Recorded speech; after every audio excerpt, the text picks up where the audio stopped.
Chapter 30 relates what Oliver's new visitors thought of him. With many loquacious assurances that they would be agreeably surprised in the aspect of the criminal, the doctor drew the young lady's arm through one of his, and offering his disengaged hand to Mrs. Maylie, led them, with much ceremony and stateliness, upstairs.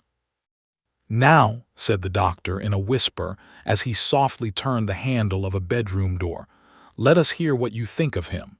He has not been shaved very recently, but he don't look at all ferocious notwithstanding. Stop, though. Let me first see that he is in visiting order." Stepping before them, he looked into the room.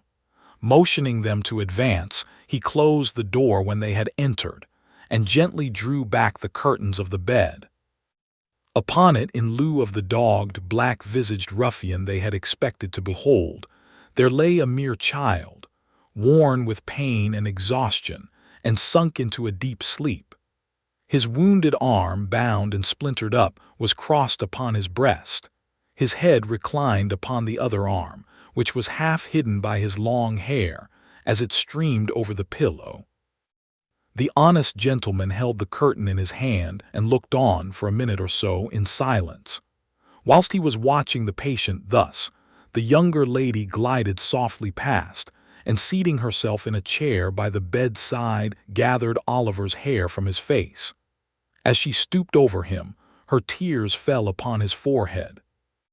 The boy stirred and smiled in his sleep, as though these marks of pity and compassion had awakened some pleasant dream of a love and affection he had never known. Thus a strain of gentle music, or the rippling of water in a silent place, or the odor of a flower, or the mention of a familiar word, will sometimes call up sudden dim remembrances of scenes that never were in this life, which vanish like a breath, which some brief memory of a happier existence, long gone by, would seem to have awakened, which no voluntary exertion of the mind can ever recall. "What can this mean?" exclaimed the elder lady. "This poor child can never have been the pupil of robbers." "Vice," said the surgeon, replacing the curtain, "takes up her abode in many temples, and who can say that a fair outside shall not enshrine her?" "But at so early an age," urged Rose. "My dear young lady," rejoined the surgeon, mournfully shaking his head, "crime, like death, is not confined to the old and withered alone. The youngest and fairest are too often its chosen victims. But can you really believe that this delicate boy has been the voluntary associate of the worst outcasts of society?" said Rose. The surgeon shook his head, in a manner which intimated that he feared it was very possible, and observing that they might disturb the patient, led the way into an adjoining apartment. "But even if he has been wicked," pursued Rose, "think how young he is. Think that he may never have known a mother's love or the comfort of a home, that ill usage and blows or the want of bread may have driven him to herd with men who have forced him to guilt. Aunt, dear aunt, for mercy's sake, think of this, before you let them drag this sick child to a prison, which in any case must be the grave of all his chances of amendment. Oh, as you love me, and know that I have never felt the want of parents in your goodness and affection, but that I might have done so, and might have been equally helpless and unprotected with this poor child, have pity upon him before it is too late." "My dear love," said the elder lady, as she folded the weeping girl to her bosom, "do you think I would harm a hair of his head?" "Oh, no," replied Rose eagerly. "No, surely," said the old lady. "My days are drawing to their close, and may mercy be shown to me as I show it to others. What can I do to save him, sir?" "Let me think, ma'am," said the doctor. "Let me think."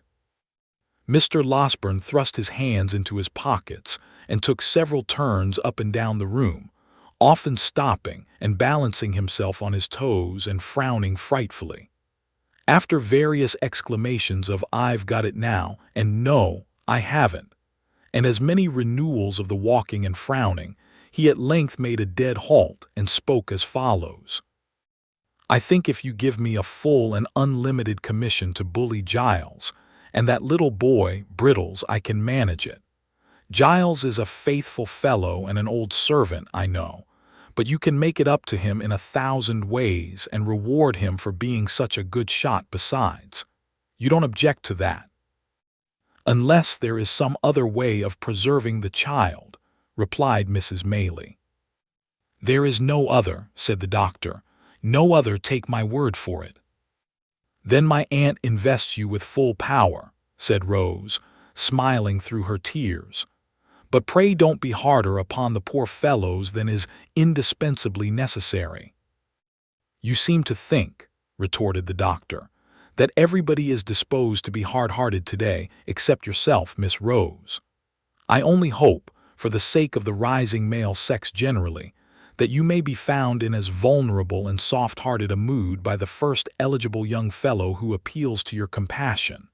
And I wish I were a young fellow, that I might avail myself, on the spot, of such a favorable opportunity for doing so as the present." "You are as great a boy as poor Brittles himself," returned Rose, blushing. "Well," said the doctor, laughing heartily, "that is no very difficult matter. But to return to this boy, the great point of our agreement is yet to come. He will wake in an hour or so, I dare say, and although I have told that thick-headed constable fellow downstairs that he mustn't be moved or spoken to on peril of his life, I think we may converse with him without danger. Now I make this stipulation, that I shall examine him in your presence, and that if from what he says we judge, and I can show to the satisfaction of your cool reason that he is a real and thorough bad one, which is more than possible, he shall be left to his fate without any farther interference on my part at all events." "Oh no, aunt," entreated Rose.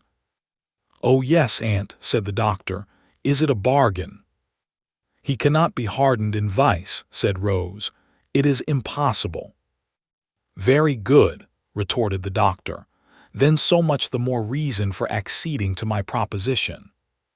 Finally the treaty was entered into, and the parties thereunto sat down to wait, with some impatience, until Oliver should awake. The patience of the two ladies was destined to undergo a longer trial than Mr. Losberne had led them to expect, for hour after hour passed on, and still Oliver slumbered heavily. It was evening, indeed, before the kind-hearted doctor brought them the intelligence that he was at length sufficiently restored to be spoken to. The boy was very ill, he said, and weak from the loss of blood, but his mind was so troubled with anxiety to disclose something that he deemed it better to give him the opportunity than to insist upon his remaining quiet until next morning, which he should otherwise have done. The conference was a long one. Oliver told them all his simple history and was often compelled to stop by pain and want of strength. It was a solemn thing to hear in the darkened room the feeble voice of the sick child recounting a weary catalogue of evils and calamities which hard men had brought upon him. Oh, if when we oppress and grind our fellow creatures, we bestowed but one thought on the dark evidences of human error, which, like dense and heavy clouds, are rising, slowly it is true, but not less surely to heaven, to pour their after-vengeance on our heads. If we heard but one instant in imagination the deep testimony of dead men's voices, which no power can stifle and no pride shut out, where would be the injury and injustice, the suffering, misery, cruelty, and wrong that each day's life brings with it? Oliver's pillow was smoothed by gentle hands that night, and loveliness and virtue watched him as he slept. He felt calm and happy, and could have died without a murmur. The momentous interview was no sooner concluded, and Oliver composed to rest again, than the doctor, after wiping his eyes and condemning them for being weak all at once, betook himself downstairs to open upon Mr. Giles. And finding nobody about the parlors, it occurred to him that he could perhaps originate the proceedings with better effect in the kitchen. So into the kitchen he went. There were assembled in that lower house of the domestic parliament the women servants, Mr. Brittles, Mr. Giles, the tinker, who had received a special invitation to regale himself for the remainder of the day in consideration of his services, and the constable. The latter gentleman had a large staff, a large head, large features, and large half-boots, and he looked as if he had been taking a proportionate allowance of ale, as indeed he had. The adventures of the previous night were still under discussion, for Mr. Giles was expatiating upon his presence of mind when the doctor entered. Mr. Brittles, with a mug of ale in his hand, was corroborating everything before his superior said it. "Sit still," said the doctor, waving his hand. "Thank you, sir," said Mr. Giles. "Mrs. wished some ale to be given out, sir, and as I felt no ways inclined for my own little room, sir, and was disposed for company, I am taking mine among 'em here." Brittles headed a low murmur, by which the ladies and gentlemen generally were understood to express the gratification they derived from Mr. Giles's condescension. Mr. Giles looked round with a patronizing air, as much as to say that so long as they behaved properly, he would never desert them. "How is the patient tonight, sir?" asked Giles. "So," returned the doctor. "I am afraid you have got yourself into a scrape there, Mr. Giles." "I hope you don't mean to say, sir," said Mr. Giles, trembling, "that he's going to die. If I thought it, I should never be happy again. I wouldn't cut a boy off, no, not even Brittles here, not for all the plate in the county, sir." "That's not the point," said the doctor mysteriously. "Mr. Giles, are you a Protestant?" "Yes, sir, I hope so," faltered Mr. Giles, who had turned very pale. "And what are you, boy?" said the doctor, turning sharply upon Brittles. "Lord bless me, sir," replied Brittles, starting violently, "I'm the same as Mr. Giles, sir." "Then tell me this," said the doctor, both of you. "Are you going to take upon yourselves to swear that that boy upstairs is the boy that was put through the little window last night? Out with it. Come, we are prepared for you." The doctor, who was universally considered one of the best-tempered creatures on earth, made this demand in such a dreadful tone of anger that Giles and Brittles, who were considerably muddled by ale and excitement, stared at each other in a state of stupefaction. "Pay attention to the reply, constable, will you?" said the doctor, shaking his forefinger with great solemnity of manner, and tapping the bridge of his nose with it to bespeak the exercise of that worthy's utmost acuteness. "Something may come of this before long." The constable looked as wise as he could, and took up his staff of office, which had been reclining indolently in the chimney corner. "It's a simple question of identity, you will observe," said the doctor. "That's what it is, sir," replied the constable, coughing with great violence, for he had finished his ale in a hurry and some of it had gone the wrong way. "Here, the house broken into," said the doctor, "and a couple of men catch one moment's glimpse of a boy in the midst of gunpowder smoke and in all the distraction of alarm and darkness. Here, a boy comes to that very same house next morning, and because he happens to have his arm tied up, these men lay violent hands upon him, by doing which they place his life in great danger and swear he is the thief. Now the question is, whether these men are justified by the fact. If not, in what situation do they place themselves?" The constable nodded profoundly. He said, if that wasn't law, he would be glad to know what was. "I ask you again," thundered the doctor, "are you, on your solemn oaths, able to identify that boy?" Brittles looked doubtfully at Mr. Giles. Mr. Giles looked doubtfully at Brittles. The constable put his hand behind his ear to catch the reply. The two women and the tinker leaned forward to listen. The doctor glanced keenly round, when a ring was heard at the gate, and at the same moment the sound of wheels. "It's the runners," cried Brittles, to all appearance much relieved. "The what?" exclaimed the doctor, aghast in his turn. "The Bow Street officers, sir," replied Brittles, taking up a candle. "Me and Mr. Giles sent for 'em this morning." "What?" cried the doctor. "Yes," replied Brittles. "I sent a message up by the coachman, and I only wonder they weren't here before, sir." "You did you? Then confound your slow coaches down here, that's all," said the doctor, walking away. Chapter 31 involves a critical position. "Who's that?" inquired Brittles, opening the door a little way with the chain up and peeping out, shading the candle with his hand.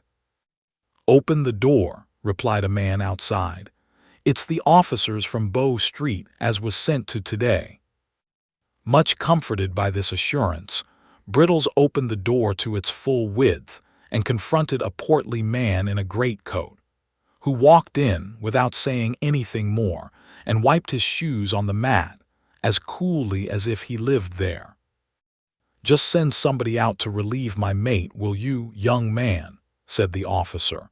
"He's in the gig a-minding the prad. Have you got a coach us here that you could put it up in for 5 or 10 minutes?" Brittles replying in the affirmative and pointing out the building, the portly man stepped back to the garden gate and helped his companion to put up the gig, while Brittles lighted them in a state of great admiration. This done, they returned to the house, and being shown into a parlor, took off their great coats and hats and showed like what they were. The man who had knocked at the door was a stout personage of middle height, aged about 50, with shiny black hair cropped pretty close, half whiskers, a round face, and sharp eyes. The other was a red-headed, bony man in top boots, with a rather ill-favored countenance and a turned-up, sinister-looking nose.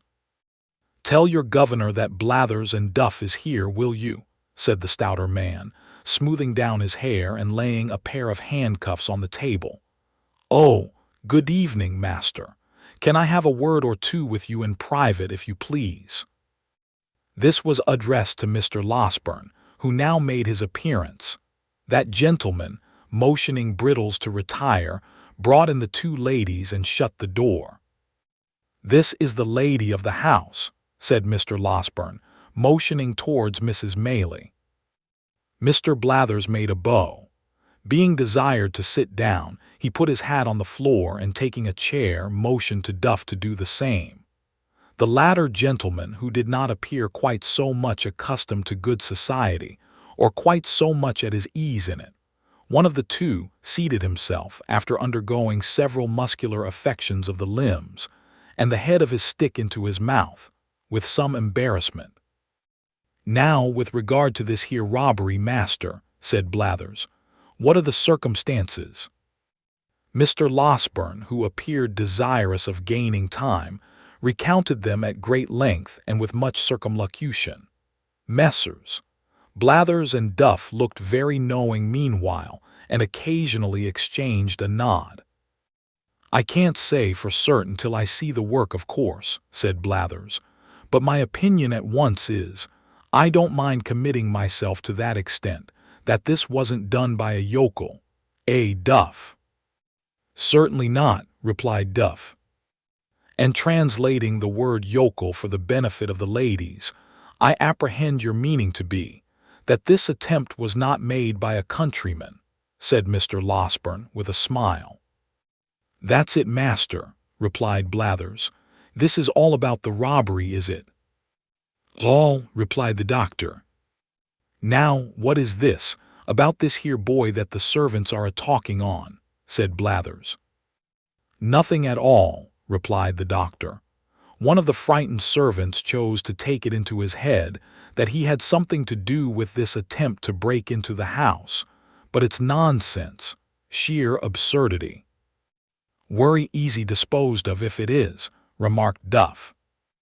"What he says is quite correct," observed Blathers, nodding his head in a confirmatory way and playing carelessly with the handcuffs as if they were a pair of castanets. "Who is the boy? What account does he give of himself? Where did he come from? He didn't drop out of the clouds, did he, master?" "Of course not," replied the doctor, with a nervous glance at the two ladies. "I know his whole history, but we can talk about that presently. You would like first to see the place where the thieves made their attempt, I suppose." "Certainly," rejoined Mr. Blathers. "We had better inspect the premises first and examine the servants afterwards. That's the usual way of doing business." Lights were then procured, and Messrs. Blathers and Duff, attended by the native constable, Brittles, Giles, and everybody else in short, went into the little room at the end of the passage and looked out at the window, and afterwards went round by way of the lawn and looked in at the window, and after that had a candle handed out to inspect the shutter with, and after that a lantern to trace the footsteps with, and after that a pitchfork to poke the bushes with. This done, amidst the breathless interest of all beholders, they came in again, and Mr. Giles and Brittles were put through a melodramatic representation of their share in the previous night's adventures, which they performed some 6 times over, contradicting each other in not more than one important respect the first time, and in not more than a dozen the last. This consummation being arrived at, Blathers and Duff cleared the room, and held a long council together, compared with which, for secrecy and solemnity, a consultation of great doctors on the knottiest point in medicine would be mere child's play. Meanwhile, the doctor walked up and down the next room in a very uneasy state, and Mrs. Maylie and Rose looked on, with anxious faces. "Upon my word," he said, making a halt after a great number of very rapid turns, "I hardly know what to do."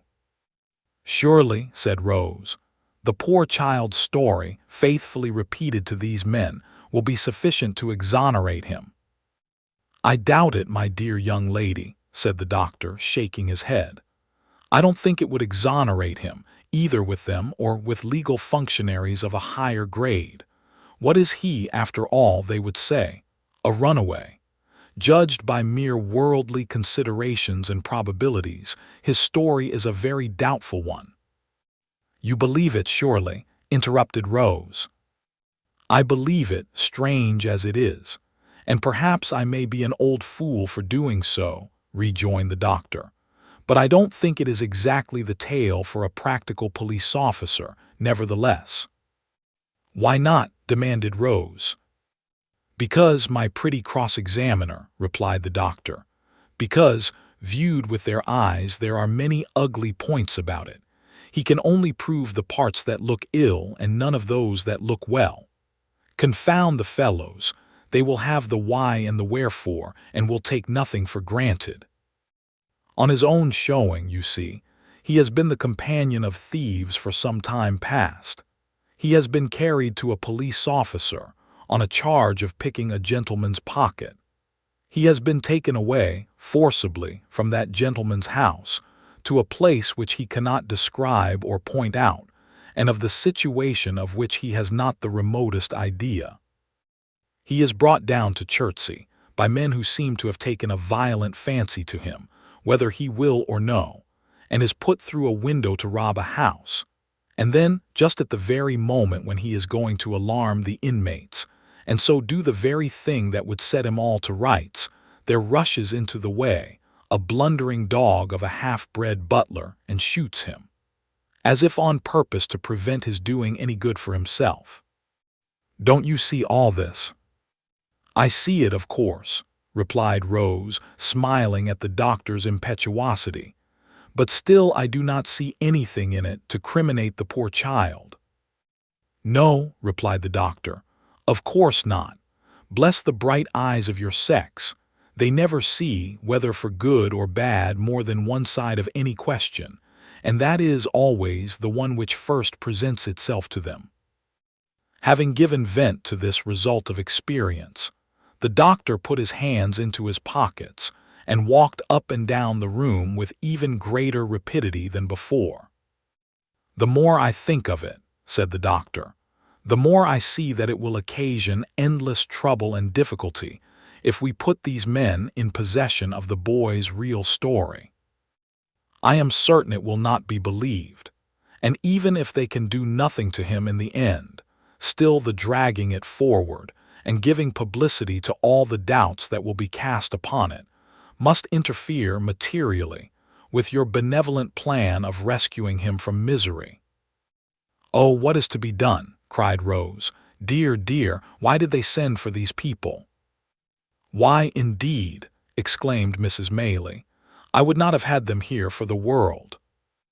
"All I know is," said Mr. Losberne at last, sitting down with a kind of desperate calmness, "that we must try and carry it off with a bold face.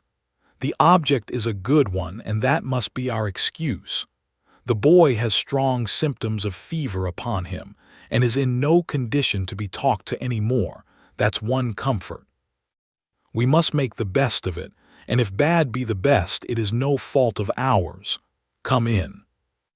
"Well, master," said Blathers, entering the room followed by his colleague and making the door fast before he said any more, "this warn't a put-up thing." "And what the devil's a put-up thing?" demanded the doctor impatiently. "We call it a put-up robbery, ladies," said Blathers, turning to them, as if he pitied their ignorance but had a contempt for the doctor, "when the servants is in it." "Nobody suspected them in this case," said Mrs. Maylie. "Worry likely not, ma'am," replied Blathers, "but they might have been in it for all that." "More likely on that worry account," said Duff.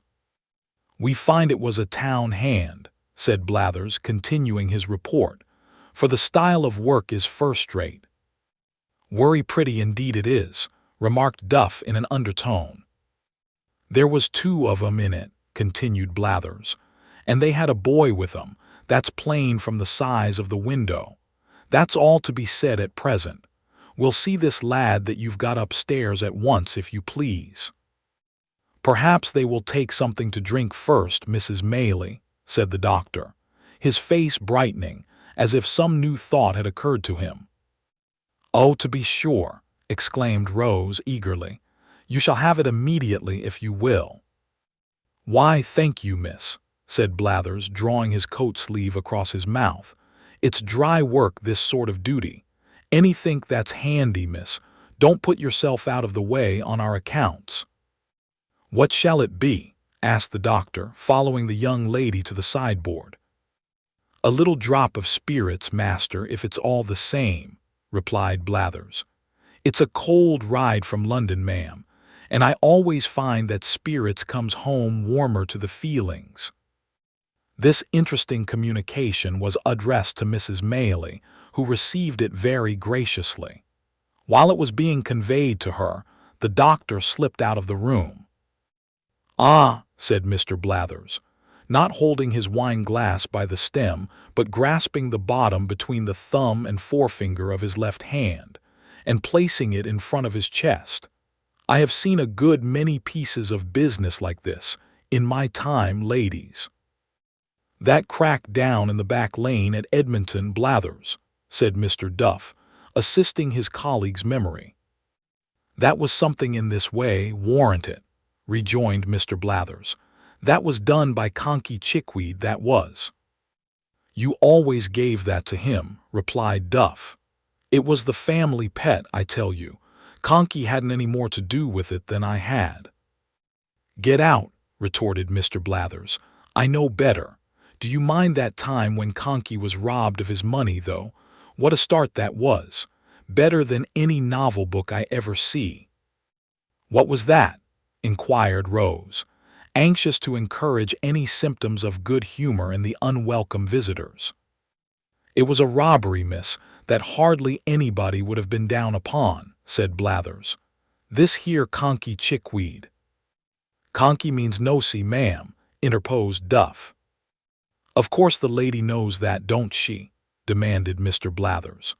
"Always interrupting, you are, partner.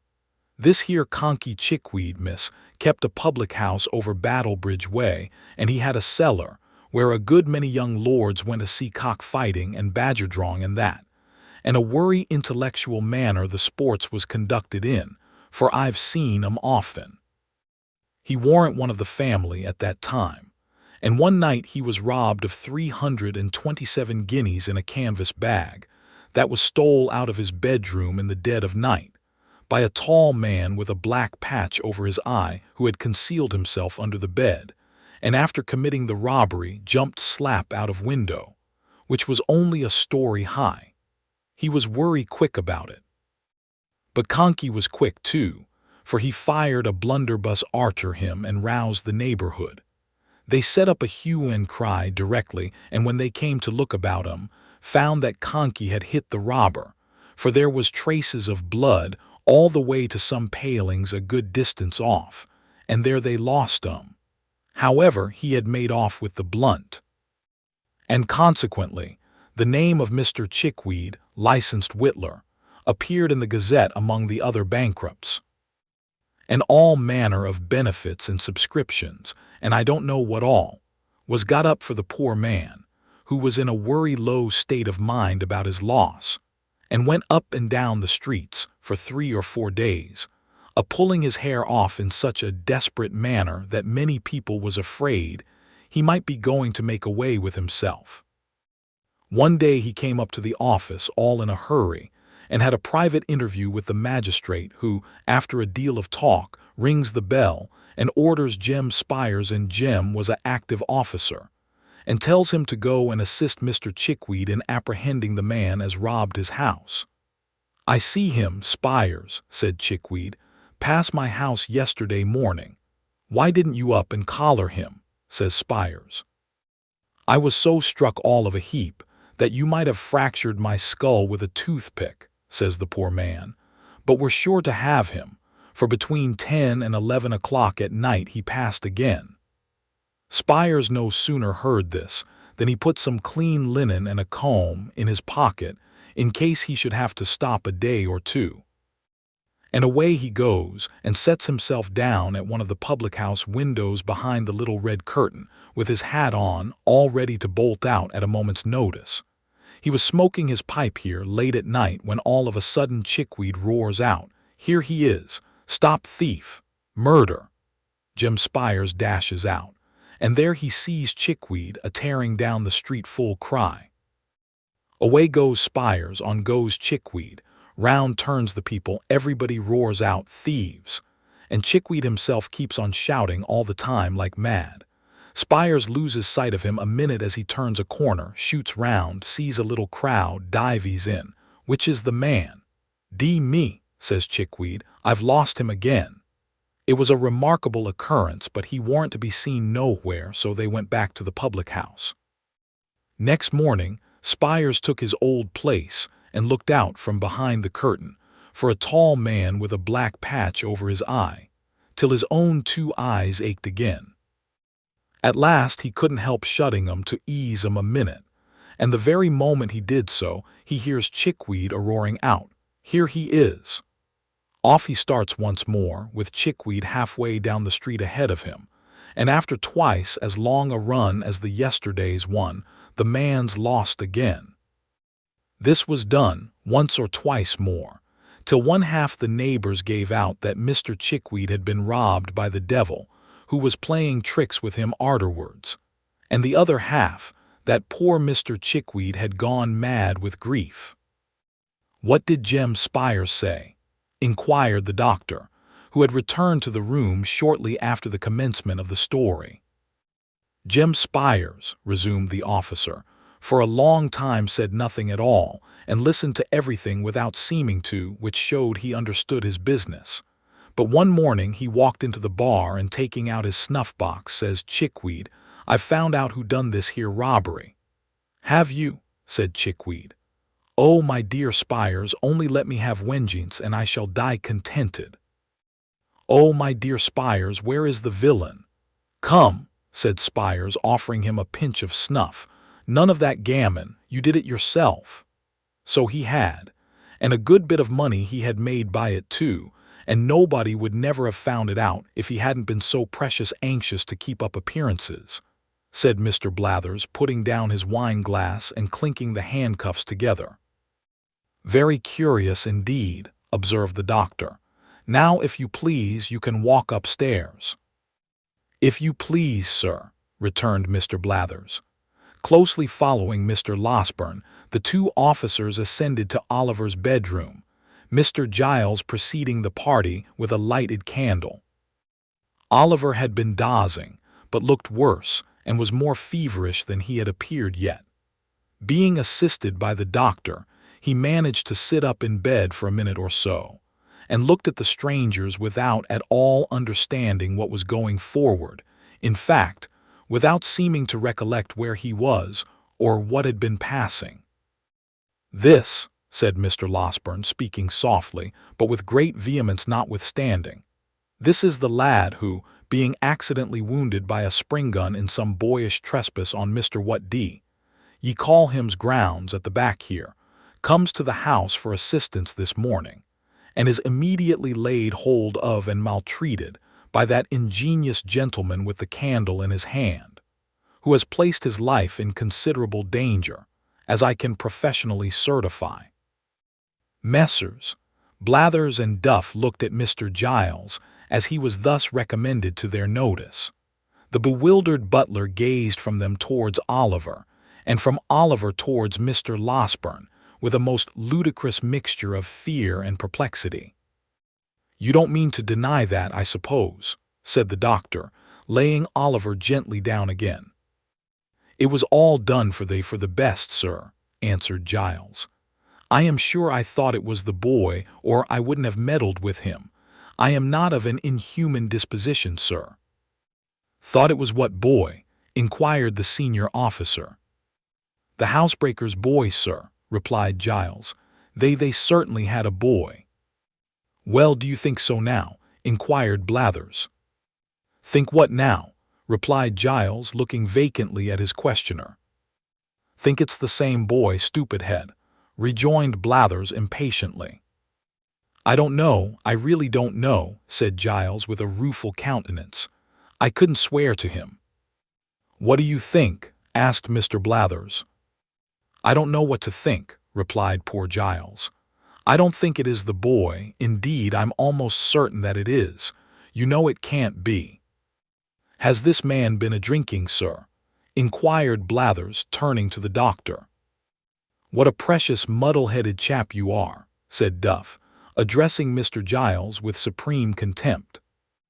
Mr. Losberne had been feeling the patient's pulse during this short dialogue, but he now rose from the chair by the bedside and remarked that if the officers had any doubts upon the subject, they would perhaps like to step into the next room and have Brittles before them. Acting upon this suggestion, they adjourned to a neighboring apartment, where Mr. Brittles, being called in, involved himself and his respected superior in such a wonderful maze of fresh contradictions and impossibilities, as tended to throw no particular light on anything but the fact of his own strong mystification, except, indeed, his declarations that he shouldn't know the real boy if he were put before him that instant, that he had only taken Oliver to be he, because Mr. Giles had said he was, and that Mr. Giles had, 5 minutes previously, admitted in the kitchen that he began to be very much afraid he had been a little too hasty. Among other ingenious surmises, the question was then raised whether Mr. Giles had really hit anybody, and upon examination of the fellow pistol to that which he had fired, it turned out to have no more destructive loading than gunpowder and brown paper, a discovery which made a considerable impression on everybody but the doctor, who had drawn the ball about 10 minutes before. Upon no one, however, did it make a greater impression than on Mr. Giles himself, who, after laboring for some hours under the fear of having mortally wounded a fellow creature, eagerly caught at this new idea and favored it to the utmost. Finally, the officers, without troubling themselves very much about Oliver, left the Chertsey constable in the house, and took up their rest for that night in the town, promising to return the next morning.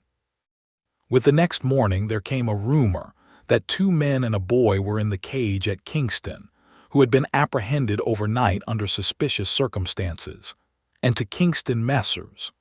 Blathers and Duff journeyed accordingly, the suspicious circumstances, however, resolving themselves on investigation into the one fact that they had been discovered sleeping under a haystack, which, although a great crime, is only punishable by imprisonment, and is, in the merciful eye of the English law and its comprehensive love of all the king's subjects, held to be no satisfactory proof, in the absence of all other evidence, that the sleeper or sleepers have committed burglary accompanied with violence, and have therefore rendered themselves liable to the punishment of death.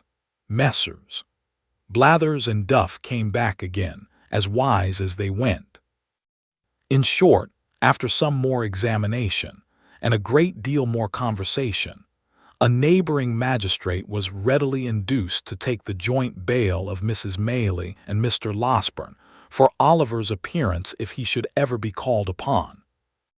And Blathers and Duff, being rewarded with a couple of guineas, returned to town with divided opinions on the subject of their expedition, the latter gentleman on a mature consideration of all the circumstances, inclining to the belief that the burglarious attempt had originated with the family pet, and the former being equally disposed to concede the full merit of it to the great Mr. Conkey Chickweed.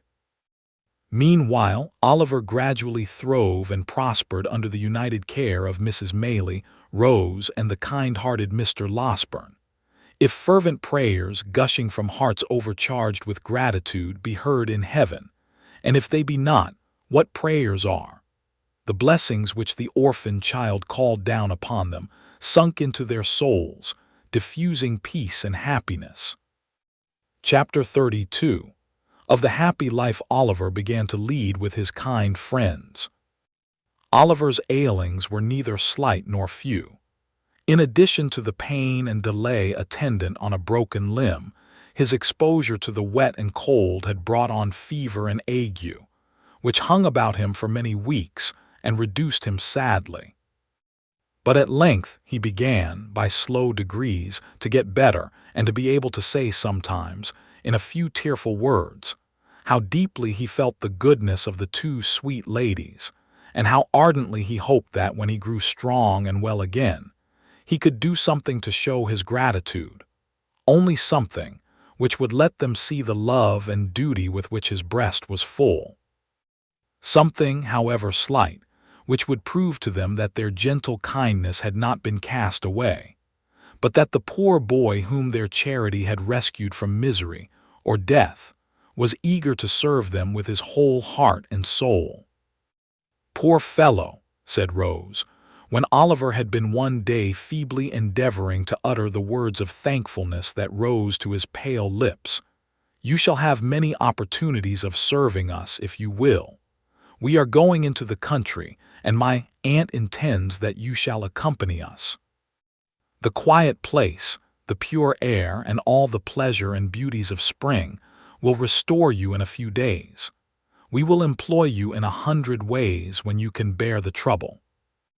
"The trouble!" cried Oliver. "Oh, dear lady, if I could but work for you, if I could only give you pleasure by watering your flowers, or watching your birds, or running up and down the whole day long to make you happy, what would I give to do it?" "You shall give nothing at all," said Miss Maylie, smiling, "for, as I told you before, we shall employ you in 100 ways, and if you only take half the trouble to please us that you promise now, you will make me very happy indeed." "Happy, ma'am," cried Oliver, "how kind of you to say so." "You will make me happier than I can tell you," replied the young lady. "To think that my dear good aunt should have been the means of rescuing anyone from such sad misery as you have described to us would be an unspeakable pleasure to me, but to know that the object of her goodness and compassion was sincerely grateful and attached, in consequence, would delight me more than you can well imagine." Do you understand me?" she inquired, watching Oliver's thoughtful face. "Oh yes, ma'am, yes," replied Oliver eagerly, "but I was thinking that I am ungrateful now." "To whom?" inquired the young lady. "To the kind gentleman and the dear old nurse who took so much care of me before," rejoined Oliver. "If they knew how happy I am, they would be pleased, I am sure." "I am sure they would," rejoined Oliver's benefactress. "And Mr. Losberne has already been kind enough to promise that when you are well enough to bear the journey, he will carry you to see them." "Has he, ma'am?" cried Oliver, his face brightening with pleasure. "I don't know what I shall do for joy when I see their kind faces once again." In a short time Oliver was sufficiently recovered to undergo the fatigue of this expedition. One morning he and Mr. Losberne set out, accordingly, in a little carriage which belonged to Mrs. Maylie. When they came to Chertsey Bridge, Oliver turned very pale and uttered a loud exclamation. "What's the matter with the boy?" cried the doctor, as usual, all in a bustle. "Do you see anything, hear anything, feel anything, eh?" "That, sir," cried Oliver, pointing out of the carriage window. "That house." "Yes, well, what of it? Stop, coachman, pull up here," cried the doctor. "What of the house, my man, eh?" "The thieves, the house they took me to," whispered Oliver. "The devil it is," cried the doctor. "Hallo there, let me out." But before the coachman could dismount from his box, he had tumbled out of the coach, by some means or other, and running down to the deserted tenement began kicking at the door like a madman. "Halloa," said a little ugly hump-backed man, opening the door so suddenly that the doctor, from the very impetus of his last kick, nearly fell forward into the passage. "What's the matter here?" "Matter!" exclaimed the other, collaring him without a moment's reflection. "A good deal. Robbery is the matter." "There'll be murder the matter, too," replied the hump-backed man coolly, "if you don't take your hands off. Do you hear me?" "I hear you," said the doctor, giving his captive a hearty shake. "Where's confound the fellow, what's his rascally name? Sikes, that's it. Where's Sikes, you thief?" The hump-backed man stared, as if in excess of amazement and indignation. Then, twisting himself dexterously from the doctor's grasp, growled forth a volley of horrid oaths and retired into the house. Before he could shut the door, however, the doctor had passed into the parlor without a word of parley. He looked anxiously round. Not an article of furniture, not a vestige of anything, animate or inanimate, not even the position of the cupboards, answered Oliver's description. "Now," said the hump-backed man, who had watched him keenly, "what do you mean by coming into my house in this violent way? Do you want to rob me or to murder me? Which is it?" "Did you ever know a man come out to do either, in a chariot and pair, you ridiculous old vampire?" said the irritable doctor. "What do you want, then?" demanded the hunchback. "Will you take yourself off before I do you a mischief, curse you?" "As soon as I think proper," said Mr. Losberne, looking into the other parlor, which, like the first, bore no resemblance whatever to Oliver's account of it. "I shall find you out some day, my friend." "Will you?" sneered the ill-favored cripple. "If you ever want me, I'm here. I haven't lived here mad and all alone for 25 years to be scared by you.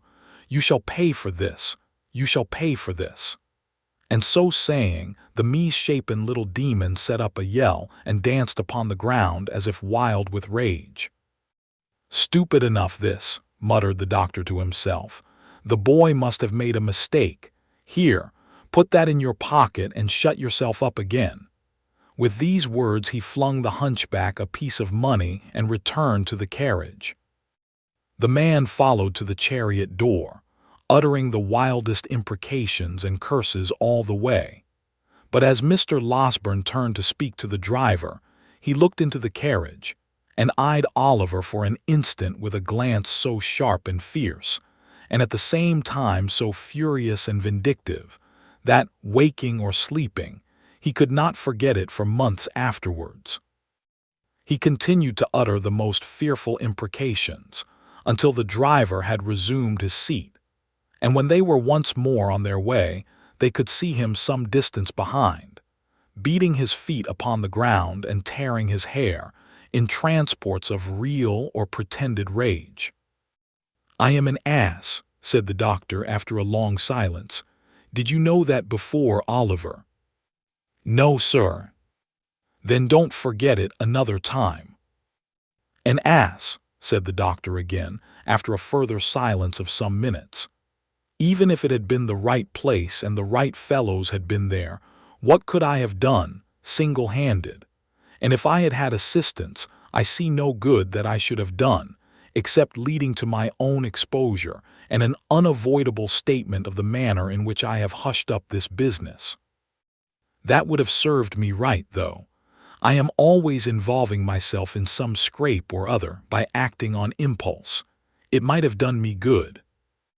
Now, the fact was that the excellent doctor had never acted upon anything but impulse all through his life, and it was no bad compliment to the nature of the impulses which governed him, that so far from being involved in any peculiar troubles or misfortunes, he had the warmest respect and esteem of all who knew him. If the truth must be told, he was a little out of temper, for a minute or two, at being disappointed in procuring corroborative evidence of Oliver's story on the very first occasion on which he had a chance of obtaining any. He soon came round again, however, and finding that Oliver's replies to his questions were still as straightforward and consistent, and still delivered with as much apparent sincerity and truth as they had ever been, he made up his mind to attach full credence to them from that time forth. As Oliver knew the name of the street in which Mr. Brownlow resided, they were enabled to drive straight thither. When the coach turned into it, his heart beat so violently that he could scarcely draw his breath. "Now, my boy, which house is it?" inquired Mr. Losberne. That," replied Oliver, pointing eagerly out of the window. "The White House. Oh, make haste, pray make haste. I feel as if I should die, it makes me tremble so." "Come, come," said the good doctor, patting him on the shoulder. "You will see them directly, and they will be overjoyed to find you safe and well." "Oh, I hope so," cried Oliver. "They were so good to me, so very, very good to me." The coach rolled on. It stopped. No, that was the wrong house, the next door. It went on a few paces and stopped again. Oliver looked up at the windows with tears of happy expectation coursing down his face. Alas, the White House was empty, and there was a bill in the window, "To let." "Knock at the next door," cried Mr. Losberne, taking Oliver's arm in his. "What has become of Mr. Brownlow, who used to live in the adjoining house, do you know?" The servant did not know, but would go and inquire.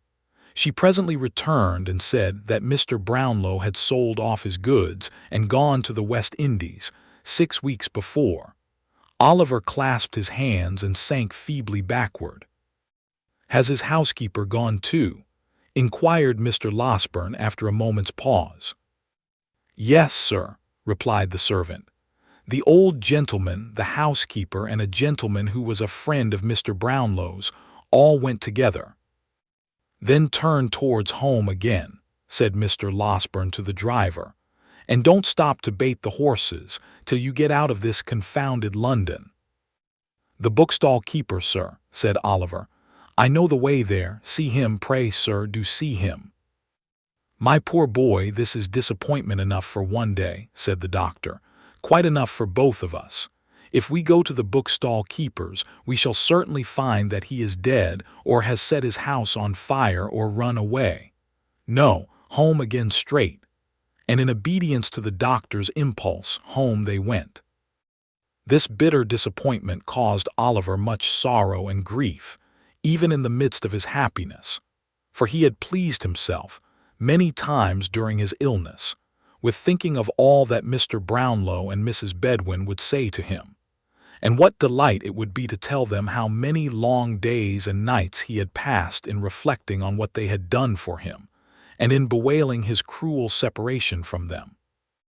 The hope of eventually clearing himself with them, too, and explaining how he had been forced away, had buoyed him up and sustained him under many of his recent trials. And now, the idea that they should have gone so far and carried with them the belief that he was an impostor and a robber, a belief which might remain uncontradicted to his dying day, was almost more than he could bear. The circumstance occasioned no alteration, however, in the behavior of his benefactors. After another fortnight, when the fine warm weather had fairly begun, and every tree and flower was putting forth its young leaves and rich blossoms, they made preparations for quitting the house at Chertsey for some months. Sending the plate which had so excited Fagin's cupidity to the banker, and leaving Giles and another servant in care of the house, they departed to a cottage at some distance in the country and took Oliver with them. Who can describe the pleasure and delight, the peace of mind and soft tranquility, the sickly boy felt in the balmy air, and among the green hills and rich woods of an inland village? Who can tell how scenes of peace and quietude sink into the minds of pain-worn dwellers in close and noisy places, and carry their own freshness deep into their jaded hearts? Men who have lived in crowded, pent-up streets through lives of toil, and who have never wished for change. Men to whom custom has indeed been second nature, and who have come almost to love each brick and stone that formed the narrow boundaries of their daily walks. Even they, with the hand of death upon them, have been known to yearn at last for one short glimpse of nature's face. And carried far from the scenes of their old pains and pleasures, have seemed to pass at once into a new state of being. Crawling forth from day to day to some green sunny spot, they have had such memories wakened up within them by the sight of the sky, and hill and plain and glistening water, that a foretaste of heaven itself has soothed their quick decline, and they have sunk into their tombs, as peacefully as the sun whose setting they watched from their lonely chamber window but a few hours before, faded from their dim and feeble sight. The memories which peaceful country scenes call up are not of this world, nor of its thoughts and hopes. Their gentle influence may teach us how to weave fresh garlands for the graves of those we loved, may purify our thoughts and bear down before it old enmity and hatred.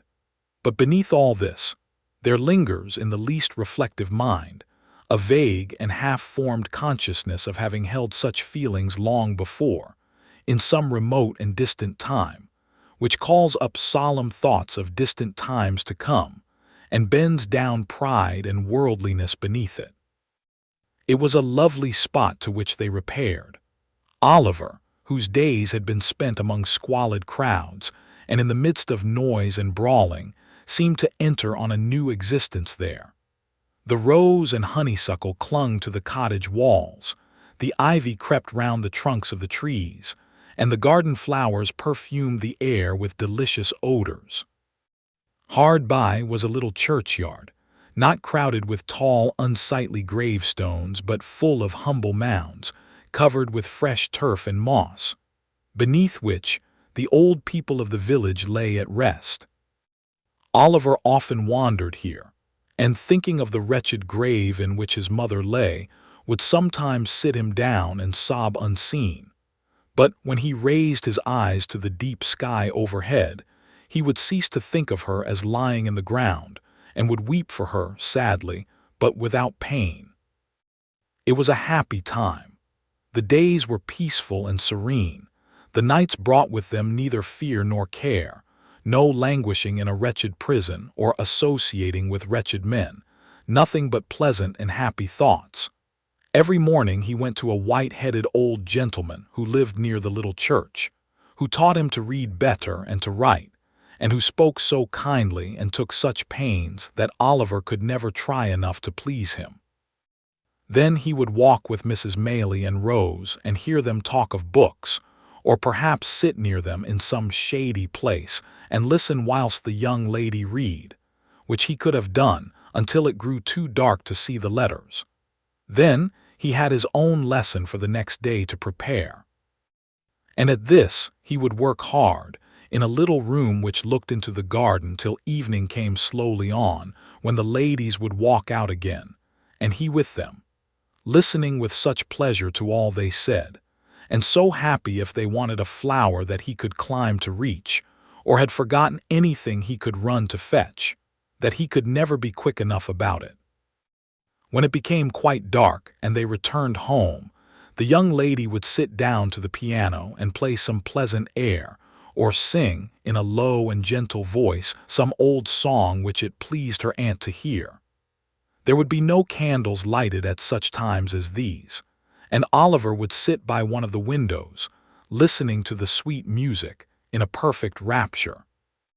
And when Sunday came, how differently the day was spent from any way in which he had ever spent it yet, and how happily too, like all the other days in that most happy time.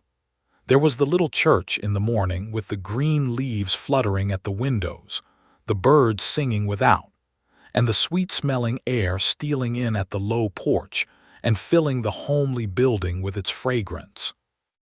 The poor people were so neat and clean and knelt so reverently in prayer that it seemed a pleasure, not a tedious duty, their assembling there together. And though the singing might be rude, it was real, and sounded more musical, to Oliver's ears at least, than any he had ever heard in church before. Then there were the walks as usual, and many calls at the clean houses of the laboring men. And at night, Oliver read a chapter or two from the Bible, which he had been studying all the week, and in the performance of which duty he felt more proud and pleased than if he had been the clergyman himself. In the morning, Oliver would be afoot by 6 o'clock, roaming the fields and plundering the hedges far and wide for nosegays of wild flowers, with which he would return laden home, and which it took great care and consideration to arrange, to the best advantage, for the embellishment of the breakfast table. There was fresh groundsel, too, for Miss Maylie's birds, with which Oliver, who had been studying the subject under the able tuition of the village clerk, would decorate the cages in the most approved taste. When the birds were made all spruce and smart for the day, there was usually some little commission of charity to execute in the village, or, failing that, there was rare cricket playing sometimes on the green.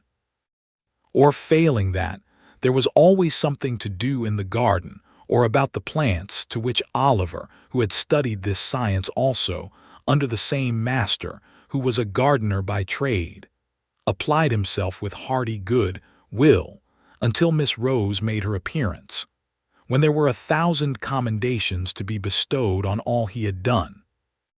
So 3 months glided away, 3 months which, in the life of the most blessed and favored of mortals, might have been unmingled happiness, and which, in Oliver's, were true felicity.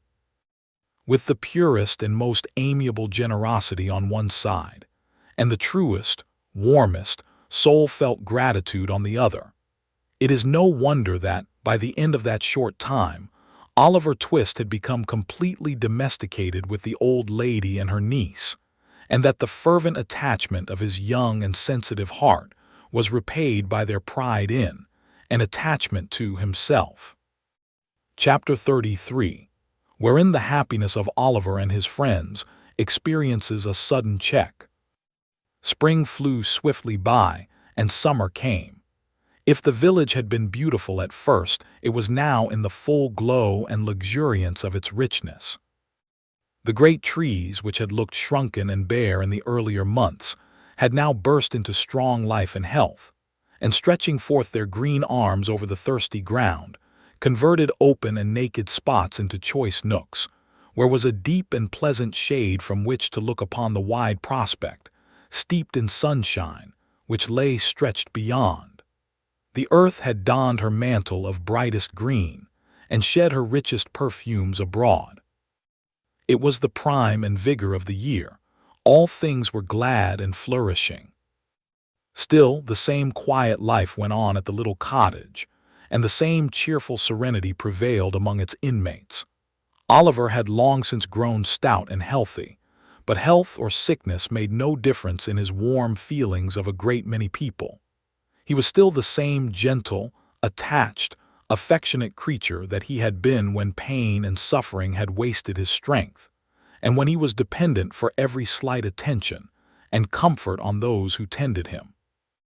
One beautiful night, when they had taken a longer walk than was customary with them, for the day had been unusually warm and there was a brilliant moon, and a light wind had sprung up, which was unusually refreshing. Rose had been in high spirits, too, and they had walked on in merry conversation until they had far exceeded their ordinary bounds. Mrs. Maylie being fatigued, they returned more slowly home. The young lady, merely throwing off her simple bonnet, sat down to the piano as usual. After running abstractedly over the keys for a few minutes, she fell into a low and very solemn air, and as she played it, they heard a sound as if she were weeping. "Rose, my dear," said the elder lady. Rose made no reply, but played a little quicker, as though the words had roused her from some painful thoughts. "Rose, my love," cried Mrs. Maylie, rising hastily and bending over her. "What is this? In tears, my dear child, what distresses you?" "Nothing, aunt, nothing," replied the young lady. "I don't know what it is, I can't describe it, but I feel—" "Not ill, my love," interposed Mrs. Maylie. "No, no, oh, not ill," replied Rose, shuddering as though some deadly chillness were passing over her while she spoke. "I shall be better presently. Close the window, pray." Oliver hastened to comply with her request. The young lady, making an effort to recover her cheerfulness, strove to play some livelier tune, but her fingers dropped powerless over the keys. Covering her face with her hands, she sank upon a sofa and gave vent to the tears which she was now unable to repress. "My child," said the elderly lady, folding her arms about her, "I never saw you so before." "I would not alarm you if I could avoid it," rejoined Rose, "but indeed I have tried very hard and cannot help this. I fear I am ill, aunt." She was indeed, for when candles were brought, they saw that in the very short time which had elapsed since their return home, the hue of her countenance had changed to a marble whiteness. Its expression had lost nothing of its beauty, but it was changed, and there was an anxious, haggard look about the gentle face which it had never worn before. Another minute and it was suffused with a crimson flush, and a heavy wildness came over the soft blue eye.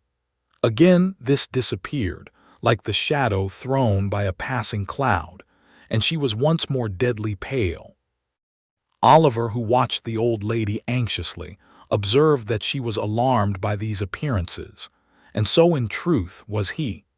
But seeing that she affected to make light of them, he endeavored to do the same, and they so far succeeded that, when Rose was persuaded by her aunt to retire for the night, she was in better spirits, and appeared even in better health, assuring them that she felt certain she should rise in the morning quite well.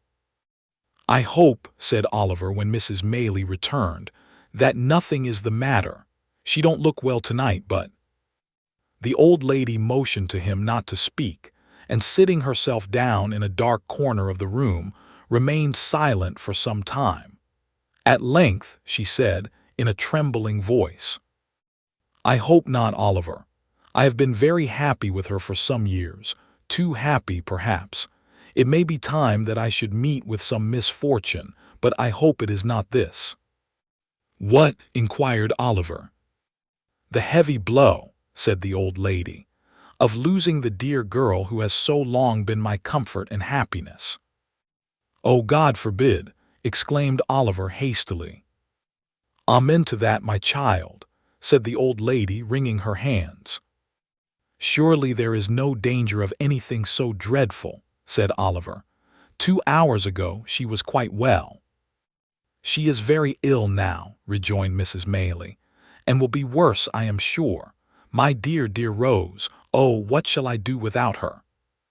She gave way to such great grief that Oliver, suppressing his own emotion, ventured to remonstrate with her, and to beg earnestly that, for the sake of the dear young lady herself, she would be more calm. "And consider, ma'am," said Oliver as the tears forced themselves into his eyes despite of his efforts to the contrary. "Oh, consider how young and good she is, and what pleasure and comfort she gives to all about her. I am sure, certain, quite certain that for your sake, who are so good yourself, and for her own, and for the sake of all she makes so happy, she will not die. Heaven will never let her die so young." "Hush," said Mrs. Maylie, laying her hand on Oliver's head.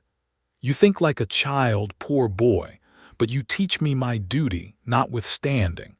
I had forgotten it for a moment, Oliver, but I hope I may be pardoned, for I am old and have seen enough of illness and death to know the agony of separation from the objects of our love. I have seen enough, too, to know that it is not always the youngest and best who are spared to those that love them. But this should give us comfort in our sorrow, for heaven is just, and such things teach us impressively that there is a brighter world than this, and that the passage to it is speedy. God's will be done. I love her, and he knows how well." Oliver was surprised to see that as Mrs. Maylie said these words, she checked her lamentations as though by one effort, and drawing herself up as she spoke, became composed and firm. He was still more astonished to find that this firmness lasted, and that, under all the care and watching which ensued, Mrs. Maylie was ever ready and collected, performing all the duties which had devolved upon her steadily, and to all external appearances even cheerfully. But he was young, and did not know what strong minds are capable of under trying circumstances. How should he, when their possessors so seldom know themselves? An anxious night ensued. When morning came, Mrs. Maylie's predictions were but too well verified.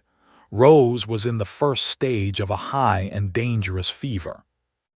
"We must be active, Oliver, and not give way to useless grief," said Mrs. Maylie, laying her finger on her lip as she looked steadily into his face. "This letter must be sent with all possible expedition to Mr. Losberne.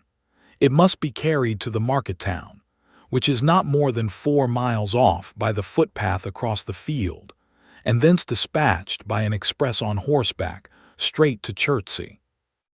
The people at the inn will undertake to do this, and I can trust to you to see it done, I know." Oliver could make no reply, but looked his anxiety to be gone at once.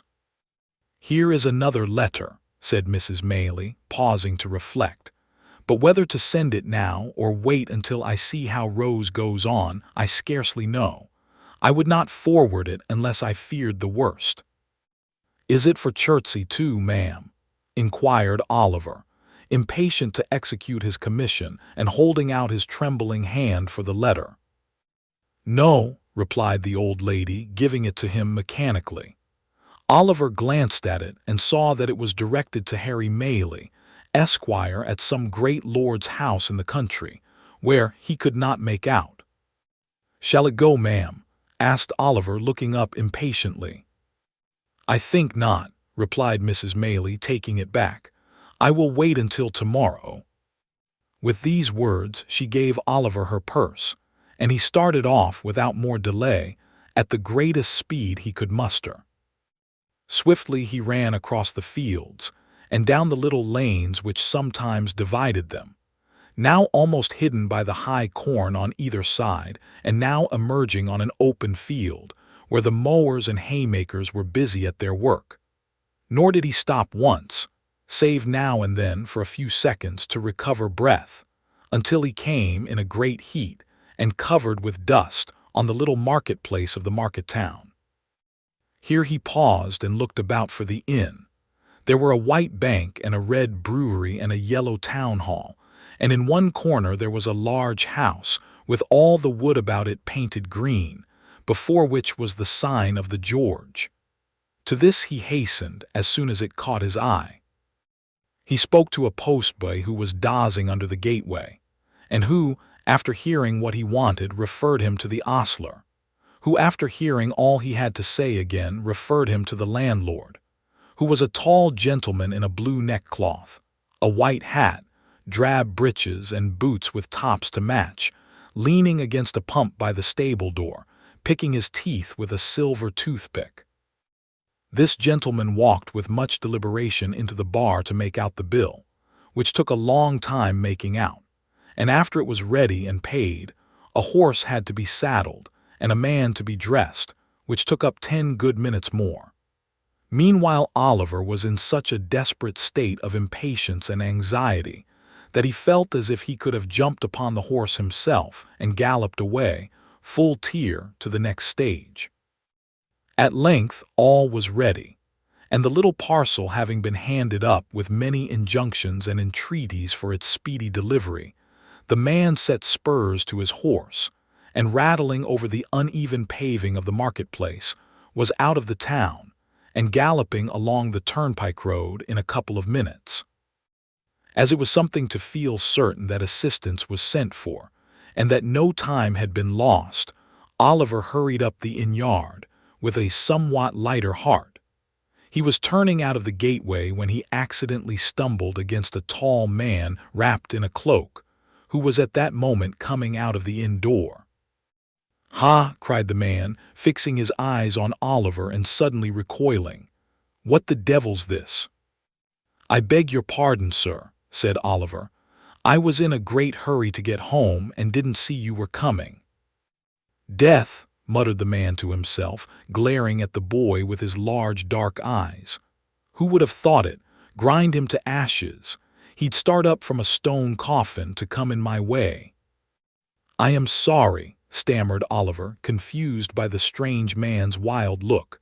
"I hope I have not hurt you." "Rot you," murmured the man in a horrible passion between his clenched teeth. "If I had only had the courage to say the word, I might have been free of you in a night. Curses on your head and black death on your heart, you imp! What are you doing here?" The man shook his fist as he uttered these words incoherently. He advanced towards Oliver as if with the intention of aiming a blow at him, but fell violently on the ground, writhing and foaming in a fit.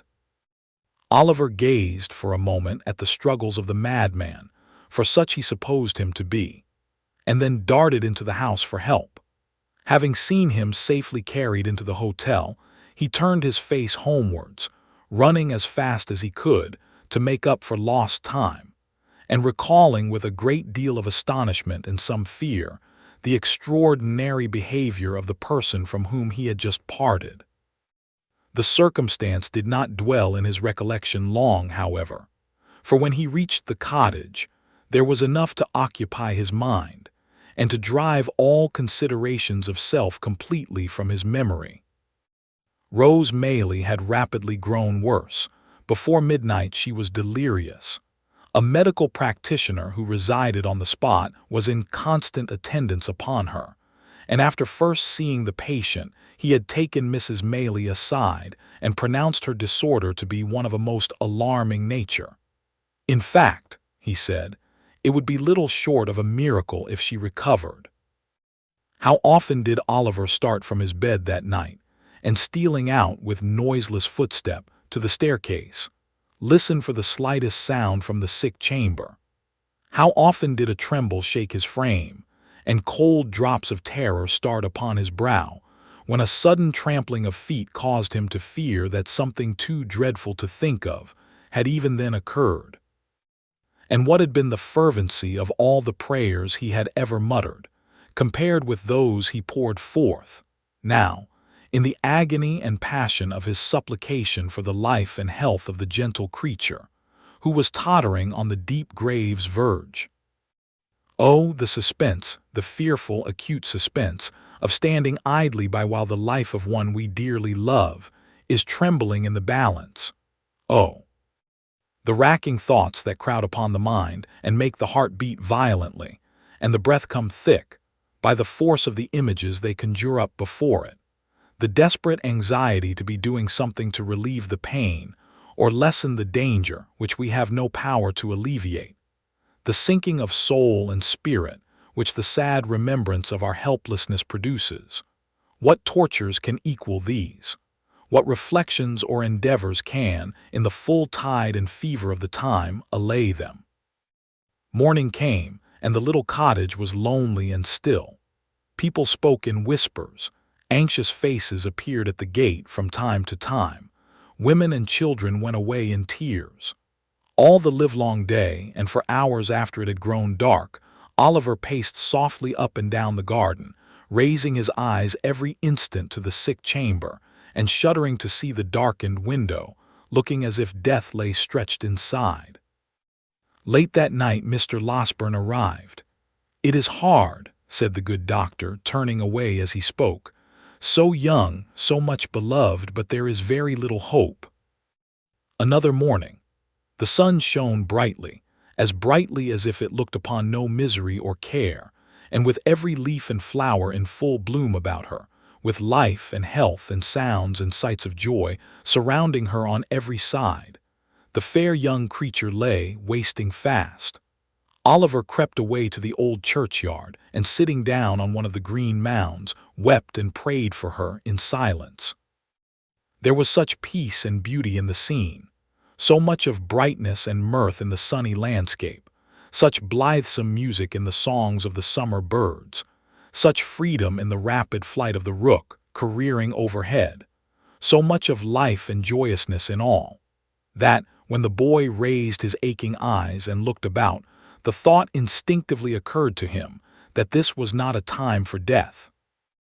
That Rose could surely never die when humbler things were all so glad and gay, that graves were for cold and cheerless winter, not for sunlight and fragrance. He almost thought that shrouds were for the old and shrunken, and that they never wrapped the young and graceful form in their ghastly folds. A knell from the church bell broke harshly on these youthful thoughts. Another, again. It was tolling for the funeral service. A group of humble mourners entered the gate, wearing white favors, for the corpse was young. They stood uncovered by a grave, and there was a mother once among the weeping train, but the sun shone brightly and the birds sang on. Oliver turned homeward, thinking on the many kindnesses he had received from the young lady, and wishing that the time could come again, that he might never cease showing her how grateful and attached he was.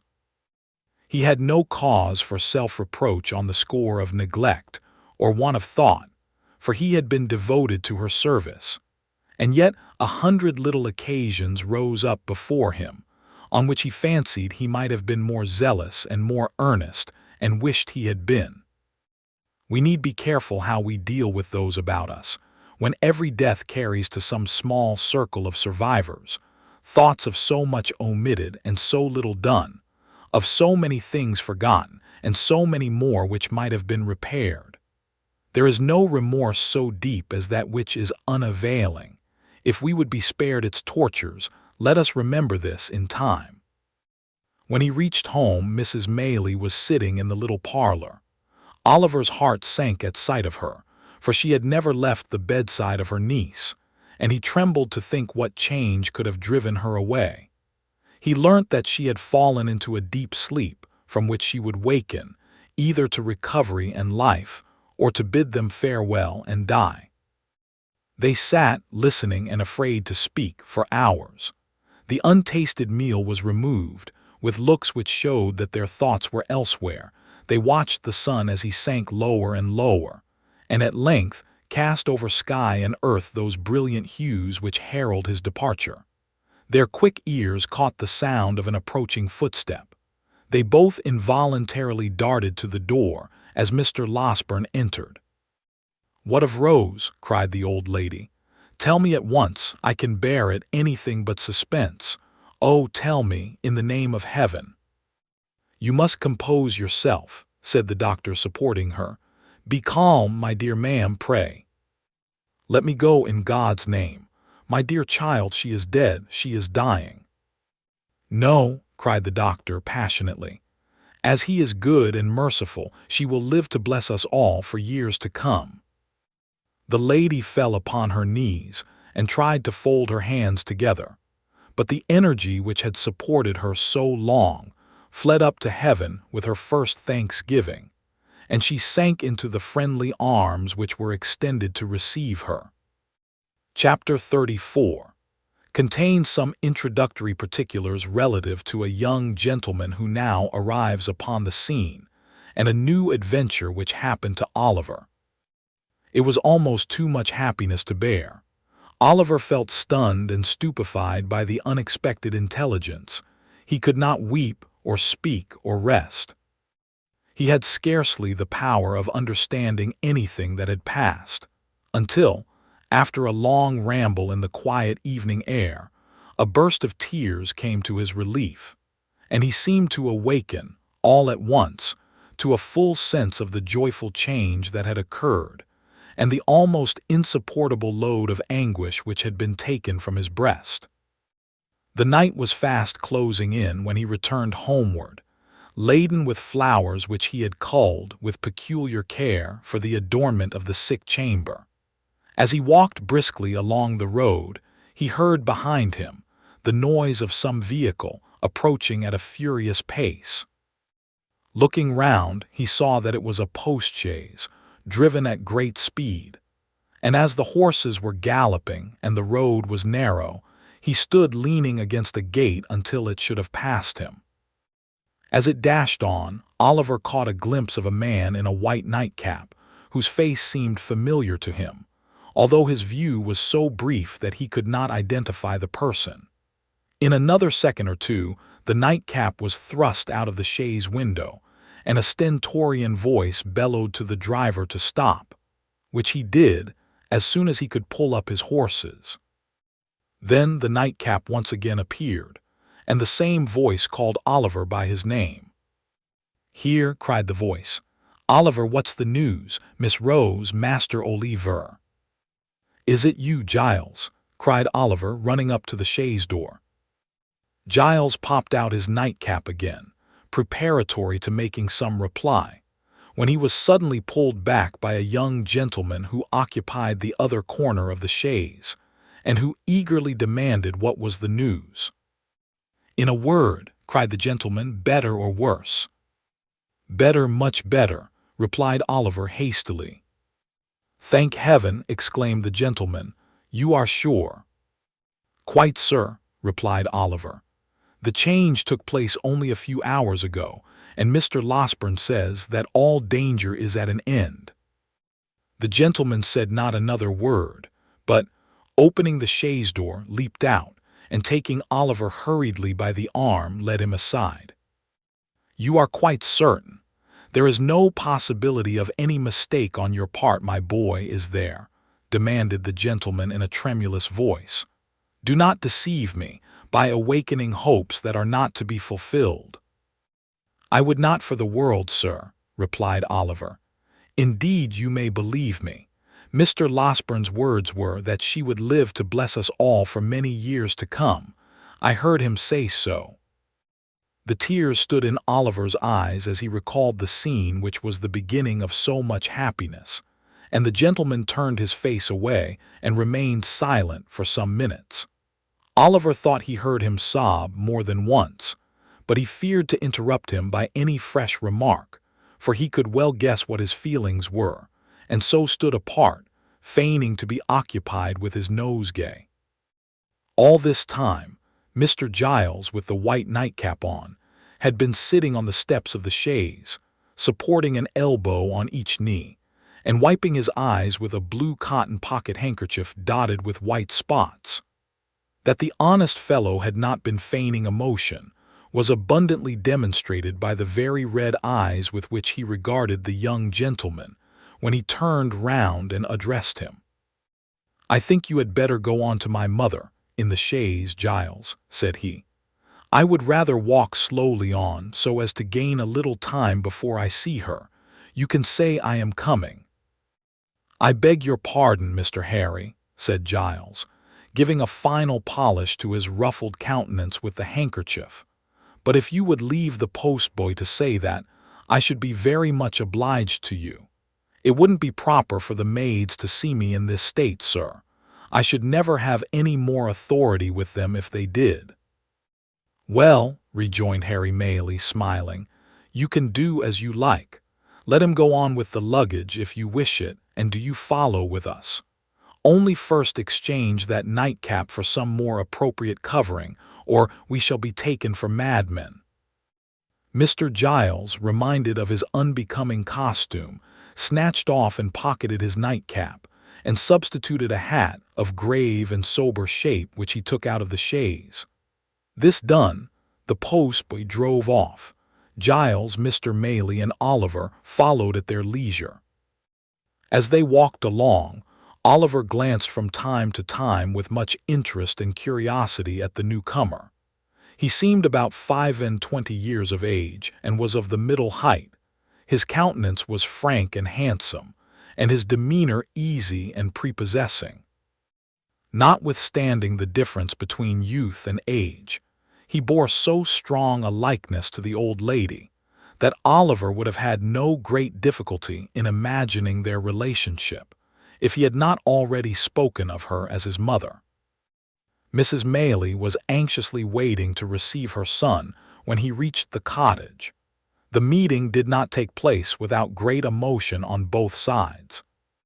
"Mother," whispered the young man, "why did you not write before?" "I did," replied Mrs. Maylie, "but on reflection I determined to keep back the letter until I had heard Mr. Losbern's opinion." "But why," said the young man, "why run the chance of that occurring which so nearly happened? If Rose had, I cannot utter that word now, if this illness had terminated differently, how could you ever have forgiven yourself? How could I ever have no happiness again?" "If that had been the case, Harry," said Mrs. Maylie, "I fear your happiness would have been effectually blighted, and that your arrival here, a day sooner or a day later, would have been of very, very little import." "And who can wonder if it be so, mother?" rejoined the young man. "Or why should I say if? It is, you know it, mother, you must know it." "I know that she deserves the best and purest love the heart of man can offer," said Mrs. Maylie. "I know that the devotion and affection of her nature require no ordinary return, but one that shall be deep and lasting. If I did not feel this, and know, besides, that a changed behavior in one she loved would break her heart, I should not feel my task so difficult of performance, or have to encounter so many struggles in my own bosom, when I take what seems to me to be the strict line of duty." "This is unkind, mother," said Harry. "Do you still suppose that I am a boy ignorant of my own mind, and mistaking the impulses of my own soul?" "I think, my dear son," returned Mrs. Maylie, laying her hand upon his shoulder, "that youth has many generous impulses which do not last, and that among them are some which, being gratified, become only the more fleeting.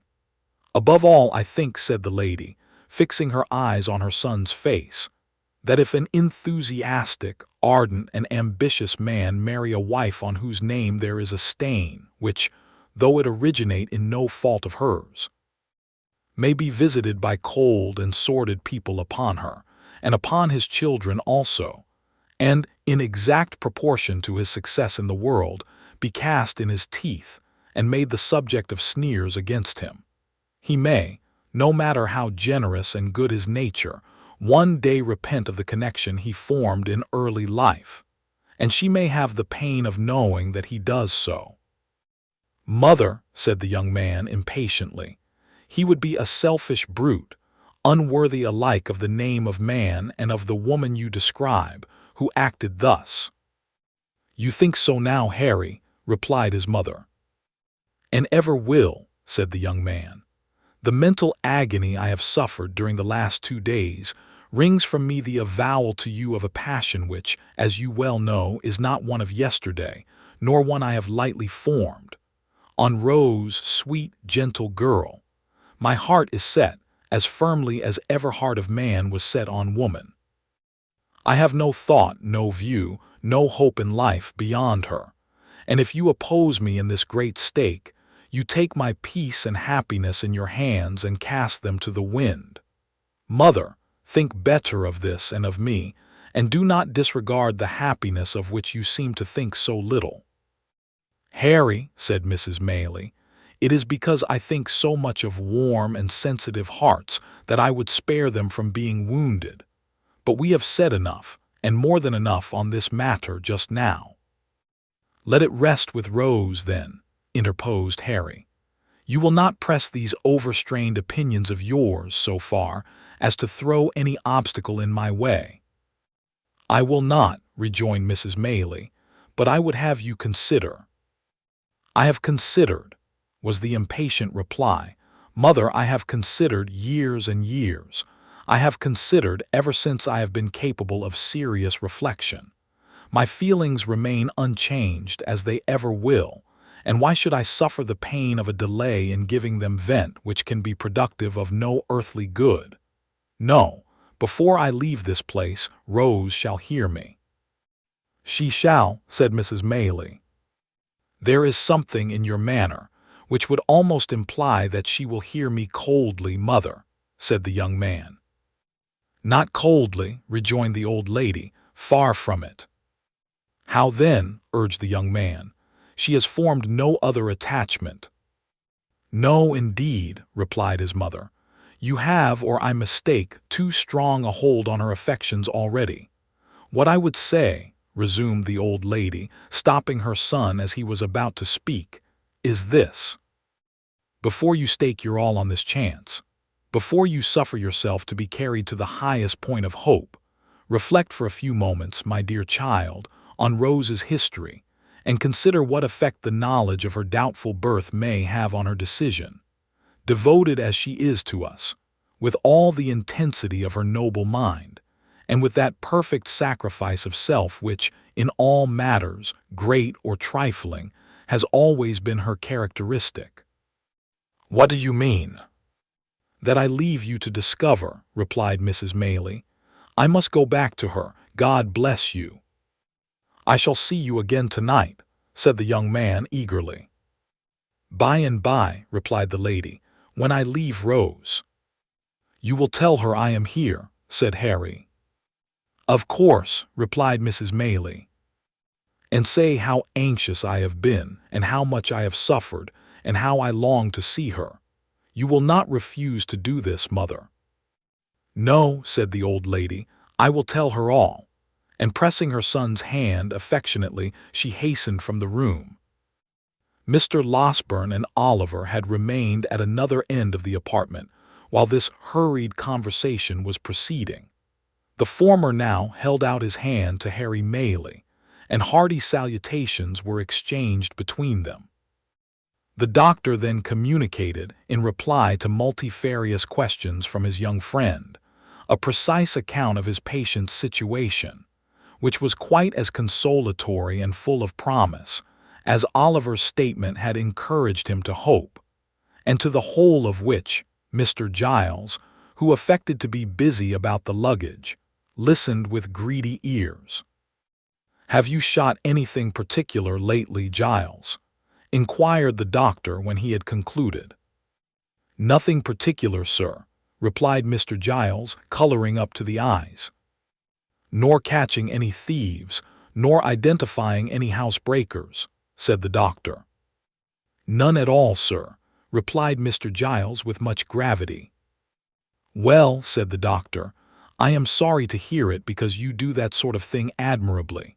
Pray, how is Brittles?" "The boy is very well, sir," said Mr. Giles, recovering his usual tone of patronage, "and sends his respectful duty, sir." "That's well," said the doctor. "Seeing you here reminds me, Mr. Giles, that on the day before that on which I was called away so hurriedly, I executed, at the request of your good mistress, a small commission in your favor. Just step into this corner a moment, will you?" Mr. Giles walked into the corner with much importance and some wonder, and was honored with a short whispering conference with the doctor, on the termination of which he made a great many bows and retired with steps of unusual stateliness. The subject matter of this conference was not disclosed in the parlor, but the kitchen was speedily enlightened concerning it, for Mr. Giles walked straight thither, and having called for a mug of ale, announced with an air of majesty which was highly effective that it had pleased his mistress, in consideration of his gallant behavior on the occasion of that attempted robbery, to deposit in the local savings bank the sum of £25 for his sole use and benefit.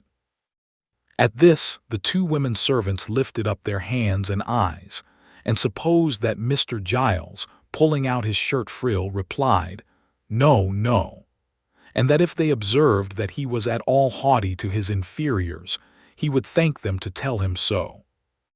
And then he made a great many other remarks, no less illustrative of his humility, which were received with equal favor and applause, and were, withal, as original and as much to the purpose as the remarks of great men commonly are. Above stairs, the remainder of the evening passed cheerfully away, for the doctor was in high spirits, and however fatigued or thoughtful Harry Maylie might have been at first, he was not proof against the worthy gentleman's good humor, which displayed itself in a great variety of sallies and professional recollections, and an abundance of small jokes, which struck Oliver as being the drollest things he had ever heard, and caused him to laugh proportionately, to the evident satisfaction of the doctor, who laughed immoderately at himself, and made Harry laugh almost as heartily by the very force of sympathy. So they were as pleasant a party as, under the circumstances, they could well have been, and it was late before they retired with light and thankful hearts to take that rest of which, after the doubt and suspense they had recently undergone, they stood much in need. Oliver rose next morning in better heart, and went about his usual occupations, with more hope and pleasure than he had known for many days. The birds were once more hung out to sing in their old places, and the sweetest wild flowers that could be found were once more gathered to gladden Rose with their beauty. The melancholy which had seemed to the sad eyes of the anxious boy to hang, for days past, over every object, beautiful as all were, was dispelled by magic. The dew seemed to sparkle more brightly on the green leaves, the air to rustle among them with a sweeter music, and the sky itself to look more blue and bright. Such is the influence which the condition of our own thoughts exercise even over the appearance of external objects. Men who look on nature and their fellow-men and cry that all is dark and gloomy are in the right, but the somber colors are reflections from their own jaundiced eyes and hearts. The real hues are delicate and need a clearer vision. It is worthy of remark, and Oliver did not fail to note it at the time, that his morning expeditions were no longer made alone. Harry Maylie, after the very first morning when he met Oliver coming laden home, was seized with such a passion for flowers, and displayed such a taste in their arrangement, as left his young companion far behind. If Oliver were behindhand in these respects, he knew where the best were to be found, and morning after morning they scoured the country together and brought home the fairest that blossomed. The window of the young lady's chamber was open now, for she loved to feel the rich summer air stream in and revive her with its freshness, but there always stood in water, just inside the lattice, one particular little bunch which was made up with great care every morning. Oliver could not help noticing that the withered flowers were never thrown away, although the little vase was regularly replenished, nor could he help observing that whenever the doctor came into the garden, he invariably cast his eyes up to that particular corner and nodded his head most expressively as he set forth on his morning's walk. Pending these observations, the days were flying by, and Rose was rapidly recovering. Nor did Oliver's time hang heavy on his hands, although the young lady had not yet left her chamber, and there were no evening walks, save now and then, for a short distance, with Mrs. Maylie. He applied himself with redoubled assiduity to the instructions of the white-headed old gentleman, and labored so hard that his quick progress surprised even himself. It was while he was engaged in this pursuit that he was greatly startled and distressed by a most unexpected occurrence. The little room in which he was accustomed to sit when busy at his books was on the ground floor at the back of the house. It was quite a cottage room with a lattice window, around which were clusters of jessamine and honeysuckle that crept over the casement and filled the place with their delicious perfume. It looked into a garden, whence a wicket gate opened into a small paddock. All beyond was fine meadowland and wood. There was no other dwelling near in that direction, and the prospect it commanded was very extensive.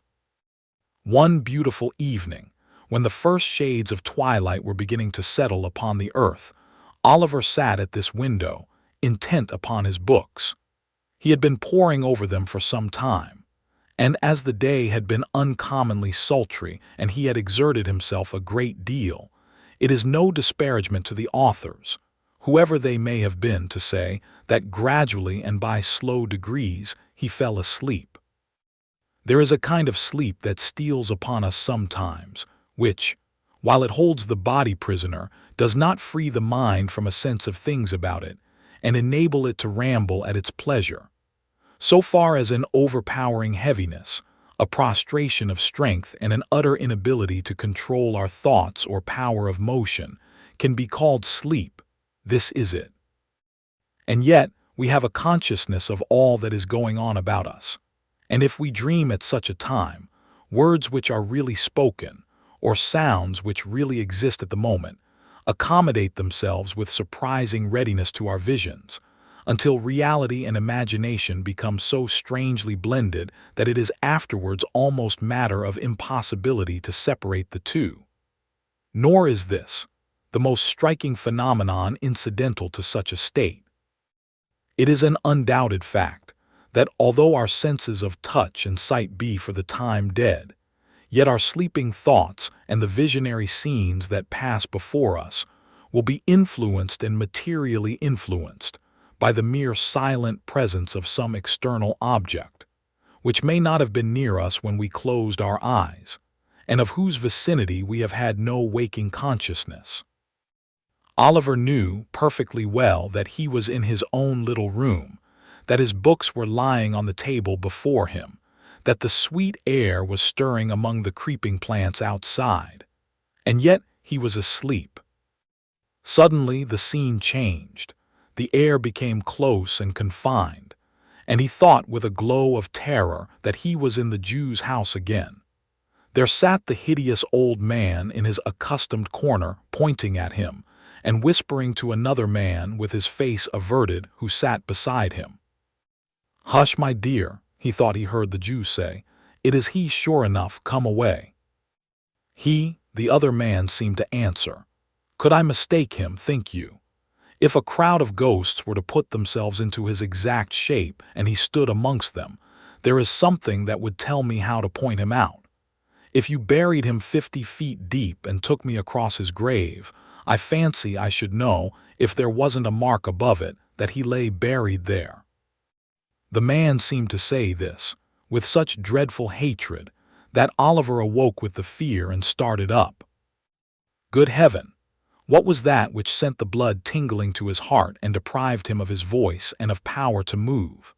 There, at the window close before him, so close that he could have almost touched him before he started back, with his eyes peering into the room and meeting his, there stood the Jew, and beside him, white with rage or fear or both, were the scowling features of the man who had accosted him in the inn-yard. It was but an instant, a glance, a flash before his eyes, and they were gone. But they had recognized him and he them, and their look was as firmly impressed upon his memory as if it had been deeply carved in stone and set before him from his birth. He stood transfixed for a moment, then, leaping from the window into the garden, called loudly for help. Chapter 35, containing the unsatisfactory result of Oliver's adventure, and a conversation of some importance between Harry Maylie and Rose. When the inmates of the house, attracted by Oliver's cries, hurried to the spot from which they proceeded, they found him, pale and agitated, pointing in the direction of the meadows behind the house, and scarcely able to articulate the words, "The Jew! The Jew!" Mr. Giles was at a loss to comprehend what this outcry meant, but Harry Maylie, whose perceptions were something quicker, and who had heard Oliver's history from his mother, understood it at once. "What direction did he take?" he asked, catching up a heavy stick which was standing in a corner. "That," replied Oliver, pointing out the course the man had taken, "I missed them in an instant." "Then they are in the ditch," said Harry. "Follow, and keep as near me as you can." So saying, he sprang over the hedge and darted off with a speed which rendered it matter of exceeding difficulty for the others to keep near him. Giles followed as well as he could, and Oliver followed too, and in the course of a minute or two, Mr. Losberne, who had been out walking, and just then returned, tumbled over the hedge after them, and picking himself up with more agility than he could have been supposed to possess, struck into the same course at no contemptible speed, shouting all the while most prodigiously to know what was the matter. On they all went, nor stopped they once to breathe, until the leader, striking off into an angle of the field indicated by Oliver, began to search, narrowly, the ditch and hedge adjoining, which afforded time for the remainder of the party to come up, and for Oliver to communicate to Mr. Losberne the circumstances that had led to so vigorous a pursuit. The search was all in vain. There were not even the traces of recent footsteps to be seen. They stood now on the summit of a little hill, commanding the open fields in every direction for 3 or 4 miles. There was the village in the hollow on the left, but in order to gain that, after pursuing the track Oliver had pointed out, the men must have made a circuit of open ground, which it was impossible they could have accomplished in so short a time. A thick wood skirted the meadowland in another direction, but they could not have gained that covert for the same reason. "It must have been a dream, Oliver," said Harry Maylie. "Oh no, indeed, sir," replied Oliver, shuddering at the very recollection of the old wretch's countenance. "I saw him too plainly for that. I saw them both, as plainly as I see you now." "Who was the other?" inquired Harry and Mr. Losberne together. "The very same man I told you of, who came so suddenly upon me at the inn," said Oliver. "We had our eyes fixed full upon each other, and I could swear to him." "They took this way?" demanded Harry. "Are you sure?" "As I am that the men were at the window," replied Oliver, pointing down, as he spoke, to the hedge which divided the cottage garden from the meadow. "The tall man leaped over just there, and the Jew, running a few paces to the right, crept through that gap." The two gentlemen watched Oliver's earnest face as he spoke, and looking from him to each other, seemed to feel satisfied of the accuracy of what he said. Still, in no direction were there any appearances of the trampling of men in hurried flight. The grass was long, but it was trodden down nowhere save where their own feet had crushed it. The sides and brinks of the ditches were of damp clay, but in no one place could they discern the print of men's shoes, or the slightest mark which would indicate that any feet had pressed the ground for hours before. "This is strange," said Harry. "Strange," echoed the doctor. "Blathers and Duff themselves could make nothing of it." Notwithstanding the evidently useless nature of their search, they did not desist until the coming on of night rendered its further prosecution hopeless, and even then they gave it up with reluctance. Giles was dispatched to the different ale-houses in the village, furnished with the best description Oliver could give of the appearance and dress of the strangers. Of these, the Jew was, at all events, sufficiently remarkable to be remembered, supposing he had been seen drinking or loitering about. But Giles returned without any intelligence, calculated to dispel or lessen the mystery. On the next day, fresh search was made and the inquiries renewed, but with no better success. On the day following, Oliver and Mr. Maylie repaired to the market town, in the hope of seeing or hearing something of the men there, but this effort was equally fruitless. After a few days, the affair began to be forgotten, as most affairs are, when wonder, having no fresh food to support it, dies away of itself. Meanwhile, Rose was rapidly recovering. She had left her room, was able to go out, and mixing once more with the family, carried joy into the hearts of all.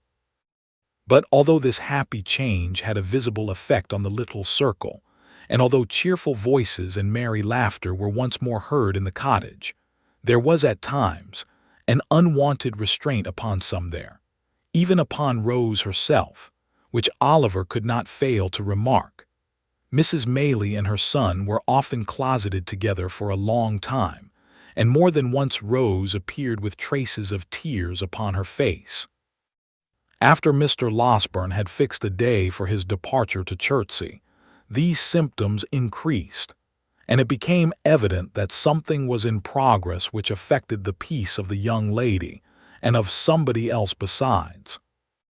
At length one morning, when Rose was alone in the breakfast parlor, Harry Maylie entered, and with some hesitation begged permission to speak with her for a few moments. A very few, will suffice, Rose," said the young man, drawing his chair towards her. "What I shall have to say has already presented itself to your mind.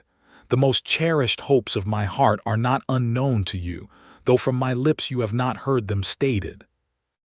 Rose had been very pale from the moment of his entrance, but that might have been the effect of her recent illness.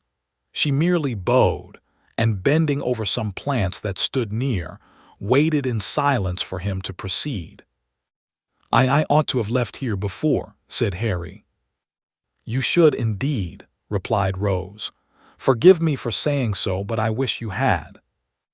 "I was brought here by the most dreadful and agonizing of all apprehensions," said the young man, "the fear of losing the one dear being on whom my every wish and hope are fixed. You had been dying, trembling between earth and heaven. We know that when the young, the beautiful, and good are visited with sickness, their pure spirits insensibly turn towards their bright home of lasting rest. We know, heaven help us, that the best and fairest of our kind too often fade in blooming." There were tears in the eyes of the gentle girl as these words were spoken, and when one fell upon the flower over which she bent, and glistened brightly in its cup, making it more beautiful, it seemed as though the outpouring of her fresh young heart claimed kindred naturally with the loveliest things in nature. "A creature," continued the young man passionately, "a creature as fair and innocent of guile as one of God's own angels, fluttered between life and death. Oh, who could hope, when the distant world to which she was akin half opened to her view, that she would return to the sorrow and calamity of this? Rose, Rose, to know that you were passing away like some soft shadow which a light from above casts upon the earth. To have no hope that you would be spared to those who linger here, hardly to know a reason why you should be. To feel that you belong to that bright sphere whither so many of the fairest and the best have winged their early flight, and yet to pray, amid all these consolations, that you might be restored to those who loved you. These were distractions almost too great to bear. They were mine by day and night, and with them came such a rushing torrent of fears and apprehensions and selfish regrets lest you should die and never know how devotedly I loved you, as almost bore down sense and reason in its course. You recovered. Day by day, and almost hour by hour, some drop of health came back, and mingling with the spent and feeble stream of life which circulated languidly within you, swelled it again to a high and rushing tide. I have watched you change almost from death to life, with eyes that turned blind with their eagerness and deep affection. Do not tell me that you wish I had lost this, for it has softened my heart to all mankind. I did not mean that, said Rose, weeping. I only wish you had left here, that you might have turned to high and noble pursuits again, to pursuits well worthy of you. There is no pursuit more worthy of me, more worthy of the highest nature that exists, than the struggle to win such a heart as yours, said the young man, taking her hand. Rose, my own dear Rose. For years, I have loved you, hopping to win my way to fame, and then come proudly home and tell you it had been pursued only for you to share. Thinking in my daydreams how I would remind you, in that happy moment, of the many silent tokens I had given of a boy's attachment, and claim your hand, as in redemption of some old mute contract that had been sealed between us. That time has not arrived, but here, with not fame won and no young vision realized, I offer you the heart so long your own, and stake my all upon the words with which you greet the offer. Your behavior has ever been kind and noble, said Rose, mastering the emotions by which she was agitated. As you believe that I am not insensible or ungrateful, so hear my answer. It is that I may endeavor to deserve you. It is, dear Rose. It is, replied Rose, that you must endeavor to forget me, not as your old and dearly attached companion, for that would wound me deeply, but as the object of your love. Look into the world, think how many hearts you would be proud to gain are there. Confide some other passion to me if you will. I will be the truest, warmest, and most faithful friend you have. There was a pause, during which Rose, who had covered her face with one hand, gave free vent to her tears. Harry still retained the other. "And your reasons, Rose," he said at length in a low voice, "your reasons for this decision." "You have a right to know them," rejoined Rose. "You can say nothing to alter my resolution. It is a duty that I must perform. I owe it, alike to others and to myself." "To yourself?" "Yes, Harry. I owe it to myself that I, a friendless, portionless girl with a blight upon my name, should not give your friends reason to suspect that I had sordidly yielded to your first passion, and fastened myself, a clog, on all your hopes and projects. I owe it to you and yours, to prevent you from opposing, in the warmth of your generous nature, this great obstacle to your progress in the world." "If your inclinations chime with your sense of duty," Harry began. "They do not," replied Rose, coloring deeply. "Then you return my love," said Harry. "Say but that, dear Rose, say but that, and soften the bitterness of this hard disappointment." "If I could have done so, without doing heavy wrong to him I loved," rejoined Rose, "I could have received this declaration very differently," said Harry. "Do not conceal that from me, at least, Rose." "I could," said Rose. "Stay," she added, disengaging her hand. "Why should we prolong this painful interview? Most painful to me, and yet productive of lasting happiness, notwithstanding.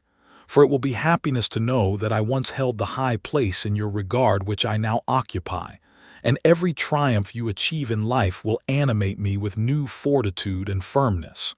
Farewell, Harry. As we have met today, we meet no more. But in other relations than those in which this conversation have placed us, we may be long and happily entwined. And may every blessing that the prayers of a true and earnest heart can call down from the source of all truth and sincerity cheer and prosper you." "Another word, Rose," said Harry. "Your reason in your own words, from your own lips, let me hear it." "The prospect before you," answered Rose firmly, "is a brilliant one. All the honors to which great talents and powerful connections can help men in public life are in store for you. But those connections are proud, and I will neither mingle with such as may hold in scorn the mother who gave me life, nor bring disgrace or failure on the son of her who has so well supplied that mother's place. In a word, said the young lady, turning away as her temporary firmness forsook her, there is a stain upon my name which the world visits on innocent heads. I will carry it into no blood but my own, and the reproach shall rest alone on me. One word more, Rose, dearest Rose, one more, cried Harry, throwing himself before her. If I had been less fortunate, the world would call it, if some obscure and peaceful life had been my destiny, if I had been poor, sick, helpless, would you have turned from me then? Or has my probable advancement to riches and honor given this scruple birth? Do not press me to reply, answered Rose. The question does not arise and never will. It is unfair, almost unkind, to urge it. If your answer be what I almost dare to hope it is, retorted Harry, it will shed a gleam of happiness upon my lonely way and light the path before me. It is not an idle thing to do so much by the utterance of a few brief words for one who loves you beyond all else. Oh, Rose, in the name of my ardent and enduring attachment, in the name of all I have suffered for you and all you doom me to undergo, answer me this one question. Then, if your lot had been differently cast, rejoined Rose, if you had been even a little but not so far above me, if I could have been a help and comfort to you in any humble scene of peace and retirement and not a blot and drawback in ambitious and distinguished crowds, I should have been spared this trial. I have every reason to be happy, very happy now. But then, Harry, I own I should have been happier. Busy recollections of old hopes, cherished as a girl long ago, crowded into the mind of Rose while making this avowal. But they brought tears with them, as old hopes will when they come back withered, and they relieved her. I cannot help this weakness, and it makes my purpose stronger, said Rose, extending her hand. I must leave you now indeed. I ask one promise, said Harry. Once and only once more, say within a year, but it may be much sooner, I may speak to you again on this subject for the last time.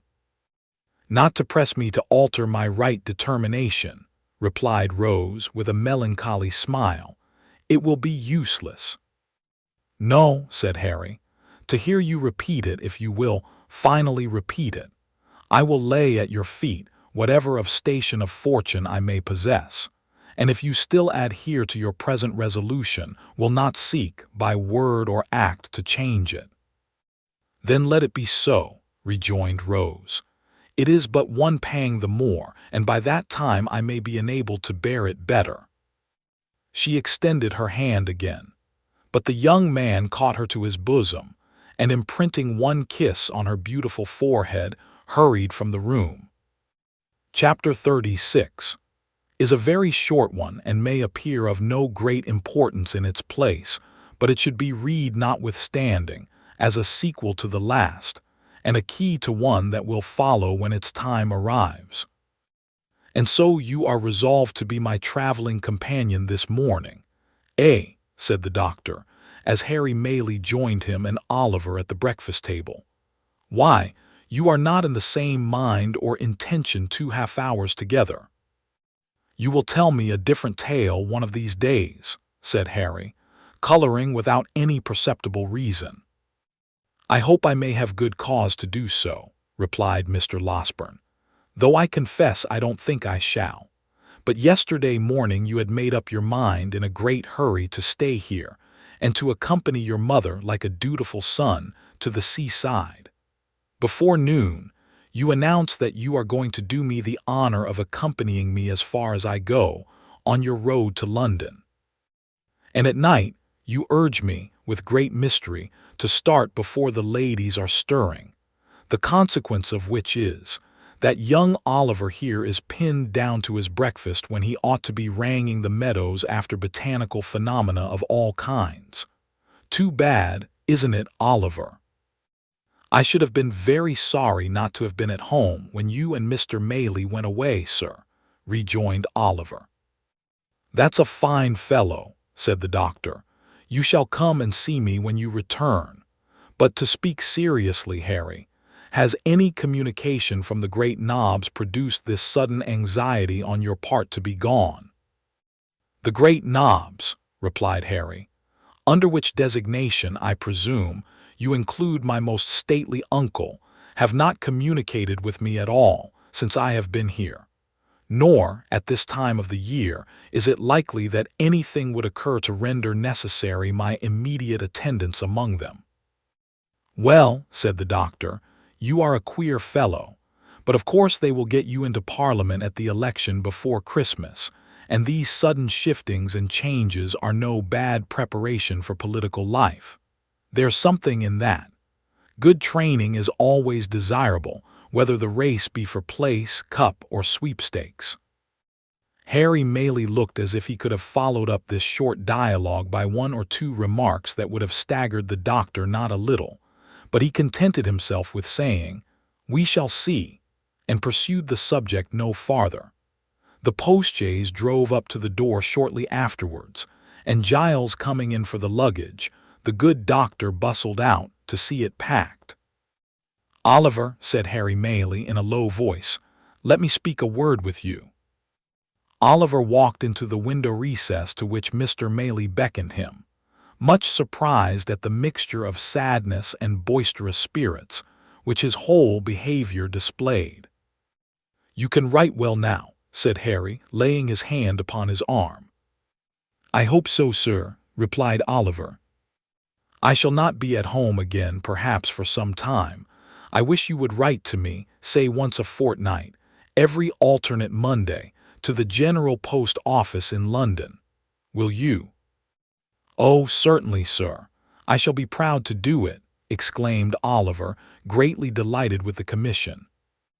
"I should like to know how my mother and Miss Maylie are," said the young man. "And you can fill up a sheet by telling me what walks you take and what you talk about and whether they, seem happy and quite well. You understand me?" "Oh, quite, sir, quite," replied Oliver. "I would rather you did not mention it to them," said Harry, hurrying over his words, "because it might make my mother anxious to write to me oftener, and it is a trouble and worry to her. Let it be a secret between you and me, and mind you tell me everything. I depend upon you." Oliver, quite elated and honored by a sense of his importance, faithfully promised to be secret and explicit in his communications. Mr. Maylie took leave of him, with many assurances of his regard and protection. The doctor was in the chaise. Giles, who, it had been arranged, should be left behind, held the door open in his hand, and the women servants were in the garden looking on. Harry cast one slight glance at the latticed window and jumped into the carriage. "Drive on," he cried, "hard, fast, full gallop. Nothing short of flying will keep pace with me today." "Halloa!" cried the doctor, letting down the front glass in a great hurry and shouting to the postilion. "Something very short of flying will keep pace with me. Do you hear?" Jingling and clattering, till distance rendered its noise inaudible, and its rapid progress only perceptible to the eye, the vehicle wound its way along the road, almost hidden in a cloud of dust, now wholly disappearing and now becoming visible again, as intervening objects or the intricacies of the way permitted. It was not until even the dusty cloud was no longer to be seen that the gazers dispersed. And there was one looker-on, who remained with eyes fixed upon the spot where the carriage had disappeared, long after it was many miles away. For behind the white curtain which had shrouded her from view when Harry raised his eyes towards the window, sat Rose herself. "He seems in high spirits and happy," she said at length. "I feared for a time he might be otherwise. I was mistaken. I am very, very glad." Tears are signs of gladness as well as grief, but those which coursed down Rose's face, as she sat pensively at the window, still gazing in the same direction, seemed to tell more of sorrow than of joy. Chapter 37, in which the reader may perceive a contrast, not uncommon in matrimonial cases. Mr. Bumble sat in the workhouse parlor, with his eyes moodily fixed on the cheerless grate, whence, as it was summer time, no brighter gleam proceeded than the reflection of certain sickly rays of the sun, which were sent back from its cold and shining surface. A paper fly cage dangled from the ceiling, to which he occasionally raised his eyes in gloomy thought, and as the heedless insects hovered round the gaudy network, Mr. Bumble would heave a deep sigh, while a more gloomy shadow overspread his countenance. Mr. Bumble was meditating. It might be that the insects brought to mind some painful passage in his own past life. Nor was Mr. Bumble's gloom the only thing calculated to awaken a pleasing melancholy in the bosom of a spectator.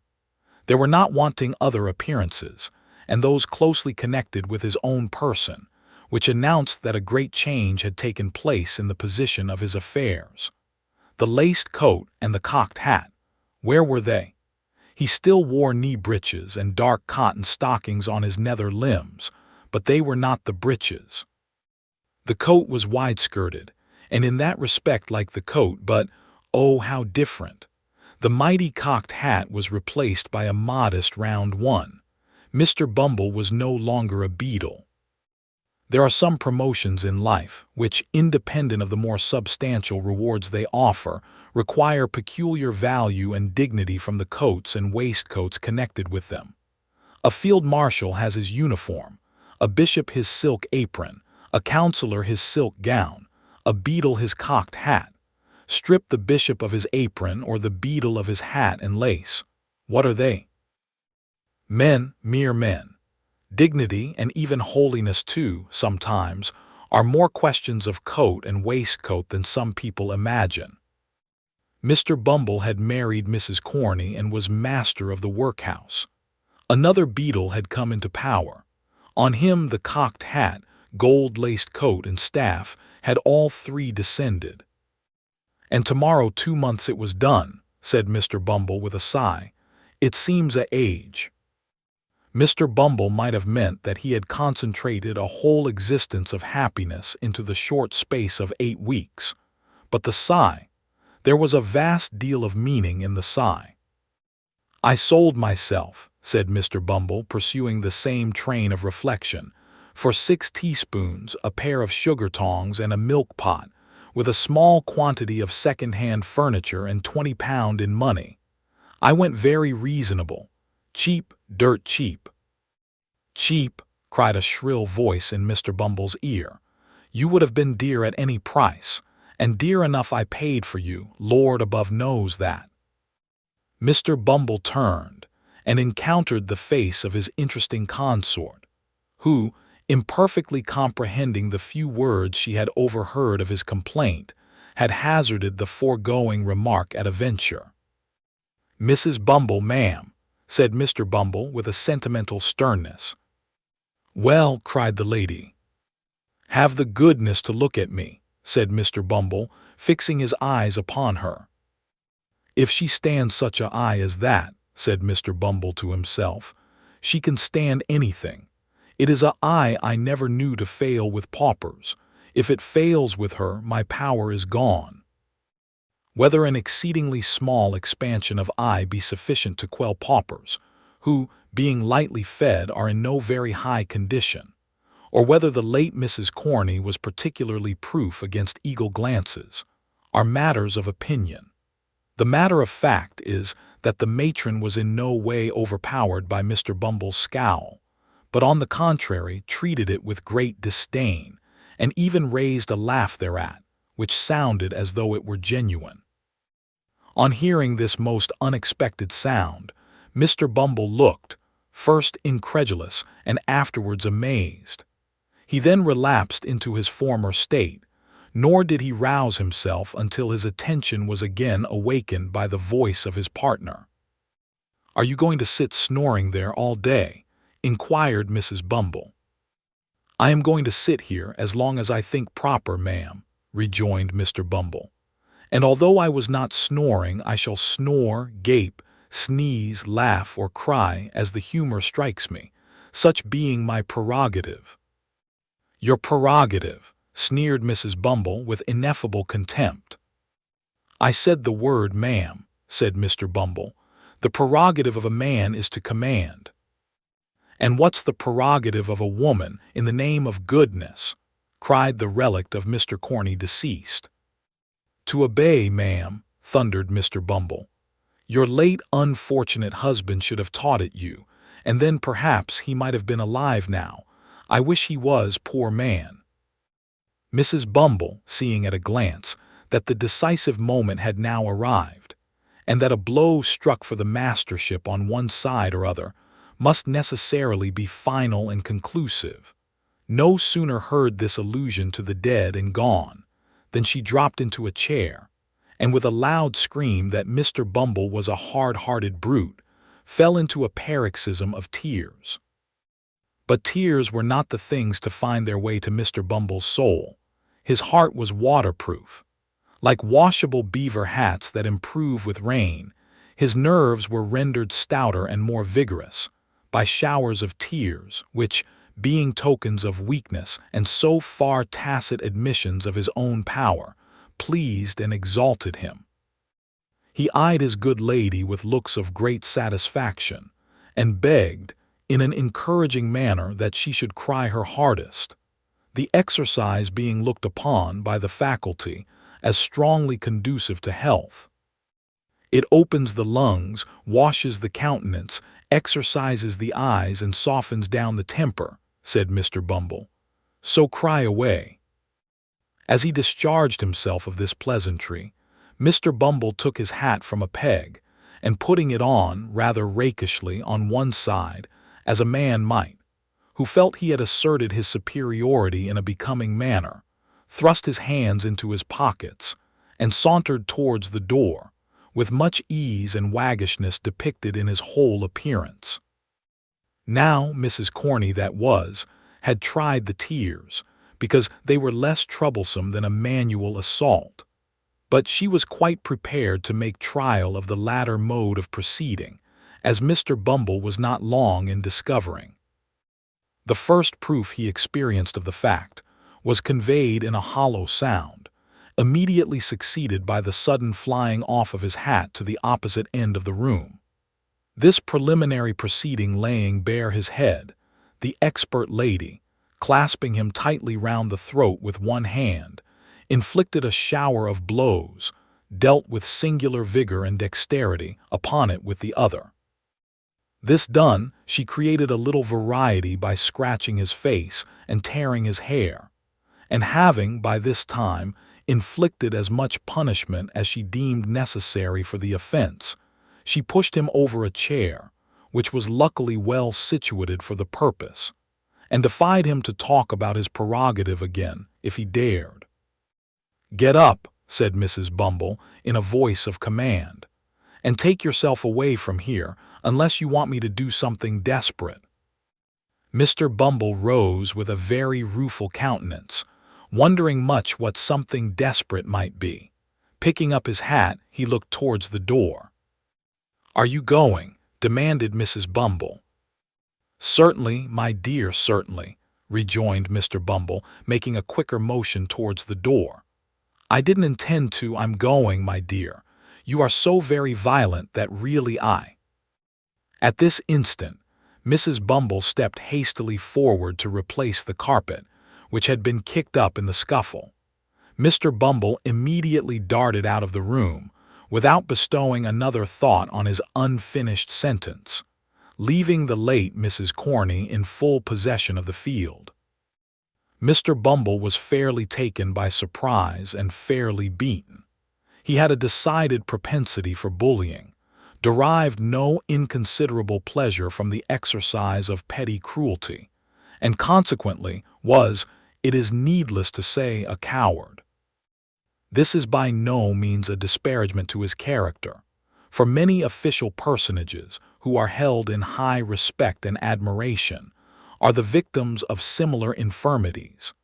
The remark is made, indeed, rather in his favor than otherwise, and with a view of impressing the reader with a just sense of his qualifications for office.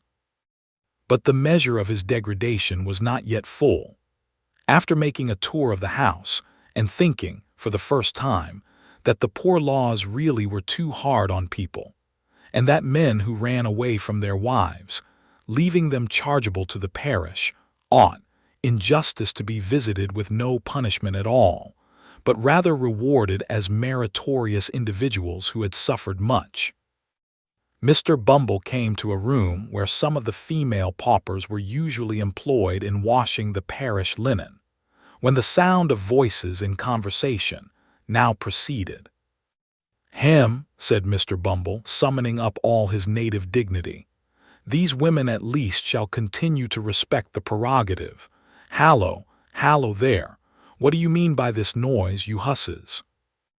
With these words, Mr. Bumble opened the door and walked in with a very fierce and angry manner, which was at once exchanged for a most humiliated and cowering air, as his eyes unexpectedly rested on the form of his lady wife.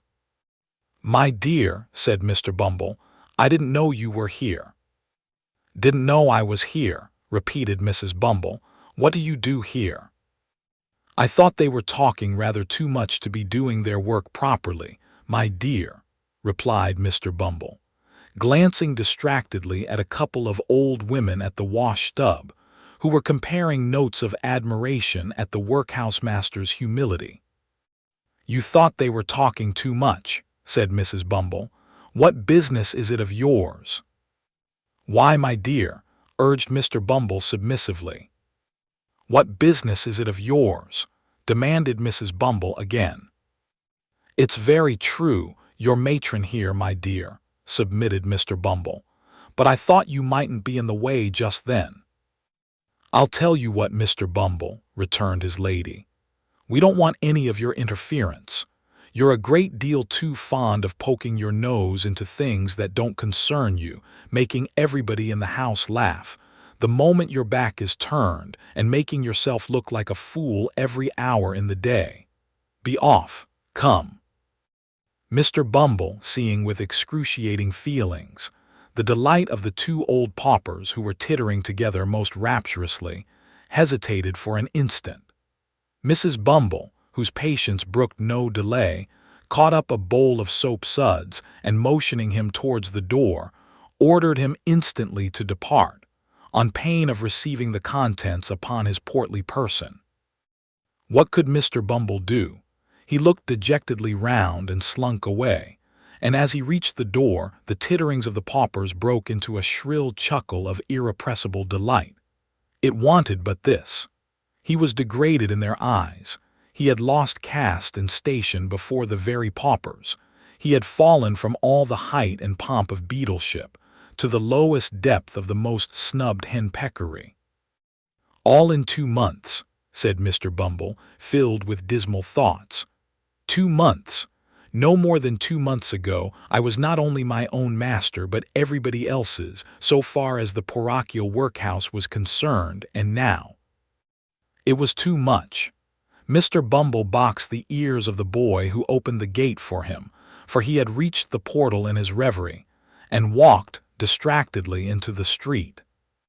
He walked up one street and down another until exercise had abated the first passion of his grief, and then the revulsion of feeling made him thirsty.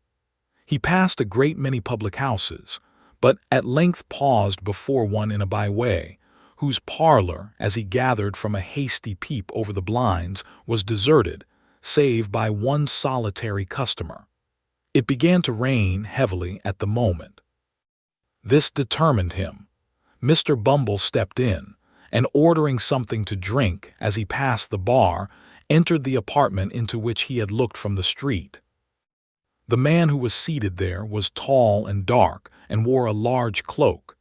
He had the air of a stranger, and seemed, by a certain haggardness in his look, as well as by the dusty soils on his dress, to have traveled some distance. He eyed Bumble askance as he entered, but scarcely deigned to nod his head in acknowledgment of his salutation.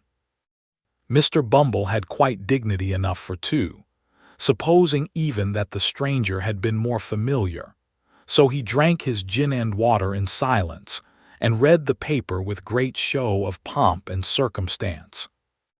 It so happened, however, as it will happen very often when men fall into company under such circumstances, that Mr. Bumble felt every now and then a powerful inducement which he could not resist to steal a look at the stranger, and that whenever he did so, he withdrew his eyes in some confusion to find that the stranger was at that moment stealing a look at him.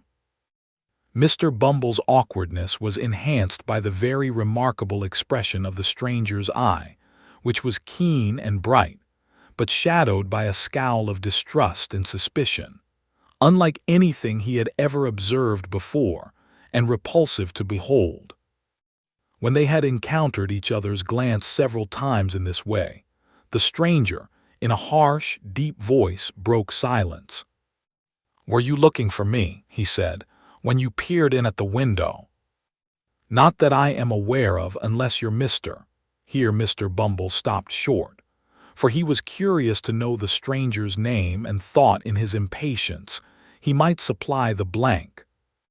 "I see you were not," said the stranger, an expression of quiet sarcasm playing about his mouth, "or you have known my name. You don't know it. I would recommend you not to ask for it." "I meant no harm, young man," observed Mr. Bumble majestically. "And have done none," said the stranger. Another silence succeeded this short dialogue, which was again broken by the stranger. "I have seen you before, I think," said he. "You were differently dressed at that time, and I only passed you in the street, but I should know you again. You were beadle here once, were you not?" "I was," said Mr. Bumble in some surprise, "parochial beadle." "Just so," rejoined the other, nodding his head. "It was in that character I saw you. What are you now?" "Master of the workhouse," rejoined Mr. Bumble, slowly and impressively, to check any undue familiarity the stranger might otherwise assume. "Master of the workhouse, young man." "You have the same eye to your own interest that you always had, I doubt not," resumed the stranger, looking keenly into Mr. Bumble's eyes, as he raised them in astonishment at the question. "Don't scruple to answer freely, man. I know you pretty well, you see." "I suppose, a married man," replied Mr. Bumble, shading his eyes with his hand, and surveying the stranger from head to foot in evident perplexity, "is not more averse to turning an honest penny when he can than a single one. Parochial officers are not so well paid that they can afford to refuse any little extra fee when it comes to them in a civil and proper manner."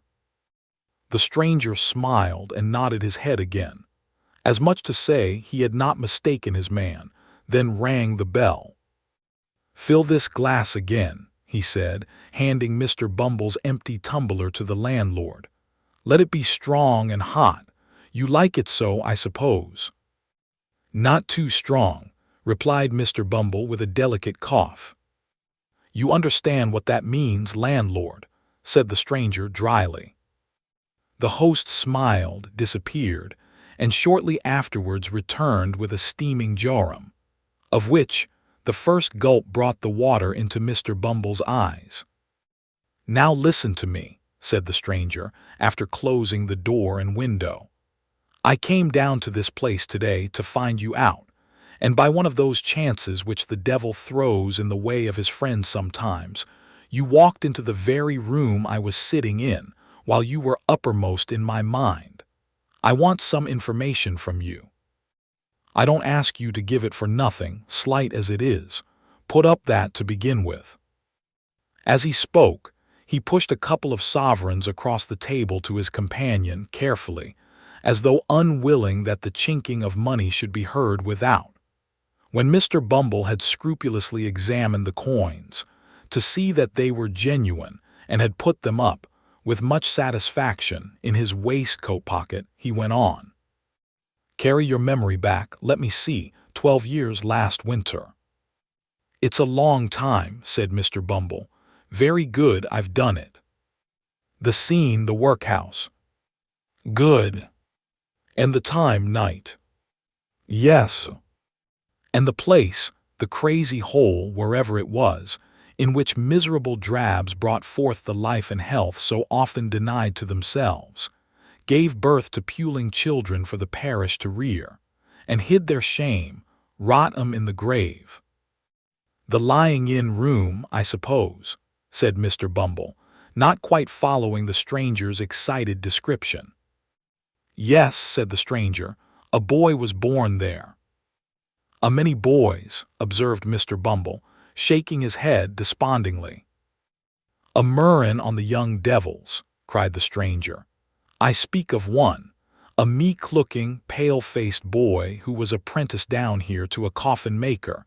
I wish he had made his coffin and screwed his body in it, and who afterwards ran away to London as it was supposed. Why, you mean Oliver, young Twist, said Mr. Bumble.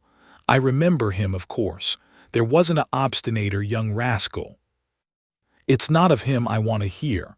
I've heard enough of him, said the stranger, stopping Mr. Bumble in the outset of a tirade on the subject of poor Oliver's vices. It's of a woman, the hag that nursed his mother. Where is she? Where is she? Said Mr. Bumble, whom the gin and water had rendered facetious. It would be hard to tell. There's no midwifery there, whichever place she's gone to, so I suppose she's out of employment anyway.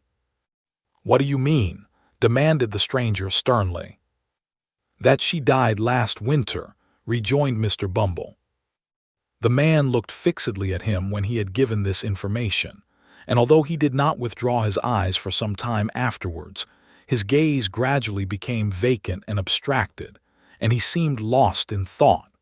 For some time he appeared doubtful whether he ought to be relieved or disappointed by the intelligence, but at length he breathed more freely, and withdrawing his eyes, observed that it was no great matter. With that he rose, as if to depart. But Mr. Bumble was cunning enough, and he at once saw that an opportunity was opened for the lucrative disposal of some secret in the possession of his better half. He well remembered the night of old Sally's death, which the occurrences of that day had given him good reason to recollect, as the occasion on which he had proposed to Mrs. Corney, and although that lady had never confided to him the disclosure of which she had been the solitary witness, he had heard enough to know that it related to something that had occurred in the old woman's attendance, as workhouse nurse, upon the young mother of Oliver Twist. Hastily calling this circumstance to mind, he informed the stranger with an air of mystery that one woman had been closeted with the old harridan shortly before she died, and that she could, as he had reason to believe, throw some light on the subject of his inquiry. How can I find her? Said the stranger, thrown off his guard, and plainly showing that all his fears, whatever they were aroused afresh by the intelligence. Only through me, rejoined Mr. Bumble. When? Cried the stranger hastily. Tomorrow, rejoined Bumble. At 9 in the evening, said the stranger, producing a scrap of paper and writing down upon it an obscure address by the waterside in characters that betrayed his agitation. At 9 in the evening, bring her to me there. I needn't tell you to be secret. It's your interest. With these words, he led the way to the door, after stopping to pay for the liquor that had been drunk. Shortly remarking that their roads were different, he departed, without more ceremony than an emphatic repetition of the hour of appointment for the following night. On glancing at the address, the parochial functionary observed that it contained no name. The stranger had not gone far, so he made after him to ask it. "What do you want?" cried the man, turning quickly round as Bumble touched him on the arm. "Following me." "Only to ask a question," said the other, pointing to the scrap of paper. "What name am I to ask for?" "Monks," rejoined the man and strode hastily away. Chapter 38, containing an account of what passed between Mr. and Mrs. Bumble and Mr. Monks at their nocturnal interview. It was a dull, close, overcast summer evening. The clouds, which had been threatening all day, spread out in a dense and sluggish mass of vapor, already yielded large drops of rain, and seemed to presage a violent thunderstorm, when Mr. and Mrs. Bumble, turning out of the main street of the town, directed their course towards a scattered little colony of ruinous houses, distant from it some mile and a half or thereabouts, and erected on a low, unwholesome swamp, bordering upon the river. They were both wrapped in old and shabby outer garments, which might perhaps serve the double purpose of protecting their persons from the rain and sheltering them from observation. The husband carried a lantern, from which, however, no light yet shone, and trudged on, a few paces in front as though, the way being dirty, to give his wife the benefit of treading in his heavy footprints. They went on in profound silence. Every now and then Mr. Bumble relaxed his pace and turned his head as if to make sure that his helpmate was following. Then, discovering that she was close at his heels, he mended his rate of walking and proceeded at a considerable increase of speed towards their place of destination. This was far from being a place of doubtful character, for it had long been known as the residence of none but low ruffians, who, under various pretenses of living by their labor, subsisted chiefly on plunder and crime. It was a collection of mere hovels, some hastily built with loose bricks, others of old worm-eaten ship timber, jumbled together without any attempt at order or arrangement, and planted, for the most part, within a few feet of the river's bank. A few leaky boats drawn up on the mud, and made fast to the dwarf wall which skirted it, and here and there an oar or coil of rope, appeared, at first, to indicate that the inhabitants of these miserable cottages pursued some avocation on the river.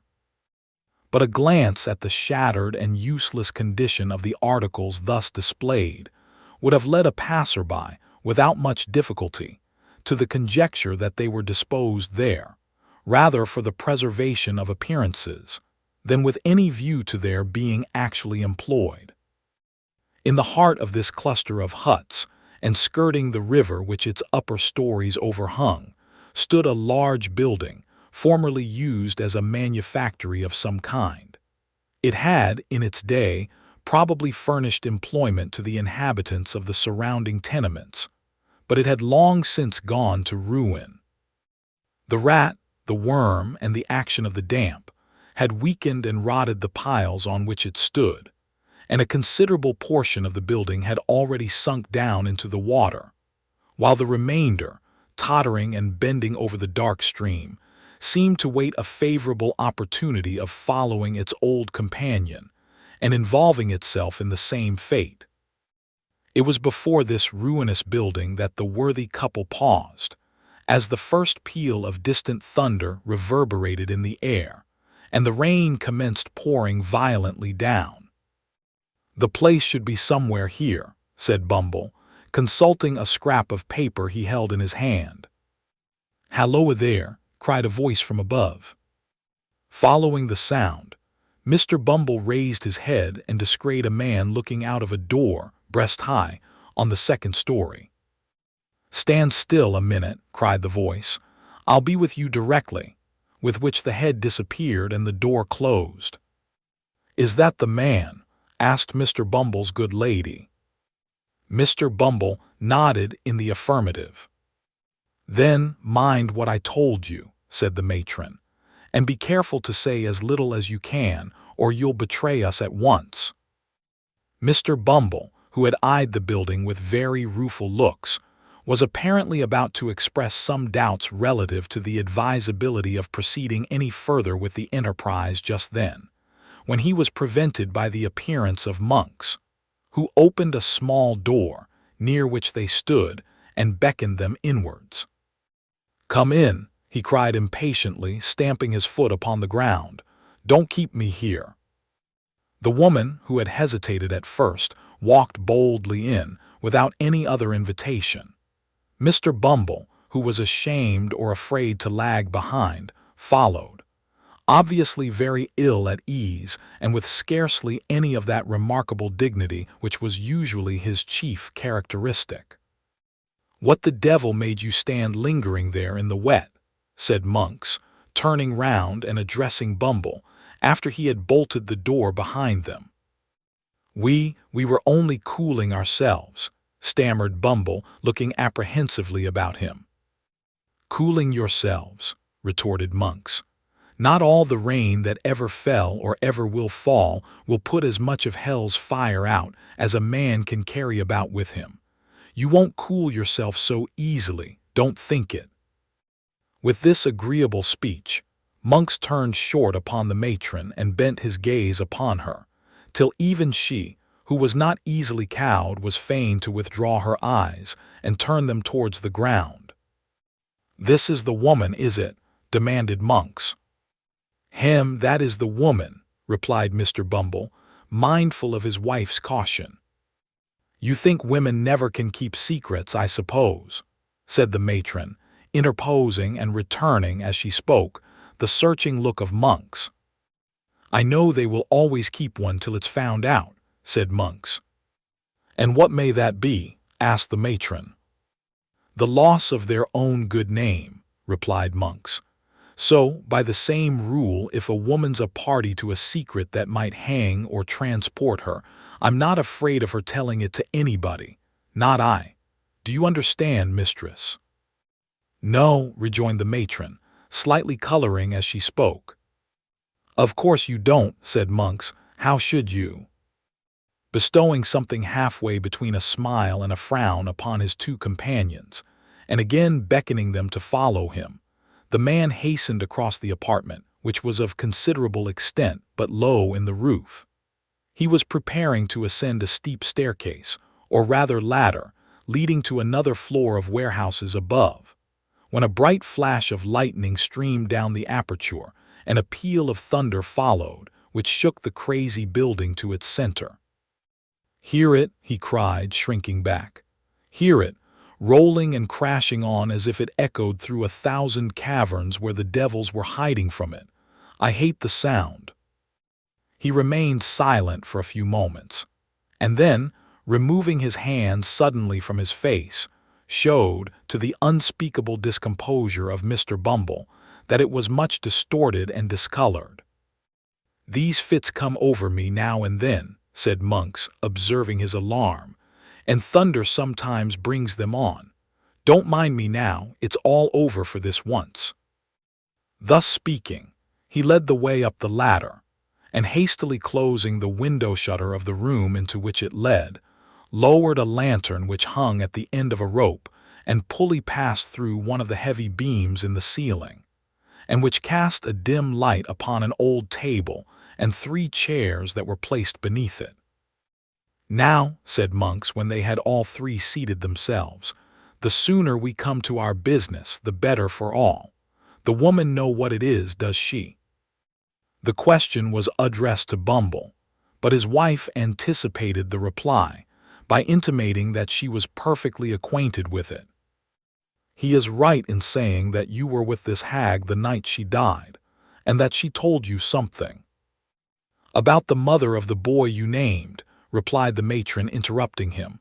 "Yes." "The first question is, of what nature was her communication?" said Monks. "That's the second," observed the woman with much deliberation. "The first is, what may the communication be worth?"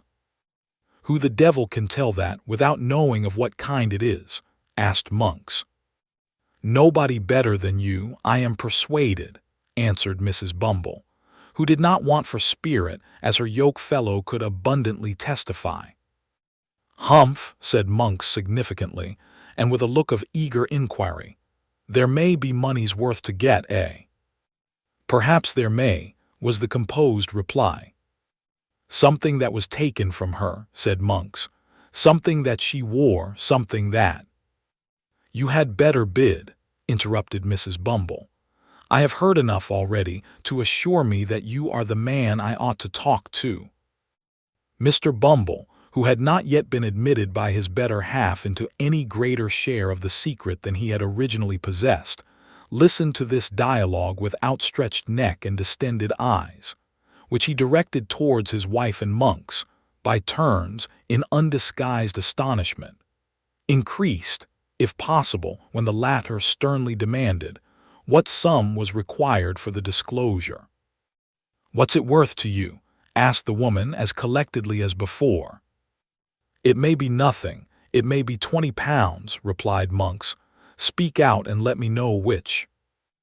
"Add £5 to the sum you have named. Give me £25 in gold," said the woman, "and I'll tell you all I know, not before." £25, exclaimed Monks, drawing back. "I spoke as plainly as I could," replied Mrs. Bumble. "It's not a large sum either." "Not a large sum for a paltry secret that may be nothing when it's told," cried Monks impatiently, "and which has been lying dead for 12 years past or more." "Such matters keep well and, like good wine, often double their value in course of time," answered the matron, still preserving the resolute indifference she had assumed. "As to lying dead, there are those who will lie dead for 12,000 years to come, or 12,000,000, for anything you or I know, who will tell strange tales at last." "What if I pay it for nothing?" asked Monks, hesitating. "You can easily take it away again," replied the matron. "I am but a woman, alone here, and unprotected." "Not alone, my dear, nor unprotected, neither," submitted Mr. Bumble, in a voice tremulous with fear. "I am here, my dear. And besides," said Mr. Bumble, his teeth chattering as he spoke, "Mr. Monks is too much of a gentleman to attempt any violence on parochial persons. Mr. Monks is aware that I am not a young man, my dear, and also that I am a little run to seed, as I may say, but he has heard. I say I have no doubt Mr. Monks has heard, my dear, that I am a very determined officer, with very uncommon strength if I'm once roused. I only want a little rousing, that's all." As Mr. Bumble spoke, he made a melancholy feint of grasping his lantern with fierce determination, and plainly showed, by the alarmed expression of every feature, that he did want a little rousing, and not a little, prior to making any very warlike demonstration, unless, indeed, against paupers or other person or persons trained down for the purpose. "You are a fool," said Mrs. Bumble in reply, "and had better hold your tongue." "He had better have cut it out before he came if he can't speak in a lower tone," said Monks grimly. "So, he's your husband, eh?" "He my husband," tittered the matron, parrying the question. "I thought as much when you came in," rejoined Monks, marking the angry glance which the lady darted at her spouse as she spoke. "So much the better. I have less hesitation in dealing with two people when I find that there's only one will between them. I'm in earnest. See here." He thrust his hand into a side pocket, and producing a canvas bag, told out 25 sovereigns on the table and pushed them over to the woman. "Now," he said, "gather them up, and when this cursed peal of thunder which I feel is coming up to break over the housetop is gone, let's hear your story." The thunder, which seemed in fact much nearer, and to shiver and break almost over their heads, having subsided, Monks, raising his face from the table, bent forward to listen to what the woman should say. The faces of the three nearly touched, as the two men leant over the small table in their eagerness to hear, and the woman also leant forward to render her whisper audible. The sickly rays of the suspended lantern falling directly upon them aggravated the paleness and anxiety of their countenances, which, encircled by the deepest gloom and darkness, looked ghastly in the extreme. "When this woman that we called Old Sally died," the matron began, "she and I were alone." "Was there no one by?" asked Monks in the same hollow whisper. No sick wretch or idiot in some other bed. No one who could hear and might by possibility understand. Not a soul, replied the woman. We were alone. I stood alone beside the body when death came over it. Good, said Monks, regarding her attentively. Go on. She spoke of a young creature, resumed the matron, who had brought a child into the world some years before, not merely in the same room but in the same bed, in which she then lay dying. I, said Monks with quivering lip and glancing over his shoulder, blood, how things come about. The child was the one you named to him last night, said the matron, nodding carelessly towards her husband. The mother this nurse had robbed. In life? Asked Monks. In death, replied the woman with something like a shudder. She stole from the corpse when it had hardly turned to one, that which the dead mother had prayed her with her last breath to keep for the infant's sake. She sold it, cried Monks with desperate eagerness. Did she sell it? Where, when, to whom, how long before? As she told me with great difficulty that she had done this, said the matron, she fell back and died. Without saying more, cried Monks, in a voice which from its very suppression seemed only the more furious. It's a lie. I'll not be played with, she said more. I'll tear the life out of you both, but I'll know what it was. She didn't utter another word, said the woman, to all appearance unmoved, as Mr. Bumble was very far from being by the strange man's violence. But she clutched my gown, violently, with one hand which was partly closed, and when I saw that she was dead and so removed the hand by force, I found it clasped a scrap of dirty paper. Which contained, interposed Monks, stretching forward. Nothing, replied the woman. It was a pawnbroker's duplicate. For what? Demanded Monks. In good time I'll tell you, said the woman. I judged that she had kept the trinket for some time in the hope of turning it to better account, and then had pawned it, and had saved or scraped together money to pay the pawnbroker's interest year by year and prevent its running out, so that if anything came of it, it could still be redeemed. Nothing had come of it, and as I tell you, she died with the scrap of paper, all worn and tattered, in her hand. The time was out in 2 days. I thought something might one day come of it too, and so redeemed the pledge. Where is it now? Asked Monks quickly.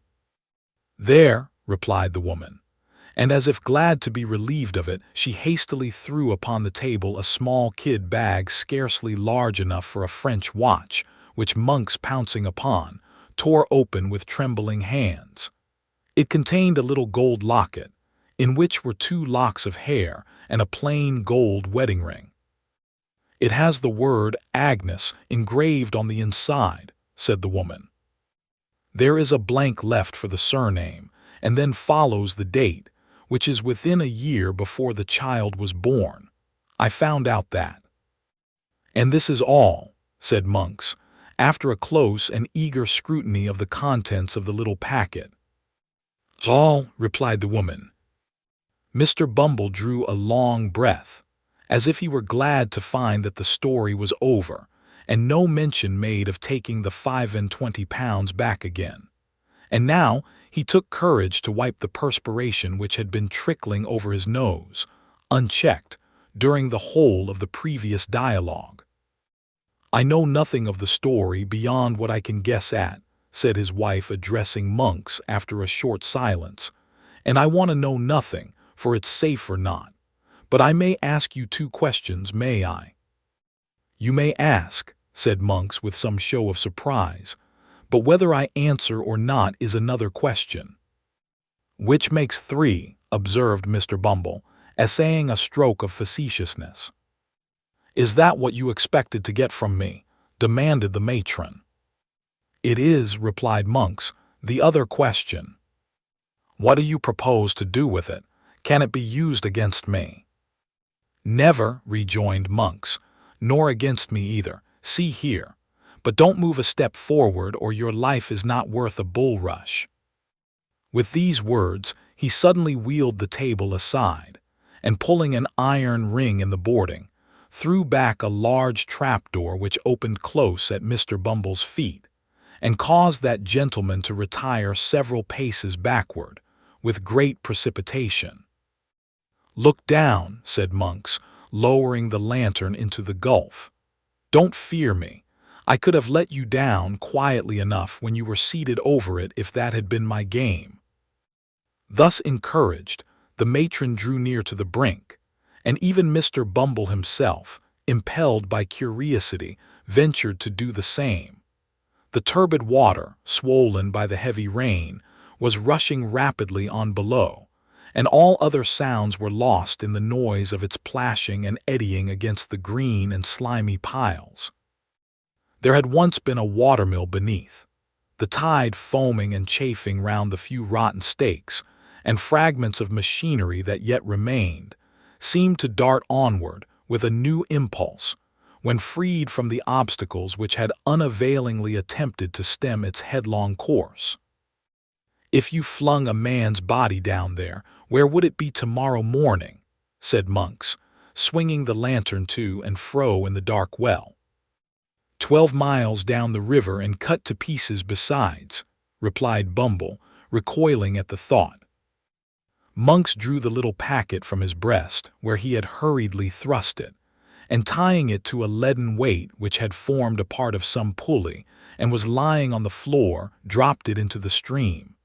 It fell straight and true as a die, clove the water with a scarcely audible splash, and was gone. The three, looking into each other's faces, seemed to breathe more freely. "There," said Monks, closing the trapdoor, which fell heavily back into its former position. "If the sea ever gives up its dead, as books say it will keep its gold and silver to itself, and that trash among it. We have nothing more to say, and may break up our pleasant party." "By all means," observed Mr. Bumble with great alacrity. "You'll keep a quiet tongue in your head, will you?" said Monks with a threatening look. "I am not afraid of your wife."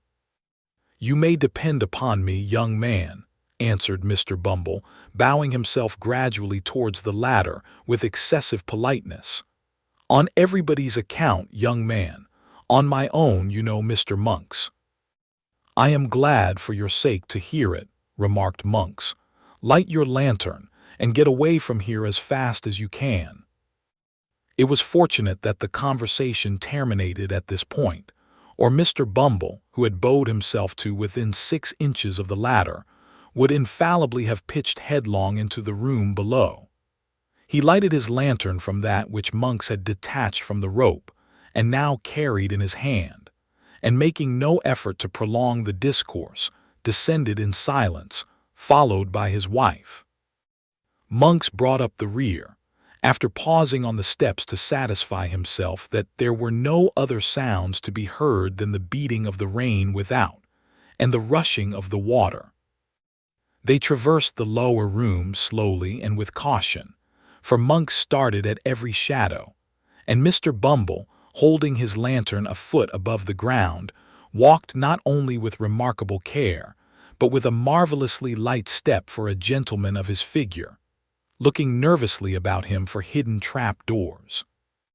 The gate at which they had entered was softly unfastened and opened by Monks. Merely exchanging a nod with their mysterious acquaintance, the married couple emerged into the wet and darkness outside. They were no sooner gone than Monks, who appeared to entertain an invincible repugnance to being left alone, called to a boy who had been hidden somewhere below. Bidding him go first and bear the light, he returned to the chamber he had just quitted. Chapter 39 introduces some respectable characters with whom the reader is already acquainted, and shows how Monks and the Jew laid their worthy heads together. On the evening following that upon which the three worthies mentioned in the last chapter disposed of their little matter of business as therein narrated, Mr. William Sikes, awakening from a nap, drowsily growled forth an inquiry what time of night it was. The room in which Mr. Sikes propounded this question was not one of those he had tenanted previous to the Chertsey expedition, although it was in the same quarter of the town and was situated at no great distance from his former lodgings. It was not, in appearance, so desirable a habitation as his old quarters, being a mean and badly furnished apartment of very limited size, lighted only by one small window in the shelving roof and abutting on a close and dirty lane. Nor were there wanting other indications of the good gentleman, having gone down in the world of late, for a great scarcity of furniture and total absence of comfort, together with the disappearance of all such small movables as spare clothes and linen, bespoke a state of extreme poverty, while the meager and attenuated condition of Mr. Sikes himself would have fully confirmed these symptoms if they had stood in any need of corroboration. The housebreaker was lying on the bed, wrapped in his white greatcoat by way of dressing-gown, and displaying a set of features in no degree improved by the cadaverous hue of illness, and the addition of a soiled nightcap, and a stiff, black beard of a week's growth. The dog sat at the bedside, now eyeing his master with a wistful look, and now pricking his ears, and uttering a low growl as some noise in the street or in the lower part of the house attracted his attention.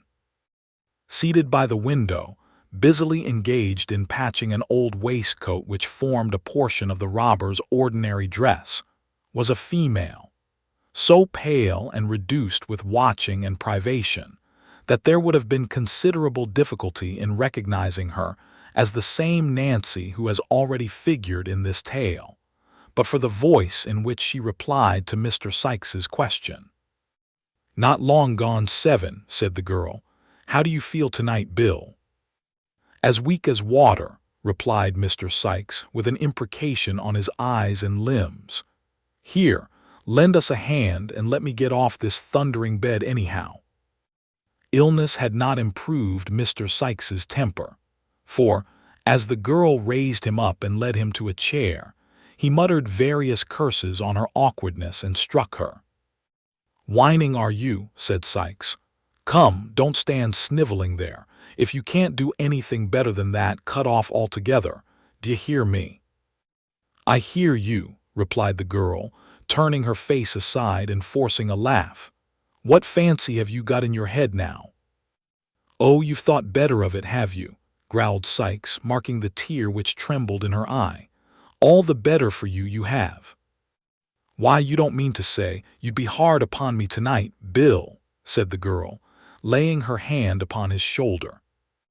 "No," cried Mr. Sikes. "Why not?" "Such a number of nights," said the girl, with a touch of woman's tenderness which communicated something like sweetness of tone, even to her voice. "Such a number of nights as I've been patient with you, nursing and caring for you as if you had been a child, and this the first that I've seen you like yourself. You wouldn't have served me as you did just now if you'd thought of that, would you? Come, come, say you wouldn't." "Well then," rejoined Mr. Sikes, "I wouldn't. Why, damn now, the girls is whining again." "It's nothing," said the girl, throwing herself into a chair. "Don't you seem to mind me. It'll soon be over." "What'll be over?" demanded Mr. Sikes in a savage voice. "What foolery are you up to now again? Get up and bustle about, and don't come over me with your woman's nonsense."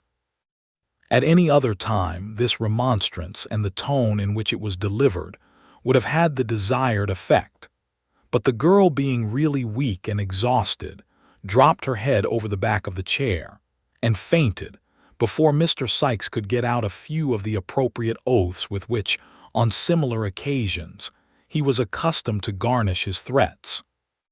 Not knowing very well what to do in this uncommon emergency, for Miss Nancy's hysterics were usually of that violent kind which the patient fights and struggles out of without much assistance, Mr. Sikes tried a little blasphemy, and finding that mode of treatment wholly ineffectual, called for assistance. "What's the matter here, my dear?" said Fagin, looking in. "Lend a hand to the girl, can't you?" replied Sikes impatiently. "Don't stand chattering and grinning at me." With an exclamation of surprise, Fagin hastened to the girl's assistance, while Mr. John Dawkins, otherwise the Artful Dodger, who had followed his venerable friend into the room, hastily deposited on the floor a bundle with which he was laden, and snatching a bottle from the grasp of Master Charles Bates, who came close at his heels, uncorked it in a twinkling with his teeth, and poured a portion of its contents down the patient's throat, previously taking a taste himself to prevent mistakes. "Give her a whiff of fresh air with the bellows, Charlie," said Mr. Dawkins, "and you slap her hands, Fagin, while Bill undoes the petticoats." These united restoratives, administered with great energy, especially that department consigned to Master Bates, who appeared to consider his share in the proceedings a piece of unexampled pleasantry, were not long in producing the desired effect. The girl gradually recovered her senses, and staggering to a chair by the bedside, hid her face upon the pillow, leaving Mr. Sikes to confront the newcomers in some astonishment at their unlooked-for appearance. "Why, what evil wind has blowed you here?" he asked Fagin. "No evil wind at all, my dear, for evil winds blow nobody any good, and I've brought something good with me that you'll be glad to see. Dodger, my dear, open the bundle, and give Bill the little trifles that we spent all our money on this morning." In compliance with Mr. Fagin's request, the Artful untied this bundle, which was of large size and formed of an old tablecloth, and handed the articles it contained, one by one, to Charlie Bates, who placed them on the table with various encomiums on their rarity and excellence. "Sich a rabbit pie, Bill," exclaimed that young gentleman, disclosing to view a huge pasty. "Sich delicate creeters with sich tender limbs, Bill, that the worry bones melt in your mouth, and there's no occasion to pick 'em. Half a pound of 7 and 6 penny green, so precious strong that if you mix it with boiling water, it'll go nigh to blow the lid of the teapot off. 1.5 pounds of moist sugar that the niggers didn't work at all at, afore they got it up to sich a pitch of goodness. Oh no, 2 half-quartern brands, pound of best fresh, piece of double Gloucester, and to wind up all, some of the richest sort you ever lushed." Uttering this last panegyric, Master Bates produced, from one of his extensive pockets, a full-sized wine bottle, carefully corked, while Mr. Dawkins, at the same instant, poured out a wine-glassful of raw spirits from the bottle he carried, which the invalid tossed down his throat without a moment's hesitation. "Ah," said Fagin, rubbing his hands with great satisfaction. "You'll do, Bill, you'll do now." "Do?" exclaimed Mr. Sikes. "I might have been done for 20 times over afore you'd have done anything to help me. What do you mean by leaving a man in this state 3 weeks and more, you false-hearted vagabond?" "Only hear him, boys," said Fagin, shrugging his shoulders, "and us come to bring him all these beautiful things." "The things is well enough in their way," observed Mr. Sikes, a little soothed as he glanced over the table. "But what have you got to say for yourself, why you should leave me here, down in the mouth, health, blunt, and everything else, and take no more notice of me all this mortal time than if I was that 'ere dog? Drive him down, Charlie." "I never see such a jolly dog as that," cried Master Bates, doing as he was desired. "Smelling the grub like a old lady a-going to market. He'd make his fortun on the stage, that dog would, and rewive the drama besides." "Hold your din," cried Sikes as the dog retreated under the bed, still growling angrily. "What have you got to say for yourself, you withered old fence, eh?" "I was away from London, a week and more, my dear, on a plant," replied the Jew. "And what about the other fortnight?" demanded Sikes. "What about the other fortnight that you've left me lying here, like a sick rat in his hole?" "I couldn't help it, Bill. I can't go into a long explanation before company, but I couldn't help it, upon my honor." "Upon your what?" growled Sikes with excessive disgust. "Here, cut me off a piece of that pie, one of you boys, to take the taste of that out of my mouth, or it'll choke me dead." "Don't be out of temper, my dear," urged Fagin submissively. "I have never forgot you, Bill, never once." "No, I'll pound it that you han't," replied Sikes with a bitter grin. "You've been scheming and plotting away every hour that I have laid shivering and burning here, and Bill was to do this, and Bill was to do that, and Bill was to do it all dirt cheap as soon as he got well, and was quite poor enough for your work. If it hadn't been for the girl, I might have died." "There now, Bill," remonstrated Fagin, eagerly catching at the word. "If it hadn't been for the girl, who but poor old Fagin was the means of your having such a handy girl about you?" "He says true enough there," said Nancy, coming hastily forward. "Let him be, let him be." Nancy's appearance gave a new turn to the conversation, for the boys, receiving a sly wink from the wary old Jew, began to ply her with liquor, of which, however, she took very sparingly, while Fagin, assuming an unusual flow of spirits, gradually brought Mr. Sikes into a better temper by affecting to regard his threats as a little pleasant banter, and moreover by laughing very heartily at one or two rough jokes, which, after repeated applications to the spirit bottle, he condescended to make. "It's all very well," said Mr. Sikes, "but I must have some blunt from you tonight." "I haven't a piece of coin about me," replied the Jew. "Then you've got lots at home," retorted Sikes, "and I must have some from there." "Lots!" cried Fagin, holding up his hands. "I haven't so much as wood." "I don't know how much you've got, and I dare say you hardly know yourself, as it would take a pretty long time to count it," said Sikes. "But I must have some tonight, and that's flat." "Well, well," said Fagin with a sigh, "I'll send the artful round presently." "You won't do nothing of the kind," rejoined Mr. Sikes. "The artful's a deal too artful and would forget to come, or lose his way, or get dodged by traps and so be perwented, or anything for an excuse if you put him up to it. Nancy shall go to the ken and fetch it to make all sure, and I'll lie down and have a snooze while she's gone."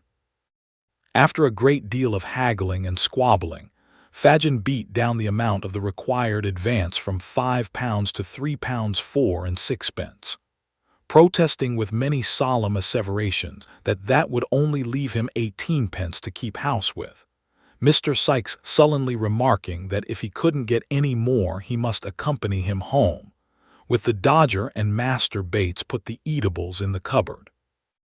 The Jew then, taking leave of his affectionate friend, returned homeward, attended by Nancy and the boys, Mr. Sikes meanwhile flinging himself on the bed and composing himself to sleep away the time until the young lady's return.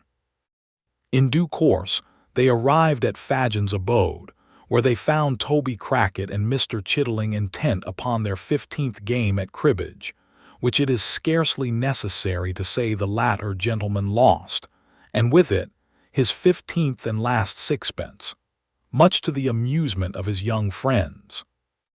Mr. Crackit, apparently somewhat ashamed at being found relaxing himself with a gentleman so much his inferior in station and mental endowments, yawned, and inquiring after Sikes, took up his hat to go.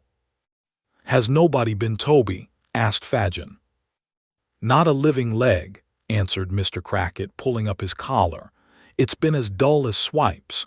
You ought to stand something handsome, Fagin, to recompense me for keeping house so long.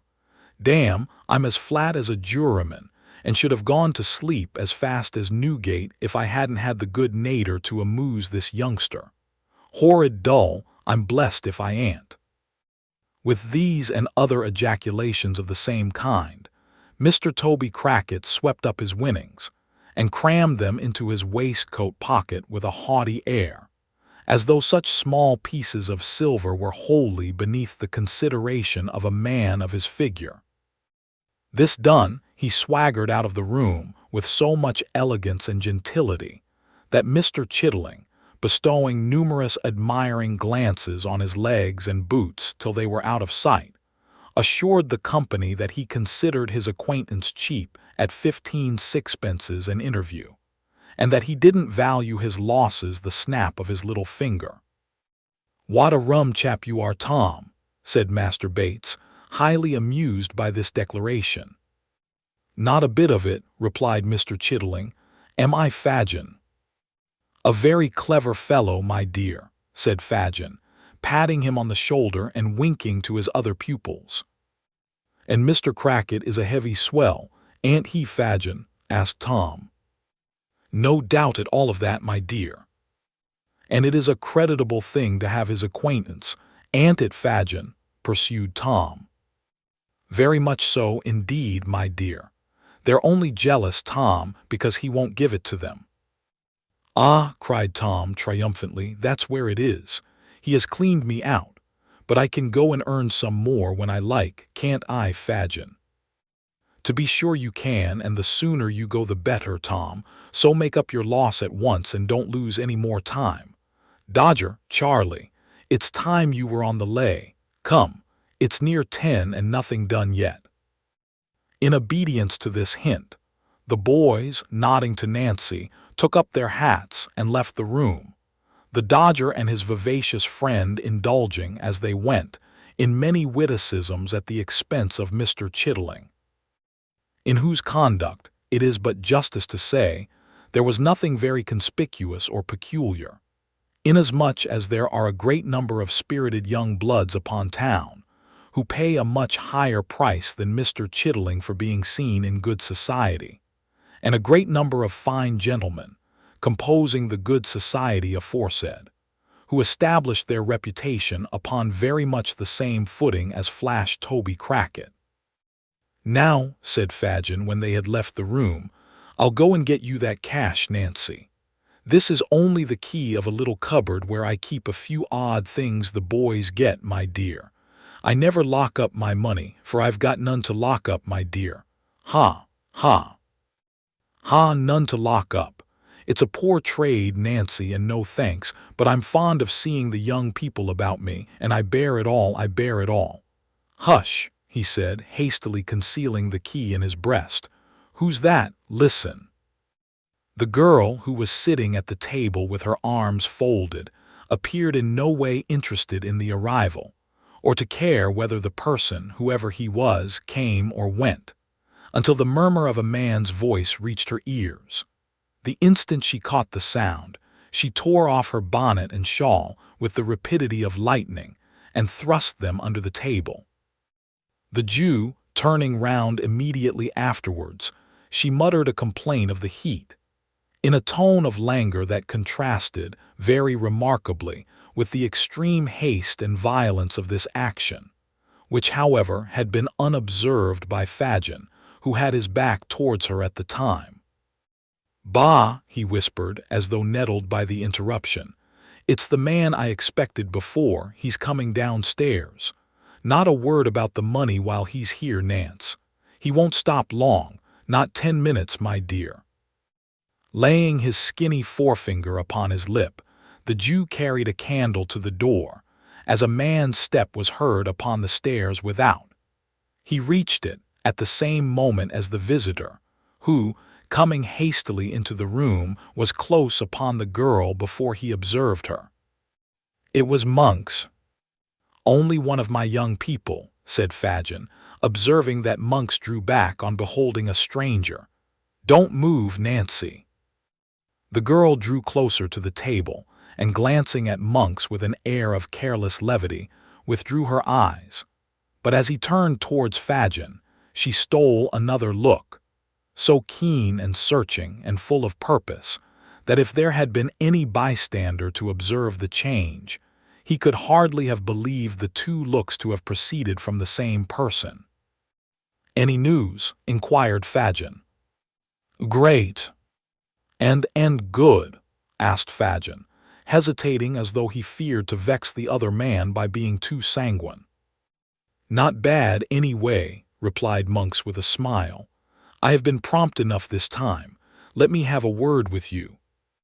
The girl drew closer to the table and made no offer to leave the room, although she could see that Monks was pointing to her. The Jew, perhaps fearing she might say something aloud about the money if he endeavored to get rid of her, pointed upward and took Monks out of the room. "Not that infernal hole we were in before," she could hear the man say as they went upstairs. Fagin laughed, and making some reply which did not reach her, seemed, by the creaking of the boards, to lead his companion to the second story. Before the sound of their footsteps had ceased to echo through the house, the girl had slipped off her shoes, and drawing her gown loosely over her head and muffling her arms in it, stood at the door, listening with breathless interest. The moment the noise ceased, she glided from the room, ascended the stairs with incredible softness and silence, and was lost in the gloom above. The room remained deserted for a quarter of an hour or more. The girl glided back with the same unearthly tread, and immediately afterwards the two men were heard descending. Monks went at once into the street, and the Jew crawled upstairs again for the money. When he returned, the girl was adjusting her shawl and bonnet, as if preparing to be gone. "Why, Nance," exclaimed the Jew, starting back as he put down the candle, "how pale you are!" "Pale?" echoed the girl, shading her eyes with her hands as if to look steadily at him. "Quite horrible. What have you been doing to yourself?" "Nothing that I know of, except sitting in this close place for I don't know how long and all," replied the girl carelessly. "Come, let me get back, that's a dear." With a sigh for every piece of money, Fagin told the amount into her hand. They parted without more conversation, merely interchanging a good night. When the girl got into the open street, she sat down upon a doorstep, and seemed, for a few moments, wholly bewildered and unable to pursue her way. Suddenly she arose, and hurrying on in a direction quite opposite to that in which Sikes was awaiting her return, quickened her pace, until it gradually resolved into a violent run. After completely exhausting herself, she stopped to take breath, and as if suddenly recollecting herself, and deploring her inability to do something she was bent upon, wrung her hands and burst into tears. It might be that her tears relieved her, or that she felt the full hopelessness of her condition, but she turned back, and hurrying with nearly as great rapidity in the contrary direction, partly to recover lost time, and partly to keep pace with the violent current of her own thoughts, soon reached the dwelling where she had left the housebreaker. If she betrayed any agitation when she presented herself to Mr. Sikes, he did not observe it, for merely inquiring if she had brought the money and receiving a reply in the affirmative, he uttered a growl of satisfaction, and replacing his head upon the pillow, resumed the slumbers which her arrival had interrupted. It was fortunate for her that the possession of money occasioned him so much employment next day in the way of eating and drinking, and withal had so beneficial an effect in smoothing down the asperities of his temper, that he had neither time nor inclination to be very critical upon her behavior and deportment. That she had all the abstracted and nervous manner of one who is on the eve of some bold and hazardous step, which it has required no common struggle to resolve upon, would have been obvious to the lynx-eyed Fagin, who would most probably have taken the alarm at once. But Mr. Sikes, lacking the niceties of discrimination, and being troubled with no more subtle misgivings than those which resolve themselves into a dogged roughness of behavior towards everybody, and being, furthermore, in an unusually amiable condition, as has been already observed, saw nothing unusual in her demeanor, and indeed troubled himself so little about her, that, had her agitation been far more perceptible than it was, it would have been very unlikely to have awakened his suspicions. As that day closed in, the girl's excitement increased, and when night came on and she sat by, watching until the housebreaker should drink himself asleep, there was an unusual paleness in her cheek, and a fire in her eye that even Sikes observed with astonishment. Mr. Sikes, being weak from the fever, was lying in bed, taking hot water with his gin to render it less inflammatory, and had pushed his glass towards Nancy to be replenished for the third or fourth time, when these symptoms first struck him. "Why burn my body?" said the man, raising himself on his hands as he stared the girl in the face. "You look like a corpse come to life again. What's the matter?" "Matter?" replied the girl. "Nothing. What do you look at me so hard for?" "What foolery is this?" demanded Sikes, grasping her by the arm and shaking her roughly. "What is it? What do you mean? What are you thinking of?" "Of many things, Bill," replied the girl, shivering, and as she did so pressing her hands upon her eyes. "But Lord, what odds in that?" The tone of forced gaiety in which the last words were spoken seemed to produce a deeper impression on Sikes than the wild and rigid look which had preceded them. "I tell you what it is," said Sikes. "If you haven't caught the fever and got it common on now, there's something more than usual in the wind, and something dangerous too. You're not a-going to. No, damn, you wouldn't do that." "Do what?" asked the girl.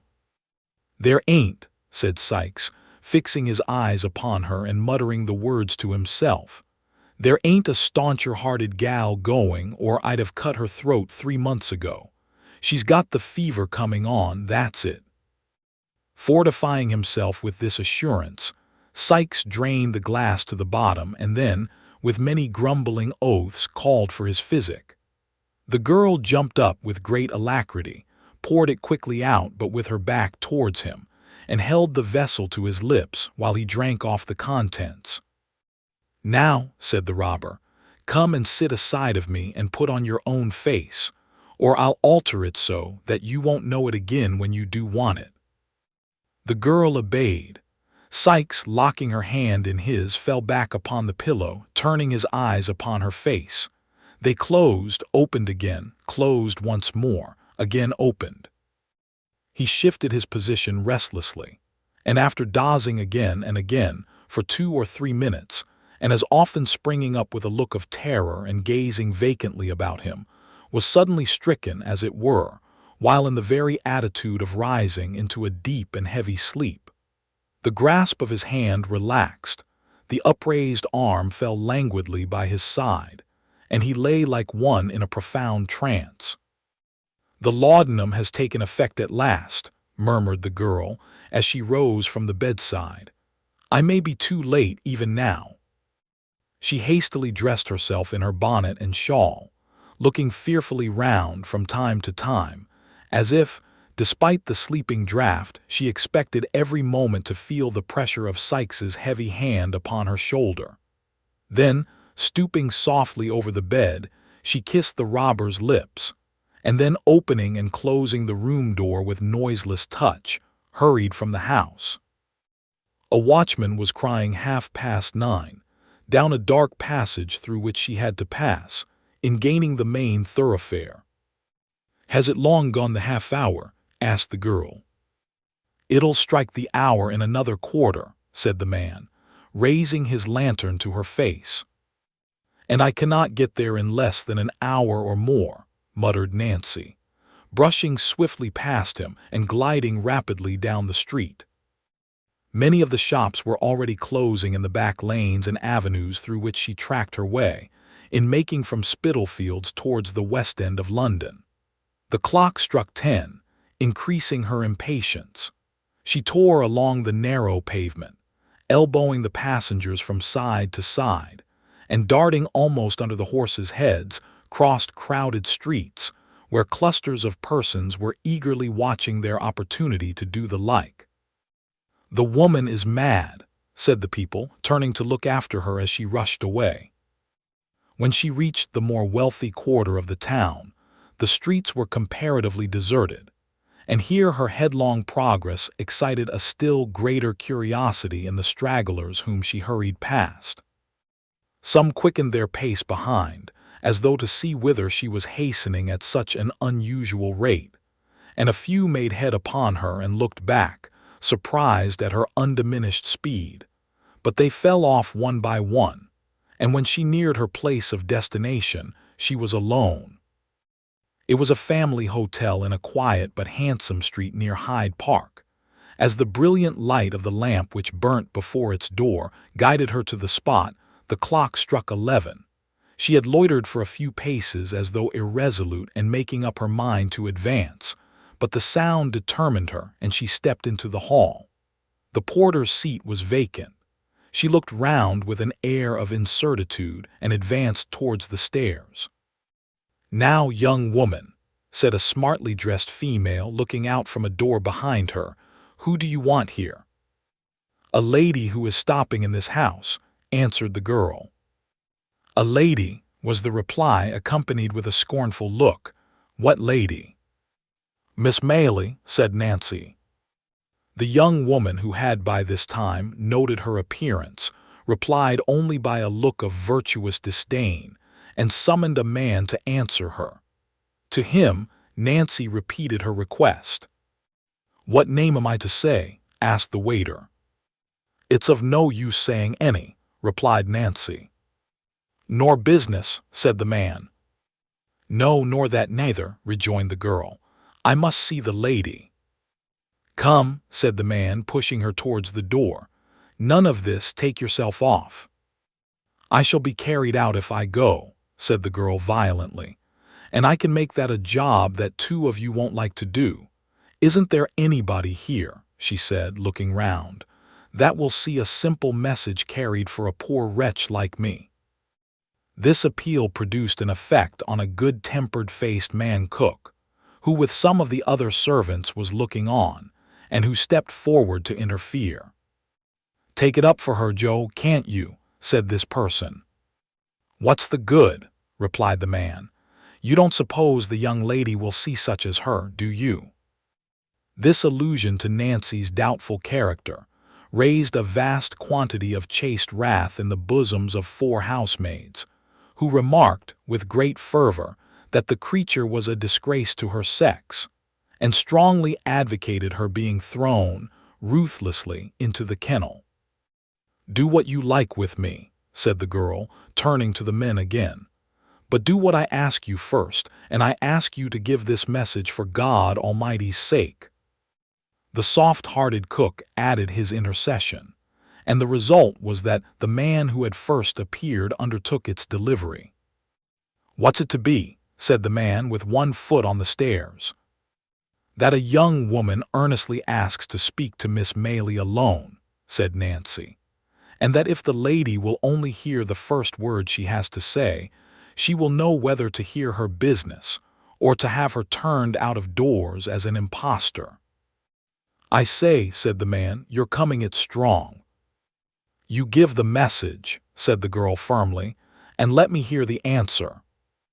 The man ran upstairs. Nancy remained, pale and almost breathless, listening with quivering lip to the very audible expressions of scorn, of which the chaste housemaids were very prolific, and of which they became still more so when the man returned and said the young woman was to walk upstairs. "It's no good being proper in this world," said the first housemaid. "Brass can do better than the gold what has stood the fire," said the second. The third contented herself with wondering what ladies was made of, and the fourth took the first in a quartet of shameful, with which the Dianas concluded. Regardless of all this, for she had weightier matters at heart, Nancy followed the man with trembling limbs to a small antechamber, lighted by a lamp from the ceiling. Here he left her and retired. Chapter 40. A strange interview, which is a sequel to the last chamber. The girl's life had been squandered in the streets, and among the most noisome of the stews and dens of London, but there was something of the woman's original nature left in her still. And when she heard a light step approaching the door opposite to that by which she had entered, and thought of the wide contrast which the small room would in another moment contain, she felt burdened with the sense of her own deep shame, and shrunk as though she could scarcely bear the presence of her with whom she had sought this interview. But struggling with these better feelings was pride, the vice of the lowest and most debased creatures, no less than of the high and self-assured. The miserable companion of thieves and ruffians, the fallen outcast of low haunts, the associate of the scourings of the jails and hulks, living within the shadow of the gallows itself. Even this degraded being felt too proud to betray a feeble gleam of the womanly feeling which she thought a weakness, but which alone connected her with that humanity, of which her wasting life had obliterated so many, many traces when a very child. She raised her eyes sufficiently to observe that the figure which presented itself was that of a slight and beautiful girl. Then, bending them on the ground, she tossed her head with affected carelessness as she said, "It's a hard matter to get to see you, lady. If I had taken offense and gone away, as many would have done, you'd have been sorry for it one day, and not without reason either." "I am very sorry if anyone has behaved harshly to you," replied Rose. "Do not think of that. Tell me why you wish to see me. I am the person you inquired for." The kind tone of this answer, the sweet voice, the gentle manner, the absence of any accent of haughtiness or displeasure, took the girl completely by surprise, and she burst into tears. "Oh, lady," she said, clasping her hands passionately before her face, "if there was more like you, there would be fewer like me. There would." "Sit down," said Rose earnestly. "If you are in poverty or affliction, I shall be truly glad to relieve you if I can. I shall indeed. Sit down." "Let me stand, lady," said the girl, still weeping, "and do not speak to me so kindly till you know me better. It is growing late. Is that door shut?" "Yes," said Rose, recoiling a few steps, as if to be nearer assistance in case she should require it. "Why?" "Because," said the girl, "I am about to put my life and the lives of others in your hands. I am the girl that dragged little Oliver back to old FAGIN'S on the night he went out from the house in Pentonville." "You," said Rose MAYLIE. "I, lady," replied the girl. "I am the infamous creature you have heard of, that lives among the thieves, and that never from the first moment I can recollect my eyes and senses opening on London streets have known any better life, or kinder words than they have given me, so help me God. Do not mind shrinking openly from me, lady. I am younger than you would think to look at me, but I am well used to it. The poorest women fall back, as I make my way along the crowded pavement." "What dreadful things are these?" said Rose, involuntarily falling from her strange companion. "Thank heaven upon your knees, dear lady," cried the girl, "that you had friends to care for and keep you in your childhood, and that you were never in the midst of cold and hunger and riot and drunkenness, and something worse than all, as I have been from my cradle. I may use the word, for the alley and the gutter were mine, as they will be my deathbed." "I pity you," said Rose in a broken voice. "It wrings my heart to hear you."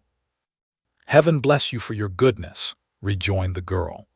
"If you knew what I am sometimes, you would pity me indeed. But I have stolen away from those who would surely murder me if they knew I had been here, to tell you what I have overheard. Do you know a man named Monks?" "No," said Rose. "He knows you," replied the girl, "and knew you were here, for it was by hearing him tell the place that I found you out." "I never heard the name," said Rose. "Then he goes by some other amongst us," rejoined the girl, "which I more than thought before. Some time ago, and soon after Oliver was put into your house on the night of the robbery, I suspecting this man, listened to a conversation held between him and Fagin in the dark. I found out from what I heard that Monks, the man I asked you about, you know." "Yes," said Rose, "I understand." "That Monks," pursued the girl, "had seen him accidentally with two of our boys on the day we first lost him, and had known him directly to be the same child that he was watching for, though I couldn't make out why. A bargain was struck with Fagin that if Oliver was got back he should have a certain sum, and he was to have more for making him a thief, which this Monks wanted for some purpose of his own." "For what purpose?" asked Rose. "He caught sight of my shadow on the wall as I listened, in the hope of finding out," said the girl. "And there are not many people besides me that could have got out of their way in time to escape discovery. But I did, and I saw him no more till last night." "And what occurred then?" "I'll tell you, lady. Last night he came again. Again they went upstairs, and I, wrapping myself up so that my shadow would not betray me, again listened at the door.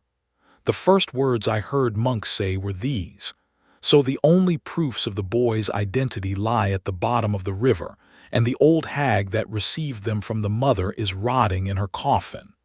They laughed and talked of his success in doing this. And Monks, talking on about the boy and getting very wild, said that though he had got the young devil's money safely now, he'd rather have had it the other way. For what a game it would have been to have brought down the boast of the father's will by driving him through every jail in town, and then hauling him up for some capital felony which Fagin could easily manage, after having made a good profit of him besides." "What is all this?" said Rose. "The truth, lady, though it comes from my lips," replied the girl. "Then he said, with oaths common enough in my ears but strange to yours, that if he could gratify his hatred by taking the boy's life without bringing his own neck in danger, he would. But as he couldn't, he'd be upon the watch to meet him at every turn in life, and if he took advantage of his birth and history, he might harm him yet. In short, Fagin, he says, Jew as you are, you never laid such snares as I'll contrive for my young brother Oliver." "His brother!" exclaimed Rose. "Those were his words," said Nancy, glancing uneasily round as she had scarcely ceased to do since she began to speak, for a vision of Sikes haunted her perpetually. "And more. When he spoke of you and the other lady, and said it seemed contrived by heaven, or the devil against him, that Oliver should come into your hands, he laughed, and said there was some comfort in that too, for how many thousands and hundreds of thousands of pounds would you not give, if you had them, to know who your two-legged spaniel was?" "You do not mean," said Rose, turning very pale, "to tell me that this was said in earnest?" "He spoke in hard and angry earnest, if a man ever did," replied the girl, shaking her head. "He is an earnest man when his hatred is up. I know many who do worse things, but I'd rather listen to them all a dozen times than to that Monks once. It is growing late, and I have to reach home without suspicion of having been on such an errand as this. I must get back quickly." "But what can I do?" said Rose. "To what use can I turn this communication without you? Back! Why do you wish to return to companions you paint in such terrible colors? If you repeat this information to a gentleman whom I can summon in an instant from the next room, you can be consigned to some place of safety without half an hour's delay." "I wish to go back," said the girl. "I must go back because how can I tell such things to an innocent lady like you? Because among the men I have told you of there is one, the most desperate among them all, that I can't leave. No, not even to be saved from the life I am leading now." "You're having interfered in this dear boy's behalf before," said Rose. "You're coming here at so great a risk to tell me what you have heard. Your manner, which convinces me of the truth of what you say, your evident contrition and sense of shame, all lead me to believe that you might yet be reclaimed." "Oh," said the earnest girl, folding her hands as the tears coursed down her face, Do not turn a deaf ear to the entreaties of one of your own sex. The first, I do believe, who ever appealed to you in the voice of pity and compassion. Do hear my words and let me save you yet for better things." "Lady," cried the girl, sinking on her knees, "dear, sweet, angel lady, you are the first that ever blessed me with such words as these, and if I had heard them years ago they might have turned me from a life of sin and sorrow. But it is too late, it is too late." "It is never too late," said Rose, "for penitence and atonement." "It is," cried the girl, writhing in agony of her mind. "I cannot leave him now. I could not be his death." "Why should you be?" asked Rose. "Nothing could save him," cried the girl. "If I told others what I have told you and led to their being taken, he would be sure to die. He is the boldest and has been so cruel."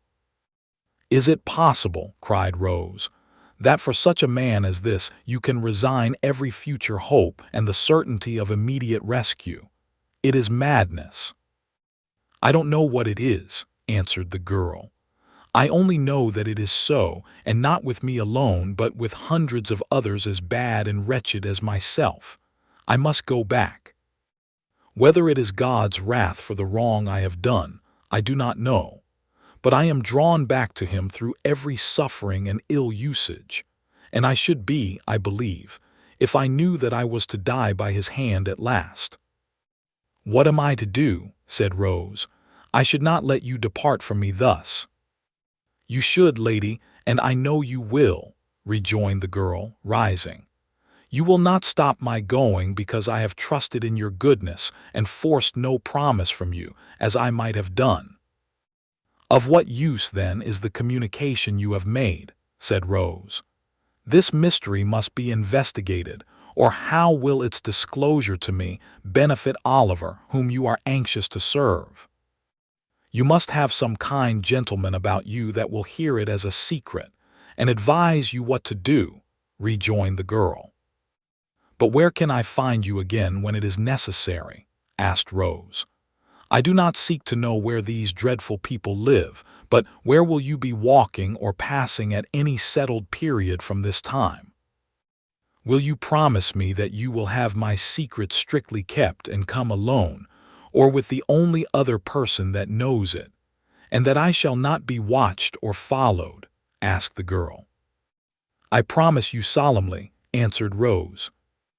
"Every Sunday night from 11 until the clock strikes 12, said the girl without hesitation. "I will walk on London Bridge if I am alive." "Stay another moment," interposed Rose, as the girl moved hurriedly towards the door. "Think once again on your own condition and the opportunity you have of escaping from it. You have a claim on me, not only as the voluntary bearer of this intelligence, but as a woman lost almost beyond redemption. Will you return to this gang of robbers and to this man when a word can save you? What fascination is it that can take you back and make you cling to wickedness and misery? Oh, is there no chord in your heart that I can touch? Is there nothing left to which I can appeal against this terrible infatuation? When ladies as young and good and beautiful as you are," replied the girl steadily, "give away your hearts, love will carry you all lengths, even such as you, who have home, friends, other admirers, everything to fill them. When such as I, who have no certain roof but the coffin lid, and no friend in sickness or death but the hospital nurse, set our rotten hearts on any man, and let him fill the place that has been a blank through all our wretched lives, who can hope to cure us? Pity us, lady, pity us for having only one feeling of the woman left, and for having that turned by a heavy judgment from a comfort and a pride into a new means of violence and suffering." "You will," said Rose after a pause, "take some money from me, which may enable you to live without dishonesty, at all events until we meet again." "Not a penny," replied the girl, waving her hand. "Do not close your heart against all my efforts to help you," said Rose, stepping gently forward. I wish to serve you indeed." "You would serve me best, lady," replied the girl, wringing her hands, "if you could take my life at once, for I have felt more grief to think of what I am tonight than I ever did before, and it would be something not to die in the hell in which I have lived. God bless you, sweet lady, and send as much happiness on your head as I have brought shame on mine." Thus speaking and sobbing aloud, the unhappy creature turned away, while Rose Maylie, overpowered by this extraordinary interview, which had more the semblance of a rapid dream than an actual occurrence, sank into a chair and endeavored to collect her wandering thoughts. Chapter 41, containing fresh discoveries and showing that surprises like misfortunes seldom come alone. Her situation was, indeed, one of no common trial and difficulty. While she felt the most eager and burning desire to penetrate the mystery in which Oliver's history was enveloped, she could not but hold sacred the confidence which the miserable woman with whom she had just conversed had reposed in her as a young and guileless girl. Her words and manner had touched Rose Maylie's heart, and mingled with her love for her young charge, and scarcely less intense in its truth and fervor, was her fond wish to win the outcast back to repentance and hope. They purposed remaining in London only 3 days, prior to departing for some weeks to a distant part of the coast. It was now midnight of the first day. What course of action could she determine upon, which could be adopted in 48 hours? Or how could she postpone the journey without exciting suspicion? Mr. Losberne was with them, and would be for the next 2 days. But Rose was too well acquainted with the excellent gentleman's impetuosity, and foresaw too clearly the wrath with which, in the first explosion of his indignation, he would regard the instrument of Oliver's recapture, to trust him with the secret, when her representations in the girl's behalf could be seconded by no experienced person. These were all reasons for the greatest caution and most circumspect behavior in communicating it to Mrs. Maylie, whose first impulse would infallibly be to hold a conference with the worthy doctor on the subject. As to resorting to any legal adviser, even if she had known how to do so, it was scarcely to be thought of, for the same reason. Once the thought occurred to her of seeking assistance from Harry, but this awakened the recollection of their last parting, and it seemed unworthy of her to call him back when the tears rose to her eyes as she pursued this train of reflection. He might have by this time learnt to forget her and to be happier away. Disturbed by these different reflections, inclining now to one course and then to another, and again recoiling from all, as each successive consideration presented itself to her mind, Rose passed a sleepless and anxious night. After more communing with herself next day, she arrived at the desperate conclusion of consulting Harry. "If it be painful to him," she thought, "to come back here, how painful it will be to me. But perhaps he will not come. He may write, or he may come himself and studiously abstain from meeting me. He did when he went away. I hardly thought he would, but it was better for us both." And here Rose dropped the pen and turned away, as though the very paper which was to be her messenger should not see her weep. She had taken up the same pen, and laid it down again 50 times, and had considered and reconsidered the first line of her letter without writing the first word, when Oliver, who had been walking in the streets, with Mr. Giles for a bodyguard, entered the room in such breathless haste and violent agitation as seemed to betoken some new cause of alarm. "What makes you look so flurried?" asked Rose, advancing to meet him. "I hardly know how. I feel as if I should be choked," replied the boy. "Oh dear, to think that I should see him at last and you should be able to know that I have told you the truth." "I never thought you had told us anything but the truth," said Rose, soothing him. "But what is this? Of whom do you speak?" "I have seen the gentleman," replied Oliver, scarcely able to articulate. "The gentleman who was so good to me, Mr. Brownlow, that we have so often talked about." "Where?" asked Rose. "Getting out of a coach," replied Oliver, shedding tears of delight, "and going into a house. I didn't speak to him. I couldn't speak to him, for he didn't see me, and I trembled so that I was not able to go up to him. But Giles asked for me whether he lived there, and they said he did." "Look here," said Oliver, opening a scrap of paper. "Here it is, here. Where he lives, I'm going there directly. Oh, dear me, dear me. What shall I do when I come to see him and hear him speak again?" With her attention not a little distracted by these and a great many other incoherent exclamations of joy, Rose read the address, which was Craven Street, in the Strand. She very soon determined upon turning the discovery to account. "Quick," she said, "tell them to fetch a hackney coach and be ready to go with me. I will take you there directly, without a minute's loss of time. I will only tell my aunt that we are going out for an hour and be ready as soon as you are." Oliver needed no prompting to dispatch, and in little more than 5 minutes they were on their way to Craven Street. When they arrived there, Rose left Oliver in the coach, under pretense of preparing the old gentleman to receive him, and sending up her card by the servant, requested to see Mr. Brownlow on very pressing business. The servant soon returned to beg that she would walk upstairs, and following him into an upper room, Miss Maylie was presented to an elderly gentleman of benevolent appearance, in a bottle green coat, at no great distance from whom was seated another old gentleman in nankeen breeches and gaiters, who did not look particularly benevolent, and who was sitting with his hands clasped on the top of a thick stick, and his chin propped thereupon. "Dear me," said the gentleman in the bottle green coat, hastily rising with great politeness, "I beg your pardon, young lady. I imagined it was some importunate person who, I beg you will excuse me. Be seated, pray." "Mr. Brownlow, I believe, sir," said Rose, glancing from the other gentleman to the one who had spoken. "That is my name," said the old gentleman. "This is my friend, Mr. Grimwig. Grimwig, will you leave us for a few minutes?" "I believe," interposed Miss Maylie, "that at this period of our interview I need not give that gentleman the trouble of going away.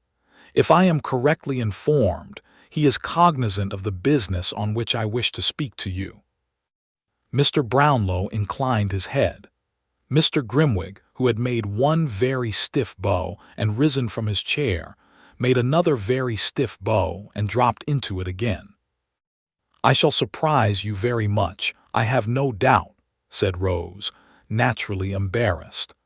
"But you once showed great benevolence and goodness to a very dear young friend of mine, and I am sure you will take an interest in hearing of him again." "Indeed," said Mr. Brownlow. "Oliver Twist you knew him as," replied Rose. The words no sooner escaped her lips than Mr. Grimwig, who had been affecting to dip into a large book that lay on the table, upset it with a great crash, and falling back in his chair, discharged from his features every expression but one of unmitigated wonder, and indulged in a prolonged and vacant stare. Then, as if ashamed of having betrayed so much emotion, he jerked himself, as it were, by a convulsion into his former attitude, and looking out straight before him emitted a long deep whistle, which seemed at last not to be discharged on empty air, but to die away in the innermost recesses of his stomach. Mr. Brownlow was no less surprised, although his astonishment was not expressed in the same eccentric manner.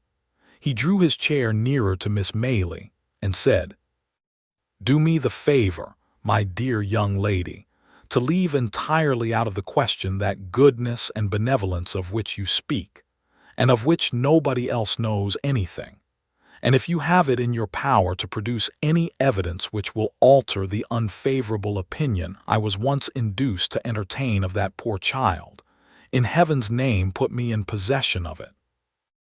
"A bad one! I'll eat my head if he is not a bad one," growled Mr. Grimwig, speaking by some ventriloquial power without moving a muscle of his face.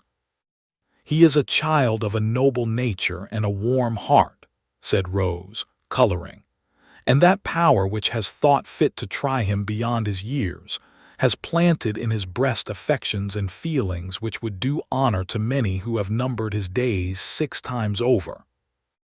"I'm only 61, said Mr. Grimwig, with the same rigid face. "And as the devil's in it if this Oliver is not 12 years old at least, I don't see the application of that remark." "Do not heed my friend, Miss Maylie," said Mr. Brownlow. "He does not mean what he says." "Yes, he does," growled Mr. Grimwig. "No, he does not," said Mr. Brownlow, obviously rising in wrath as he spoke. "He'll eat his head if he doesn't," growled Mr. Grimwig. "He would deserve to have it knocked off if he does," said Mr. Brownlow. "And he'd uncommonly like to see any man offer to do it," responded Mr. Grimwig, knocking his stick upon the floor. Having gone thus far, the 2 old gentlemen severally took snuff, and afterwards shook hands, according to their invariable custom. "Now, Miss Maylie," said Mr. Brownlow, "to return to the subject in which your humanity is so much interested. Will you let me know what intelligence you have of this poor child, allowing me to promise that I exhausted every means in my power of discovering him, and that since I have been absent from this country, my first impression that he had imposed upon me, and had been persuaded by his former associates to rob me, has been considerably shaken." Rose, who had had time to collect her thoughts, at once related, in a few natural words, all that had befallen Oliver since he left Mr. Brownlow's house, reserving Nancy's information for that gentleman's private ear, and concluding with the assurance that his only sorrow, for some months past, had been not being able to meet with his former benefactor and friend. "Thank God," said the old gentleman. "This is great happiness to me, great happiness. But you have not told me where he is now, Miss Maylie. You must pardon my finding fault with you, but why not have brought him?" "He is waiting in a coach at the door," replied Rose. "At this door," cried the old gentleman, with which he hurried out of the room, down the stairs, up the coach steps, and into the coach without another word. When the room door closed behind him, Mr. Grimwig lifted up his head, and converting one of the hind legs of his chair into a pivot, described 3 distinct circles with the assistance of his stick and the table, sitting in it all the time. After performing this evolution, he rose and limped as fast as he could up and down the room at least a dozen times, and then stopping suddenly before Rose, kissed her without the slightest preface. "Hush," he said, as the young lady rose in some alarm at this unusual proceeding. "Don't be afraid. I'm old enough to be your grandfather. You're a sweet girl, I like you. Here they are." In fact, as he threw himself at one dexterous dive into his former seat, Mr. Brownlow returned, accompanied by Oliver, whom Mr. Grimwig received very graciously. And if the gratification of that moment had been the only reward for all her anxiety and care in Oliver's behalf, Rose Maylie would have been well repaid. "There is somebody else who should not be forgotten, by the by," said Mr. Brownlow, ringing the bell. "Send Mrs. Bedwin here, if you please." The old housekeeper answered the summons with all dispatch, and dropping a curtsy at the door, waited for orders. "Why, you get blinder every day, Bedwin," said Mr. Brownlow rather testily. "Well, that I do, sir," replied the old lady. "People's eyes at my time of life don't improve with age, sir." "I could have told you that," rejoined Mr. Brownlow. "But put on your glasses and see if you can't find out what you were wanted for, will you?" The old lady began to rummage in her pocket for her spectacles. But Oliver's patience was not proof against this new trial, and yielding to his first impulse, he sprang into her arms.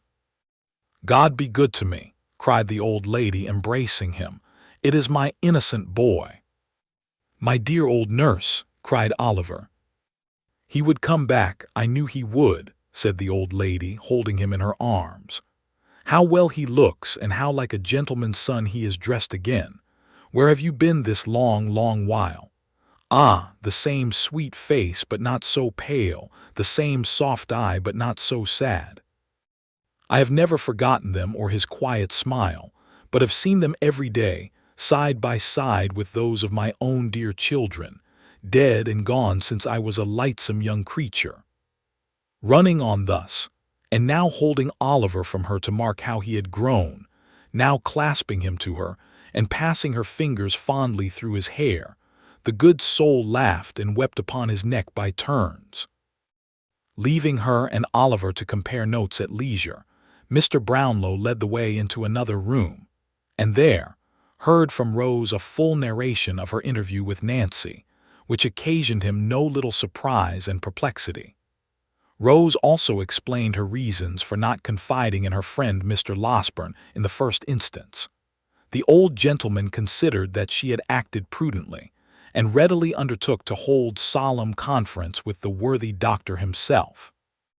To afford him an early opportunity for the execution of this design, it was arranged that he should call at the hotel at 8 o'clock that evening, and that in the meantime Mrs. Maylie should be cautiously informed of all that had occurred. These preliminaries adjusted, Rose and Oliver returned home. Rose had by no means overrated the measure of the good doctor's wrath. Nancy's history was no sooner unfolded to him than he poured forth a shower of mingled threats and execrations, threatened to make her the first victim of the combined ingenuity of Messrs. Blathers and Duff, and actually put on his hat preparatory to sallying forth to obtain the assistance of those worthies. And doubtless he would, in this first outbreak, have carried the intention into effect without a moment's consideration of the consequences, if he had not been restrained in part by corresponding violence on the side of Mr. Brownlow, who was himself of an irascible temperament, and partly by such arguments and representations as seemed best calculated to dissuade him from his hot-brained purpose. "Then what the devil is to be done?" said the impetuous doctor, when they had rejoined the two ladies. "Are we to pass a vote of thanks to all these vagabonds, male and female, and beg them to accept £100 or so apiece as a trifling mark of our esteem, and some slight acknowledgment of their kindness to Oliver?"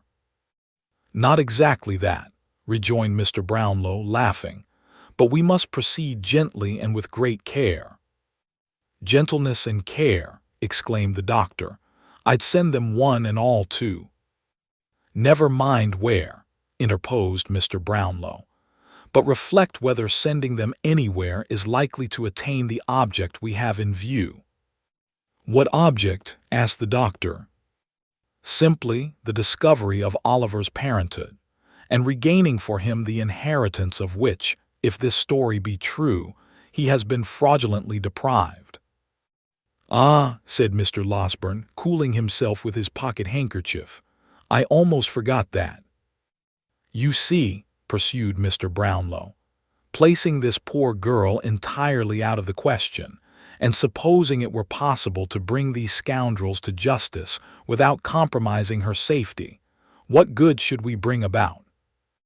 "Hanging a few of them at least in all probability," suggested the doctor, "and transporting the rest." "Very good," replied Mr. Brownlow, smiling, "but no doubt they will bring that about for themselves in the fullness of time, and if we step in to forestall them, it seems to me that we shall be performing a very quixotic act, in direct opposition to our own interest, or at least to Oliver's, which is the same thing." "How?" inquired the doctor. "Thus. It is quite clear that we shall have extreme difficulty in getting to the bottom of this mystery, unless we can bring this man, Monks, upon his knees. That can only be done by stratagem, and by catching him when he is not surrounded by these people. For, suppose he were apprehended, we have no proof against him. He is not even, so far as we know, or as the facts appear to us, concerned with the gang in any of their robberies. If he were not discharged, it is very unlikely that he could receive any further punishment than being committed to prison as a rogue and vagabond. And of course, ever afterwards his mouth would be so obstinately closed that he might as well, for our purposes, be deaf, dumb, blind, and an idiot. Then, said the doctor impetuously, I put it to you again, whether you think it reasonable that this promise to the girl should be considered binding. A promise made with the best and kindest intentions, but really— Do not discuss the point, my dear young lady, pray, said Mr. Brownlow, interrupting Rose as she was about to speak. The promise shall be kept. I don't think it will in the slightest degree interfere with our proceedings.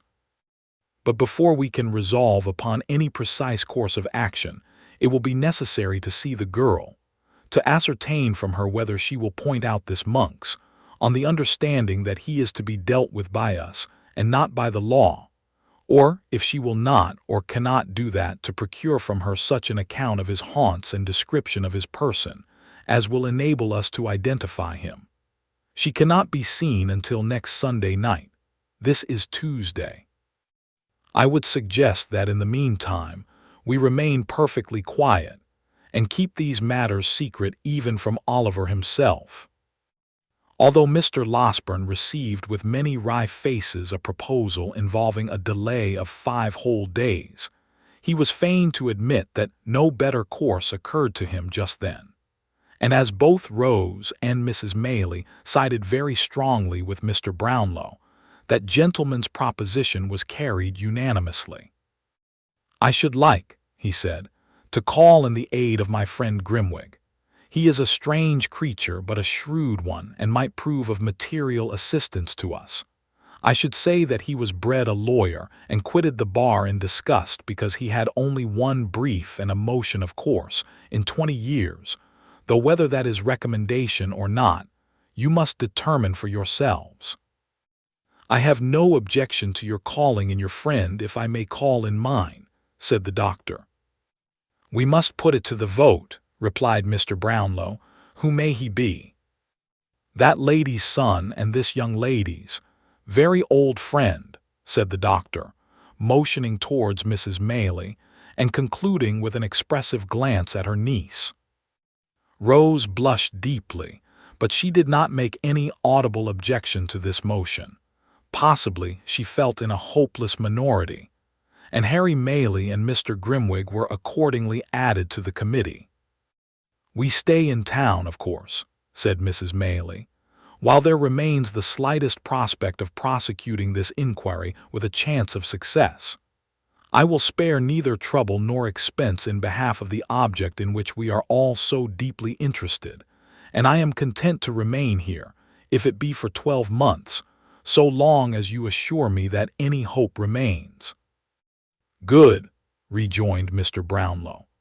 And as I see on the faces about me a disposition to inquire how it happened that I was not in the way to corroborate Oliver's tale, and had so suddenly left the kingdom, let me stipulate that I shall be asked no questions until such time as I may deem it expedient to forestall them by telling my own story. Believe me, I make this request with good reason, for I might otherwise excite hopes destined never to be realized, and only increase difficulties and disappointments already quite numerous enough. Come, supper has been announced, and young Oliver, who is all alone in the next room, will have begun to think by this time that we have wearied of his company, and entered into some dark conspiracy to thrust him forth upon the world. With these words the old gentleman gave his hand to Mrs. Maylie, and escorted her into the supper-room. Mr. Losberne followed, leading Rose, and the council was, for the present, effectually broken up. Chapter 42. An old acquaintance of Oliver's, exhibiting decided marks of genius, becomes a public character in the metropolis. Upon the night when Nancy, having lulled Mr. Sikes to sleep, hurried on her self-imposed mission to Rose Maylie, There advanced towards London by the Great North Road 2 persons, upon whom it is expedient that this history should bestow some attention.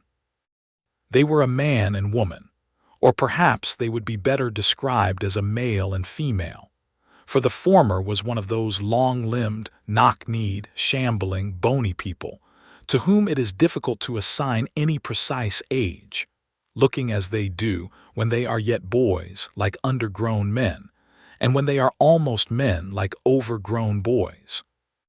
The woman was young, but of a robust and hardy make, as she need have been to bear the weight of the heavy bundle which was strapped to her back. Her companion was not encumbered with much luggage, as there merely dangled from a stick which he carried over his shoulder a small parcel wrapped in a common handkerchief, and apparently light enough. This circumstance, added to the length of his legs, which were of unusual extent, enabled him with much ease to keep some half-dozen paces in advance of his companion, to whom he occasionally turned with an impatient jerk of the head, as if reproaching her tardiness and urging her to greater exertion. Thus they had toiled along the dusty road, taking little heed of any object within sight, save when they stepped aside to allow a wider passage for the mail coaches which were whirling out of town, until they passed through Highgate Archway, when the foremost traveler stopped and called impatiently to his companion. "Come on, can't yer? What a lazybones you are, Charlotte." "It's a heavy load, I can tell you," said the female, coming up, almost breathless with fatigue. "Heavy, what are you talking about? What are you made for?" rejoined the male traveler, changing his own little bundle as he spoke to the other shoulder. "Oh, there you are, resting again. Well, if you ain't enough to tire anybody's patience out, I don't know what is." "Is it much farther?" asked the woman, resting herself against a bank and looking up with the perspiration streaming from her face. "Much farther, you're as good as there," said the long-legged tramper, pointing out before him. "Look there, those are the lights of London." "They're a good 2 miles off at least," said the woman despondingly. "Never mind whether they're 2 miles off or 20, said Noah Claypole, for he it was, "but get up and come on, or I'll kick yer, and so I give yer notice." As Noah's red nose grew redder with anger, and as he crossed the road while speaking, as if fully prepared to put his threat into execution, the woman rose without any further remark and trudged onward by his side. "Where do you mean to stop for the night, Noah?" she asked, after they had walked a few hundred yards. "How should I know?" replied Noah, whose temper had been considerably impaired by walking. "Near, I hope," said Charlotte. "No, not near," replied Mr. Claypole. "There, not near, so don't think it." "Why not?" "When I tell yer that I don't mean to do a thing, that's enough, without any why or because either," replied Mr. Claypole with dignity. "Well, you needn't be so cross," said his companion. "A pretty thing it would be, wouldn't it, to go and stop at the very first public-house outside the town, so that Sowerberry, if he come up after us, might poke in his old nose, and have us taken back in a cart with handcuffs on," said Mr. Claypole in a jeering tone. "No. I shall go and lose myself among the narrowest streets I can find, and not stop till we come to the very out-of-the-wayest house I can set eyes on. Cod, yer may thanks your stars I've got ahead, for if we hadn't gone, at first, the wrong road a purpose and come back across country, yer'd have been locked up hard and fast a week ago, my lady, and serve yer right for being a fool." "I know I ain't as cunning as you are," replied Charlotte, "but don't put all the blame on me and say I should have been locked up. You would have been if I had been, anyway." "Yer took the money from the till, yer know yer did," said Mr. Claypole. "I took it for you, Noah dear," rejoined Charlotte. "Did I keep it?" asked Mr. Claypole. "No, you trusted in me and let me carry it like a dear, and so you are," said the lady, chucking him under the chin and drawing her arm through his. This was indeed the case, but as it was not Mr. Claypole's habit to repose a blind and foolish confidence in anybody, it should be observed, in justice to that gentleman, that he had trusted Charlotte to this extent, in order that, if they were pursued, the money might be found on her, which would leave him an opportunity of asserting his innocence of any theft, and would greatly facilitate his chances of escape. Of course, he entered at this juncture into no explanation of his motives, and they walked on very lovingly together. In pursuance of this cautious plan, Mr. Claypole went on, without halting, until he arrived at the Angel at Islington, where he wisely judged, from the crowd of passengers and numbers of vehicles, that London began in earnest. Just pausing to observe which appeared the most crowded streets, and consequently the most to be avoided, he crossed into St. John's Road, and was soon deep in the obscurity of the intricate and dirty ways, which, lying between Gray's Inn Lane and Smithfield, render that part of the town one of the lowest and worst that improvement has left in the midst of London. Through these streets Noah Claypole walked, dragging Charlotte after him, now stepping into the kennel to embrace at a glance the whole external character of some small public house, now jogging on again, as some fancied appearance induced him to believe it too public for his purpose. At length he stopped in front of one, more humble in appearance and more dirty than any he had yet seen, and, having crossed over and surveyed it from the opposite pavement, graciously announced his intention of putting up there for the night. "So give us the bundle," said Noah, unstrapping it from the woman's shoulders and slinging it over his own, "and don't yer speak except when you're spoke to. What's the name of the house, Thr. 3 what?" "Cripples," said Charlotte. "3 Cripples," repeated Noah, "and a very good sign too. Now then, keep close at my heels and come along."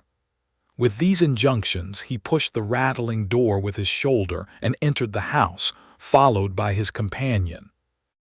There was nobody in the bar but a young Jew, who, with his 2 elbows on the counter, was reading a dirty newspaper. He stared very hard at Noah, and Noah stared very hard at him. If Noah had been attired in his charity boy's dress, there might have been some reason for the Jew opening his eyes so wide. But as he had discarded the coat and badge, and wore a short smock frock over his leathers, there seemed no particular reason for his appearance exciting so much attention in a public house. "Is this the 3 Cripples?" asked Noah. "That is the dabe of this ooze," replied the Jew. "A gentleman we met on the road, coming up from the country, recommended us here," said Noah, nudging Charlotte, perhaps to call her attention to this most ingenious device for attracting respect, and perhaps to warn her to betray no surprise. "We want to sleep here tonight." "I've dot certed you cad," said Barney, who was the attendant sprite, "but I'll idquire." "Show us the tap, and give us a bit of cold meat and a drop of beer while you're inquiring, will yer?" said Noah. Barney complied by ushering them into a small back room and setting the required viands before them, having done which, he informed the travellers that they could be lodged that night, and left the amiable couple to their refreshment. Now this back room was immediately behind the bar, and some steps lower, so that any person connected with the house, undrawing a small curtain which concealed a single pane of glass fixed in the wall of the last-named apartment, about 5 feet from its flooring, could not only look down upon any guests in the back room without any great hazard of being observed, the glass being in a dark angle of the wall, between which and a large upright beam the observer had to thrust himself, but could, by applying his ear to the partition, ascertain with tolerable distinctness their subject of conversation. The landlord of the house had not withdrawn his eye from this place of espial for 5 minutes, and Barney had only just returned from making the communication above related, when Fagin, in the course of his evening's business, came into the bar to inquire after some of his young pupils. "Hush," said Barney, "strangers in the next roob." "Strangers," repeated the old man in a whisper. "Ah, ad rub uds too," added Barney. "Frob the country but something in your way or I by staked." Fagin appeared to receive this communication with great interest. Mounting a stool, he cautiously applied his eye to the pane of glass, from which secret post he could see Mr. Claypole taking cold beef from the dish and porter from the pot, and administering homeopathic doses of both to Charlotte, who sat patiently by, eating and drinking at his pleasure. "Aha," he whispered, looking round to Barney, "I like that fellow's looks. He'd be of use to us. He knows how to train the girl already. Don't make as much noise as a mouse, my dear, and let me hear him talk. Let me hear him." He again applied his eye to the glass, and turning his ear to the partition, listened attentively, with a subtle and eager look upon his face that might have appertained to some old goblin. "So I mean to be a gentleman," said Mr. Claypole, kicking out his legs and continuing a conversation, the commencement of which Fagin had arrived too late to hear. "No more jolly old coffins, Charlotte, but a gentleman's life for me, and if you're like, you shall be a lady."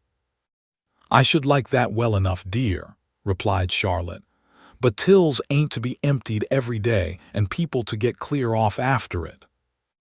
"Tills be blowed," said Mr. Claypole. "There's more things besides tills to be emptied." "What do you mean?" asked his companion.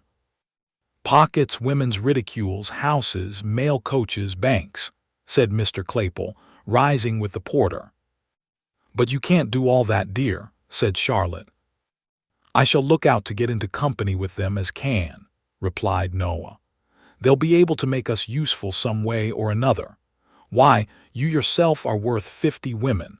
I never see such a precious sly and deceitful creetur as yer can be when I let yer." "Lor, how nice it is to hear yer say so," exclaimed Charlotte, imprinting a kiss upon his ugly face. "There, that'll do. Don't yer be too affectionate in case I'm cross with yer," said Noah, disengaging himself with great gravity. "I should like to be the captain of some band and have the whopping of 'em and follering 'em about unbeknown to themselves. That would suit me, if there was good profit, and if we could only get in with some gentleman of this sort, I say it would be cheap at that £20 note you've got, especially as we don't very well know how to get rid of it ourselves."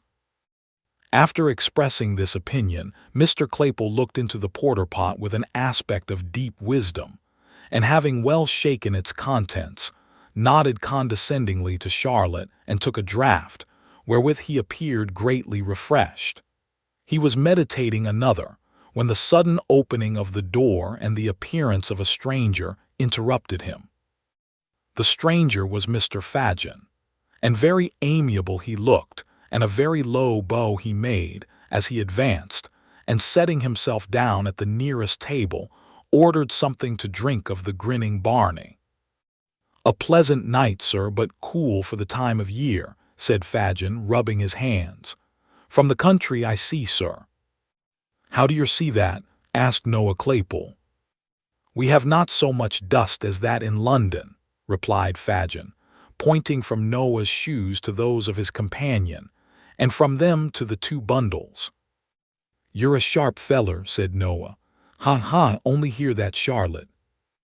"Why, one need be sharp in this town, my dear," replied the Jew, sinking his voice to a confidential whisper, "and that's the truth."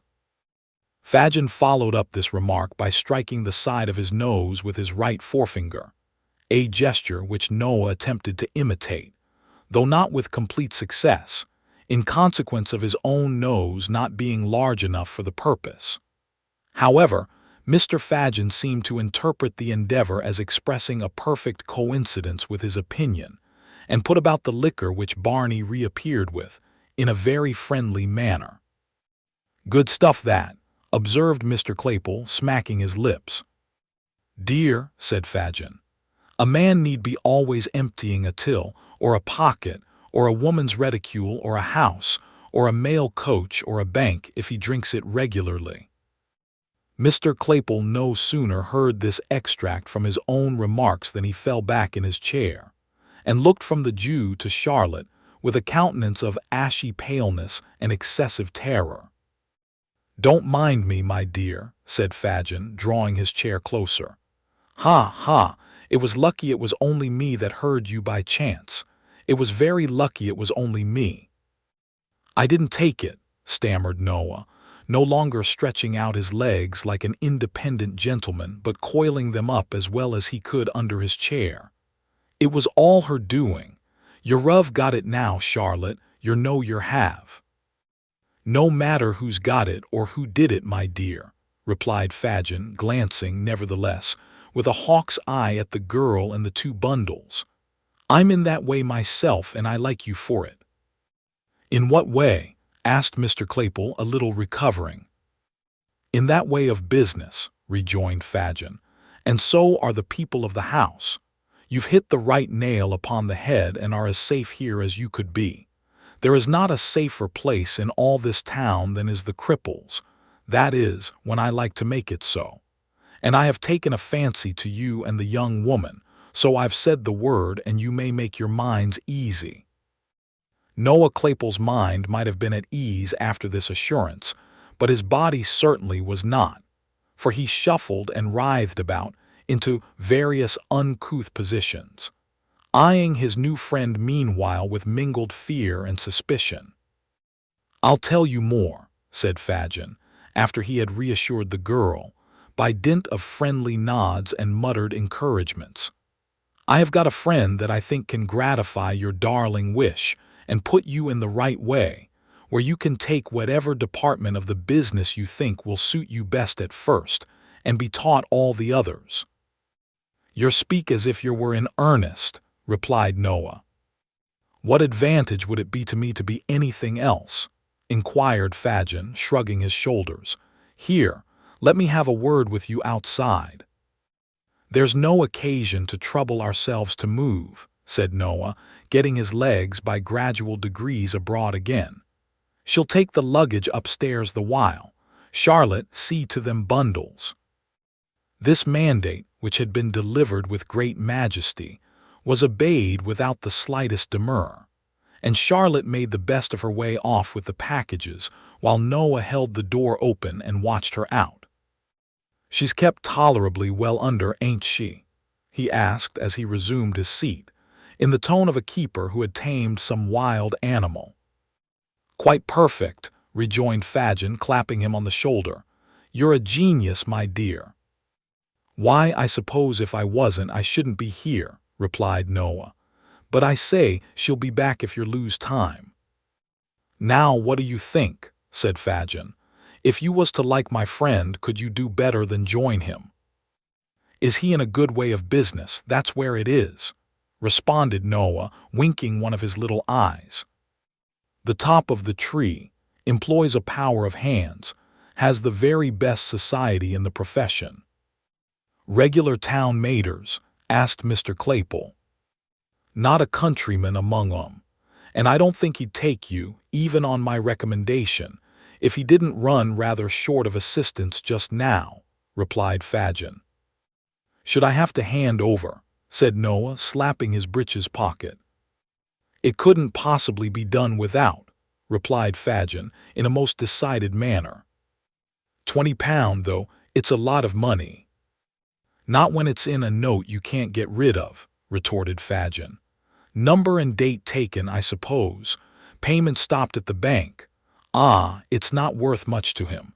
It'll have to go abroad, and he couldn't sell it for a great deal in the market. When could I see him? Asked Noah doubtfully. Tomorrow morning. Where? Here. Said Noah. What's the wages? Live like a gentleman, board and lodging, pipes and spirits free. Half of all you earn, and half of all the young woman earns, replied Mr. Fagin. Whether Noah Claypole, whose rapacity was none of the least comprehensive, would have acceded even to these glowing terms, had he been a perfectly free agent, is very doubtful. But as he recollected that, in the event of his refusal, it was in the power of his new acquaintance to give him up to justice immediately, and more unlikely things had come to pass, he gradually relented and said he thought that would suit him. "But you see," observed Noah, "as she will be able to do a good deal, I should like to take something very light." "A little fancy work," suggested Fagin. "Ah, something of that sort," replied Noah. "What do you think would suit me now? Something not too trying for the strength and not very dangerous, you know. That's the sort of thing." "I heard you talk of something in the spy way upon the others, my dear," said Fagin. "My friend wants somebody who would do that well, very much." "Why, I did mention that, and I shouldn't mind turning my hand to it sometimes," rejoined Mr. Claypole slowly. "But it wouldn't pay by itself, you know." "That's true," observed the Jew, ruminating or pretending to ruminate. "No, it might not." "What do you think, then?" asked Noah, anxiously regarding him. "Something in the sneaking way, where it was pretty sure work, and not much more risk than being at home." "What do you think of the old ladies?" asked Fagin. "There's a good deal of money made in snatching their bags and parcels and running round the corner."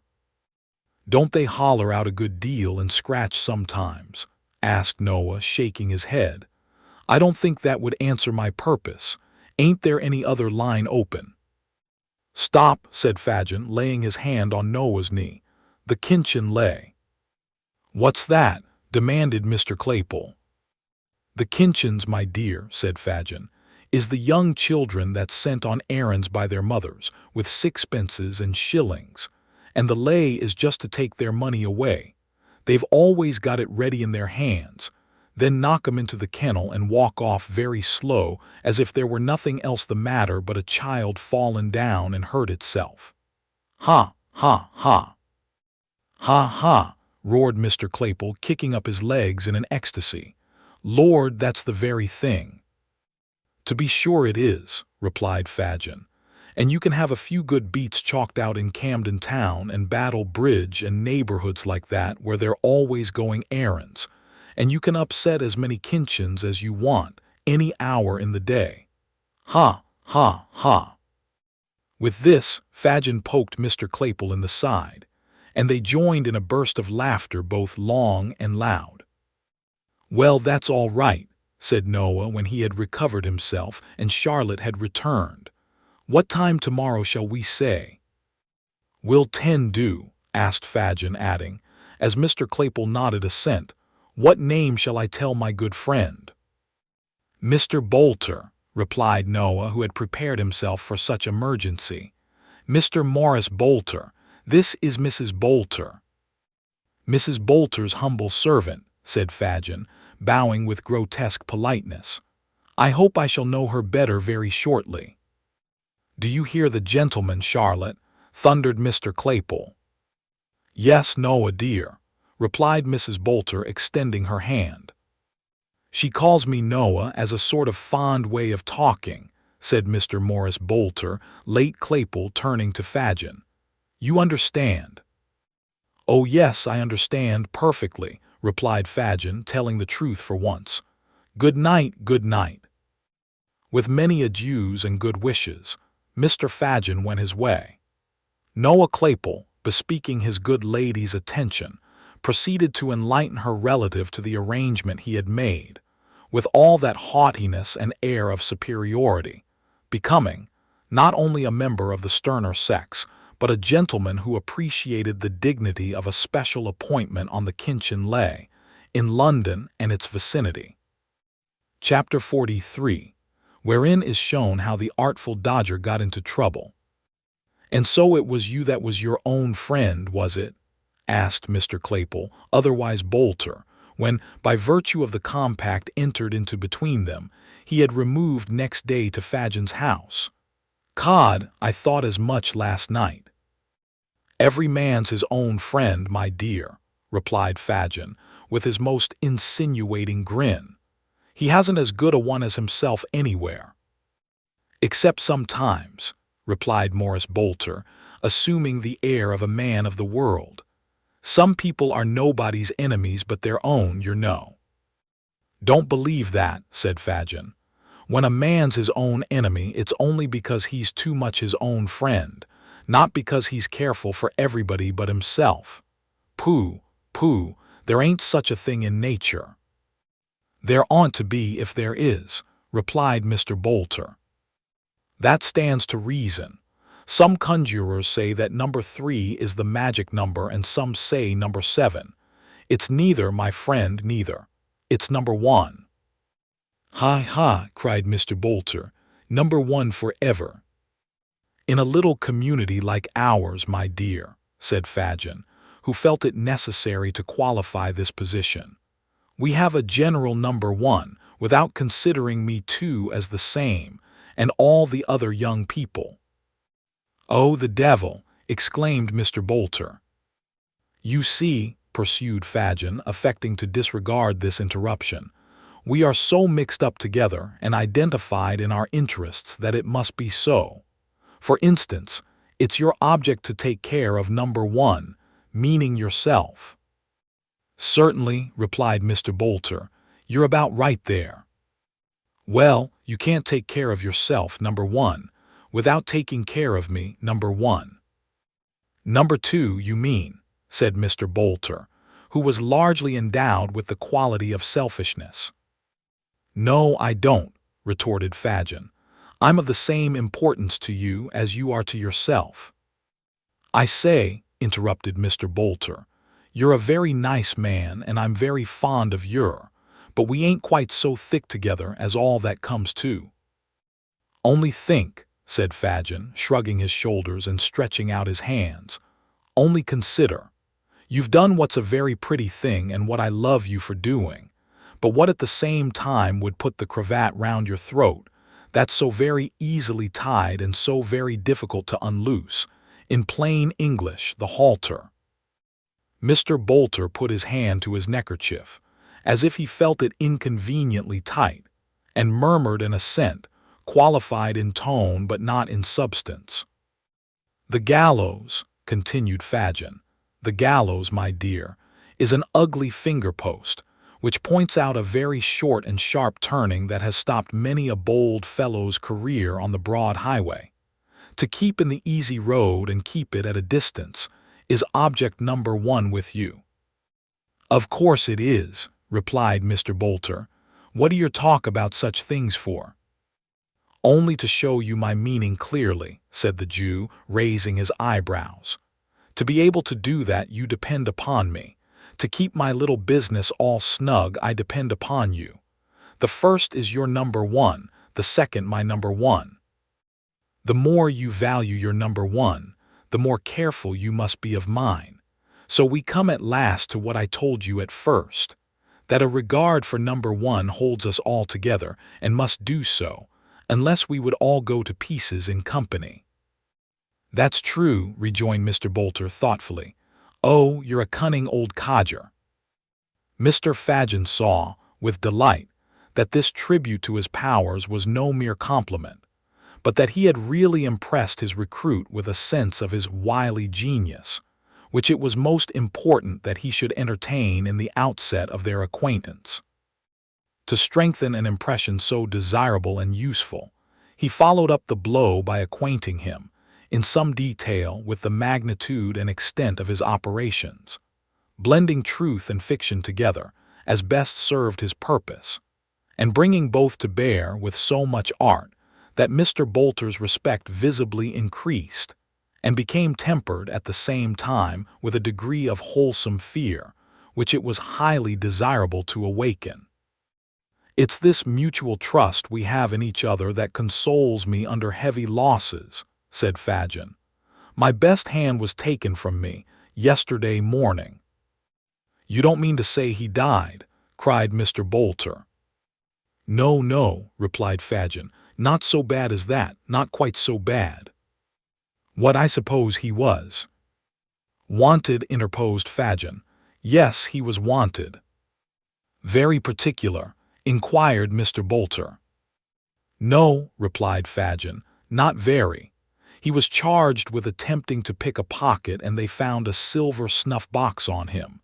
His own, my dear, his own, for he took snuff himself and was very fond of it. They remanded him till today, for they thought they knew the owner. Ah, he was worth 50 boxes, and I'd give the price of as many to have him back. You should have known the dodger, my dear. You should have known the dodger. Well, but I shall know him, I hope. Don't you think so? Said Mr. Bolter. I'm doubtful about it, replied Fagin with a sigh. If they don't get any fresh evidence, it'll only be a summary conviction, and we shall have him back again after 6 weeks or so. But if they do, it's a case of lagging. They know what a clever lad he is. He'll be a lifer. They'll make the artful nothing less than a lifer. What do you mean by lagging and a lifer? Demanded Mr. Bolter. What's the good of talking in that way to me? Why don't you speak so as I can understand your? Fagin was about to translate these mysterious expressions into the vulgar tongue, and being interpreted, Mr. Bolter would have been informed that they represented that combination of words, transportation for life, when the dialogue was cut short by the entry of Master Bates, with his hands in his breeches pockets, and his face twisted into a look of semi-comical woe. It's all up, Fagin, said Charlie, when he and his new companion had been made known to each other. What do you mean? They've found the gentleman as owns the box, 2 or 3 more's a-coming to identify him, and the artful booked for a passage out, replied Master Bates. I must have a full suit of mourning, Fagin, and a hatband to whisset him in afore he sets out upon his travels. To think of Jack Dawkins, Lummy Jack, the dodger, the artful dodger going abroad for a common tuppenny-halfpenny sneeze box. I never thought he'd have done it under a gold watch, chain, and seals at the lowest. Oh, why didn't he rob some rich old gentleman of all his valuables, and go out as a gentleman, and not like a common prig, without no honor nor glory? With this expression of feeling for his unfortunate friend, Master Bates sat himself on the nearest chair with an aspect of chagrin and despondency. What do you talk about his having neither honor nor glory for? Exclaimed Fagin, darting an angry look at his pupil. Wasn't he always the top sawyer among you all? Is there one of you that could touch him or come near him on any scent? Eh? Not one, replied Master Bates in a voice rendered husky by regret. Not one. Then what do you talk of? Replied Fagin angrily. What are you blubbering for? 'Cause it isn't on the record, is it? Said Charlie, chafed into perfect defiance of his venerable friend by the current of his regrets. 'Cause it can't come out in the Dickman, 'cause nobody will never know half of what he was. How will he stand in the Newgate calendar? P-Raps not be there at all. Oh, my eye, what a blow it is. Ha, ha, cried Fagin, extending his right hand, and turning to Mr. Bolter in a fit of chuckling which shook him as though he had the palsy. See what a pride they take in their profession, my dear. Ain't it beautiful? Mr. Bolter nodded assent, and Fagin, after contemplating the grief of Charlie Bates for some seconds with evident satisfaction, stepped up to that young gentleman and patted him on the shoulder. Never mind, Charlie, said Fagin soothingly. It'll come out, it'll be sure to come out. They'll all know what a clever fellow he was.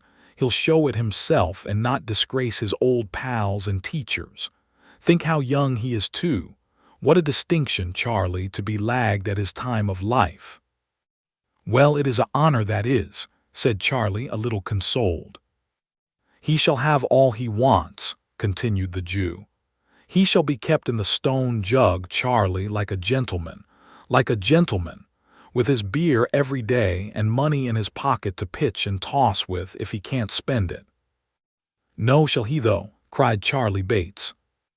Aye, that he shall, replied Fagin, and we'll have a big wig, Charlie, one that's got the greatest gift of the gab, to carry on his defense, and he shall make a speech for himself too if he likes, and will read it all in the papers. Artful Dodger shrieks of laughter. Here the court was convulsed. Charlie, Ha ha, laughed Master Bates. What a lark that would be, wouldn't it, Fagin? I say, how the artful would bother him, wouldn't he? Would, cried Fagin. He will. Ah, to be sure, so he will, repeated Charlie, rubbing his hands. I think I see him now, cried the Jew, bending his eyes upon his pupil. So do I, cried Charlie Bates.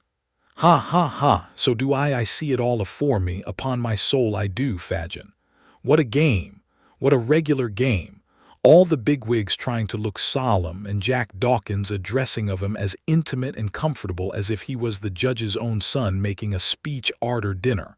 Ha, ha, ha. In fact, Mr. Fagin had so well humored his young friend's eccentric disposition that Master Bates, who had at first been disposed to consider the imprisoned Dodger rather in the light of a victim, now looked upon him as the chief actor in a scene of most uncommon and exquisite humor, and felt quite impatient for the arrival of the time when his old companion should have so favorable an opportunity of displaying his abilities. We must know how he gets on today by some handy means or other, said Fagin. Let me think. Shall I go? Asked Charlie. Not for the world, replied Fagin. Are you mad, my dear, stark mad, that you'd walk into the very place where— No, Charlie, no. One is enough to lose at a time. You don't mean to go yourself, I suppose, said Charlie with a humorous leer. That wouldn't quite fit, replied Fagin, shaking his head. Then why don't you send this new cove? Asked Master Bates, laying his hand on Noah's arm. Nobody knows him. Why, if he didn't mind, observed Fagin. Mind, interposed Charlie. What should he have to mind? Really nothing, my dear, said Fagin, turning to Mr. Bolter. Really nothing. Oh, I dare say about that, observed Noah, backing towards the door and shaking his head with a kind of sober alarm. No, none of that. It's not in my department, that ain't. What department has he got, Fagin? Inquired Master Bates, surveying Noah's lank form with much disgust. The cutting away when there's anything wrong and the eating all the wittles when there's everything right. Is that his branch? Never mind, retorted Mr. Bolter. And don't you take liberties with your superiors, little boy, or you'll find yourself in the wrong shop. Master Bates laughed so vehemently at this magnificent threat that it was some time before Fagin could interpose and represent to Mr. Bolter that he incurred no possible danger in visiting the police office. That, inasmuch as no account of the little affair in which he had engaged, nor any description of his person, had yet been forwarded to the metropolis, it was very probable that he was not even suspected of having resorted to it for shelter. And that, if he were properly disguised, it would be as safe a spot for him to visit as any in London, inasmuch as it would be, of all places, the very last, to which he could be supposed likely to resort of his own free will. Persuaded in part by these representations, but overborne in a much greater degree by his fear of Fagin, Mr. Bolter at length consented, with a very bad grace, to undertake the expedition. By Fagin's directions, he immediately substituted for his own attire a wagoner's frock, velveteen breeches, and leather leggings, all of which articles the Jew had at hand. He was likewise furnished with a felt hat well garnished with turnpike tickets, and a carter's whip. Thus equipped, he was to saunter into the office, as some country fellow from Covent Garden Market might be supposed to do for the gratification of his curiosity, and as he was as awkward, ungainly, and raw-boned a fellow as need be, Mr. Fagin had no fear but that he would look the part to perfection. These arrangements completed, he was informed of the necessary signs and tokens by which to recognize the artful Dodger, and was conveyed by Master Bates through dark and winding ways to within a very short distance of Bow Street. Having described the precise situation of the office, and accompanied it with copious directions how he was to walk straight up the passage, and when he got into the side and pull off his hat as he went into the room, Charlie Bates bade him hurry on alone, and promised to bide his return on the spot of their parting. Noah Claypole, or Morris Bolter as the reader pleases, punctually followed the directions he had received, which Master Bates, being pretty well acquainted with the locality, were so exact that he was enabled to gain the magisterial presence without asking any question, or meeting with any interruption by the way. He found himself jostled among a crowd of people, chiefly women, who were huddled together in a dirty, frowsy room, at the upper end of which was a raised platform railed off from the rest, with a dock for the prisoners on the left hand against the wall, a box for the witnesses in the middle, and a desk for the magistrates on the right. The awful locality last named, being screened off by a partition which concealed the bench from the common gaze, and left the vulgar to imagine, if they could, the full majesty of justice. There were only a couple of women in the dock, who were nodding to their admiring friends, while the clerk read some depositions to a couple of policemen and a man in plain clothes who leant over the table. A jailer stood reclining against the dock rail, tapping his nose listlessly with a large key, except when he repressed an undue tendency to conversation among the idlers by proclaiming silence, or looked sternly up to bid some woman take that baby out, when the gravity of justice was disturbed by feeble cries, half smothered in the mother's shawl, from some meager infant. The room smelt close and unwholesome, the walls were dirt-discolored, and the ceiling blackened. There was an old smoky bust over the mantel-shelf, and a dusty clock above the dock, the only thing present that seemed to go on as it ought, for depravity, or poverty, or an habitual acquaintance with both, had left a taint on all the animate matter, hardly less unpleasant than the thick greasy scum on every inanimate object that frowned upon it. Noah looked eagerly about him for the Dodger, but although there were several women who would have done very well for that distinguished character's mother or sister, and more than one man who might be supposed to bear a strong resemblance to his father, nobody at all answering the description given him of Mr. Dawkins was to be seen. He waited in a state of much suspense and uncertainty until the women, being committed for trial, went flaunting out, and then was quickly relieved by the appearance of another prisoner who he felt at once could be no other than the object of his visit. It was indeed Mr. Dawkins, who, shuffling into the office with the big coat sleeves tucked up as usual, his left hand in his pocket, and his hat in his right hand, preceded the jailer with a rolling gait altogether indescribable, and taking his place in the dock, requested in an audible voice to know what he was placed in that disgraceful situation for. "Hold your tongue, will you?" said the jailer. "I'm an Englishman, ain't I?" rejoined the Dodger. "Where are my privileges?" "You'll get your privileges soon enough," retorted the jailer, "and pepper with 'em. We'll see what the Secretary of State for the Home Affairs has got to say to the beaks if I don't," replied Mr. Dawkins. "Now then, what is this here business?"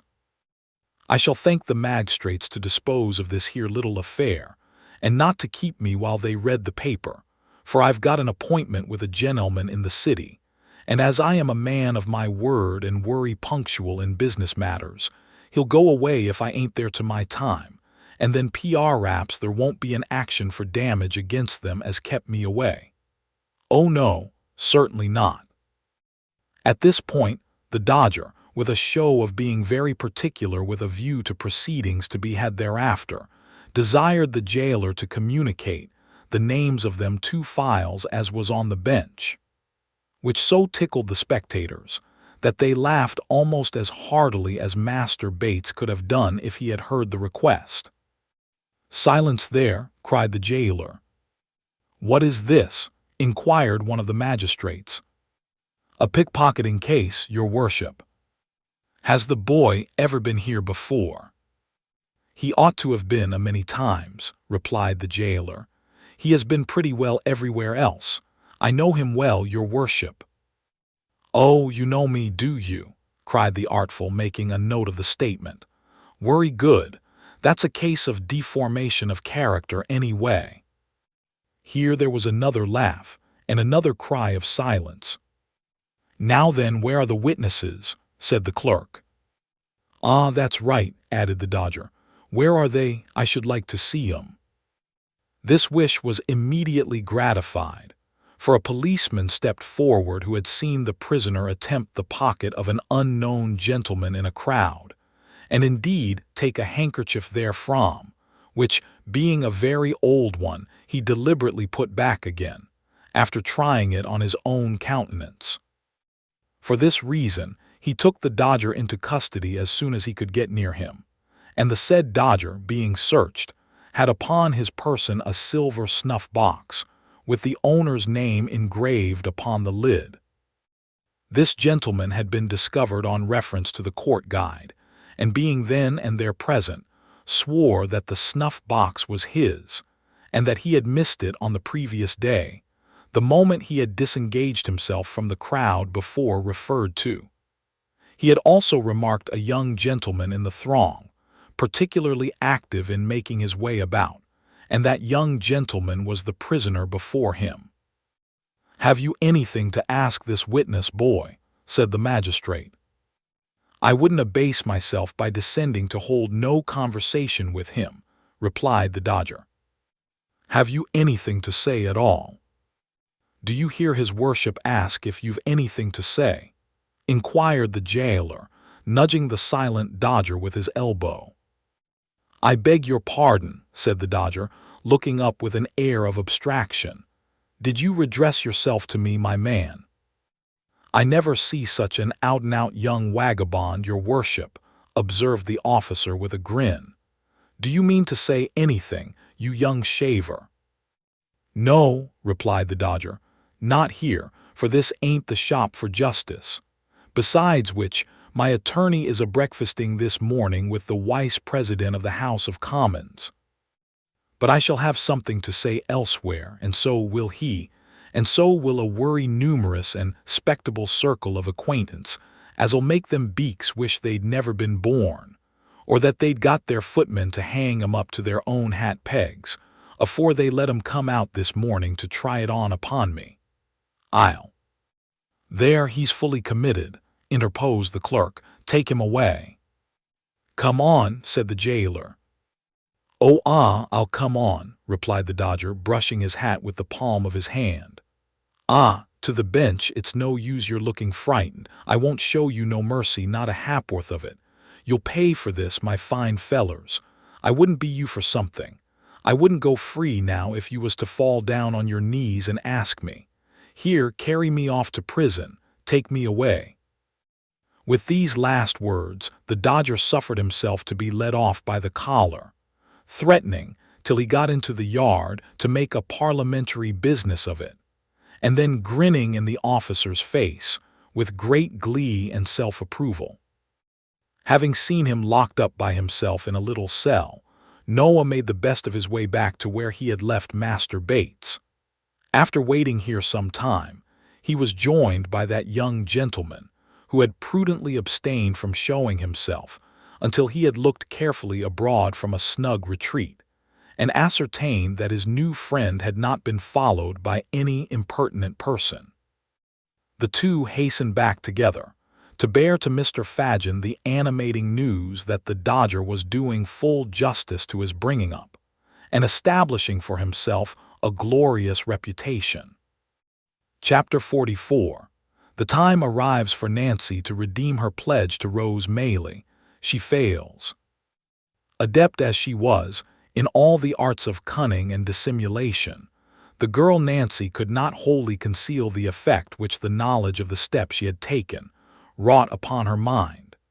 She remembered that both the crafty Jew and the brutal Sikes had confided to her schemes, which had been hidden from all others, in the full confidence that she was trustworthy and beyond the reach of their suspicion. Vile as those schemes were, desperate as were their originators, and bitter as were her feelings towards Fagin who had led her, step by step, deeper and deeper down into an abyss of crime and misery, whence was no escape. Still, there were times when, even towards him, she felt some relenting, lest her disclosure should bring him within the iron grasp he had so long eluded, and he should fall at last, richly as he merited such a fate, by her hand. But these were the mere wanderings of a mind unable wholly to detach itself from old companions and associations, though enabled to fix itself steadily on one object, and resolved not to be turned aside by any consideration. Her fears for Sikes would have been more powerful inducements to recoil while there was yet time, but she had stipulated that her secret should be rigidly kept. She had dropped no clue which could lead to his discovery. She had refused, even for his sake, a refuge from all the guilt and wretchedness that encompasses her, and what more could she do? She was resolved. Though all her mental struggles terminated in this conclusion, they forced themselves upon her, again and again, and left their traces too. She grew pale and thin, even within a few days. At times, she took no heed of what was passing before her, or no part in conversations where once she would have been the loudest. At other times, she laughed without merriment, and was noisy without a moment afterwards. She sat silent and dejected, brooding with her head upon her hands, while the very effort by which she roused herself told, more forcibly than even these indications, that she was ill at ease, and that her thoughts were occupied with matters very different and distant from those in the course of discussion by her companions. It was Sunday night, and the bell of the nearest church struck the hour. Sikes and the Jew were talking, but they paused to listen.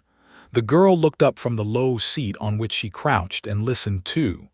11. "An hour this side of midnight," said Sikes, raising the blind to look out and returning to his seat. "Dark and heavy it is too. A good night for business this." "Ah," replied Fagin, "what a pity, Bill, my dear, that there's none quite ready to be done." "You're right for once," replied Sikes gruffly. "It is a pity, for I'm in the humor too." Fagin sighed and shook his head despondingly. "We must make up for lost time when we've got things into a good train. That's all I know," said Sikes. "That's the way to talk, my dear," replied Fagin, venturing to pat him on the shoulder. "It does me good to hear you." "Does you good, does it?" cried Sikes. "Well, so be it." "Ha, ha, ha," laughed Fagin, as if he were relieved by even this concession. "You're like yourself tonight, Bill, quite like yourself." "I don't feel like myself when you lay that withered old claw on my shoulder, so take it away," said Sikes, casting off the Jew's hand. "It make you nervous, Bill. Reminds you of being nabbed, does it?" said Fagin, determined not to be offended. "Reminds me of being nabbed by the devil," returned Sikes. "There never was another man with such a face as yours, unless it was your father, and I suppose he is singeing his grizzled red beard by this time, unless you came straight from the old UN without any father at all betwixt you, which I shouldn't wonder at a bit." Fagin offered no reply to this compliment, but, pulling Sikes by the sleeve, pointed his finger towards Nancy, who had taken advantage of the foregoing conversation to put on her bonnet, and was now leaving the room. "Hallo," cried Sikes. "Nance, where's the gal going to at this time of night?" "Not far." "What answer that?" retorted Sikes. "Do you hear me?" "I don't know where," replied the girl. "Then I do," said Sikes, more in the spirit of obstinacy than because he had any real objection to the girl going where she listed. "Nowhere. Sit down." "I'm not well. "I told you that before," rejoined the girl. "I want a breath of air." "Put your head out of the winder," replied Sikes. "There's not enough there," said the girl. "I want it in the street." "Then you won't have it," replied Sikes, with which assurance he rose, locked the door, took the key out, and pulling her bonnet from her head, flung it up to the top of an old press. "There," said the robber. "Now stop quietly where you are, will you?" "It's not such a matter as a bonnet would keep me," said the girl, turning very pale. "What do you mean, Bill? Do you know what you're doing?" "Know what oh," cried Sikes, turning to Fagin. "She's out of her senses, you know, or she daren't talk to me in that way." "You'll drive me on the something desperate," muttered the girl, placing both hands upon her breast, as though to keep down by force some violent outbreak. "Let me go, will you? This minute, this instant." "No," said Sikes. "Tell him to let me go, Fagin. He had better. It'll be better for him. Do you hear me?" cried Nancy, stamping her foot upon the ground. "Hear you?" repeated Sikes, turning round in his chair to confront her. "Aye, and if I hear you for half a minute longer, the dog shall have such a grip on your throat as'll tear some of that screaming voice out. What has come over you, you jade? What is it?" "Let me go," said the girl with great earnestness. Then, sitting herself down on the floor before the door, she said, "Bill, let me go. You don't know what you are doing. You don't, indeed. For only 1 hour, do. "Cut my limbs off one by one," cried Sikes, seizing her roughly by the arm, "if I don't think the gal's stark raving mad. Get up." "Not till you let me go. Not till you let me go. Never, never," screamed the girl. Sikes looked on for a minute, watching his opportunity, and suddenly pinioning her hands dragged her, struggling and wrestling with him by the way, into a small room adjoining, where he sat himself on a bench, and thrusting her into a chair, held her down by force. She struggled and implored by turns until 12 o'clock had struck, and then, wearied and exhausted, ceased to contest the point any further. With a caution, backed by many oaths, to make no more efforts to go out that night, Sikes left her to recover at leisure and rejoined Fagin. "Hugh," said the housebreaker, wiping the perspiration from his face, "what a precious strange gal that is." "You may say that, Bill," replied Fagin thoughtfully. "You may say that." "What did she take it into her head to go out tonight for, do you think?" asked Sikes. "Come, you should know her better than me. What does it mean?" "Obstinacy. Woman's obstinacy, I suppose, my dear." "Well, I suppose it is," growled Sikes. "I thought I had tamed her, but she's as bad as ever." "Worse," said Fagin thoughtfully. "I never knew her like this for such a little cause." "Nor I," said Sikes. "I think she's got a touch of that fever in her blood yet, and it won't come out, eh?" "Like enough. I'll let her a little blood, without troubling the doctor, if she's took that way again," said Sikes. Fagin nodded an expressive approval of this mode of treatment. "She was hanging about me all day and night too, when I was stretched on my back, and you, like a black-hearted wolf as you are, kept yourself aloof," said Sikes. "We was poor too, all the time, and I think, one way or other, it's worried and fretted her, and that being shut up here so long has made her restless. Eh?" "That's it, my dear," replied the Jew in a whisper. "Hush." As he uttered these words, the girl herself appeared and resumed her former seat. Her eyes were swollen and red.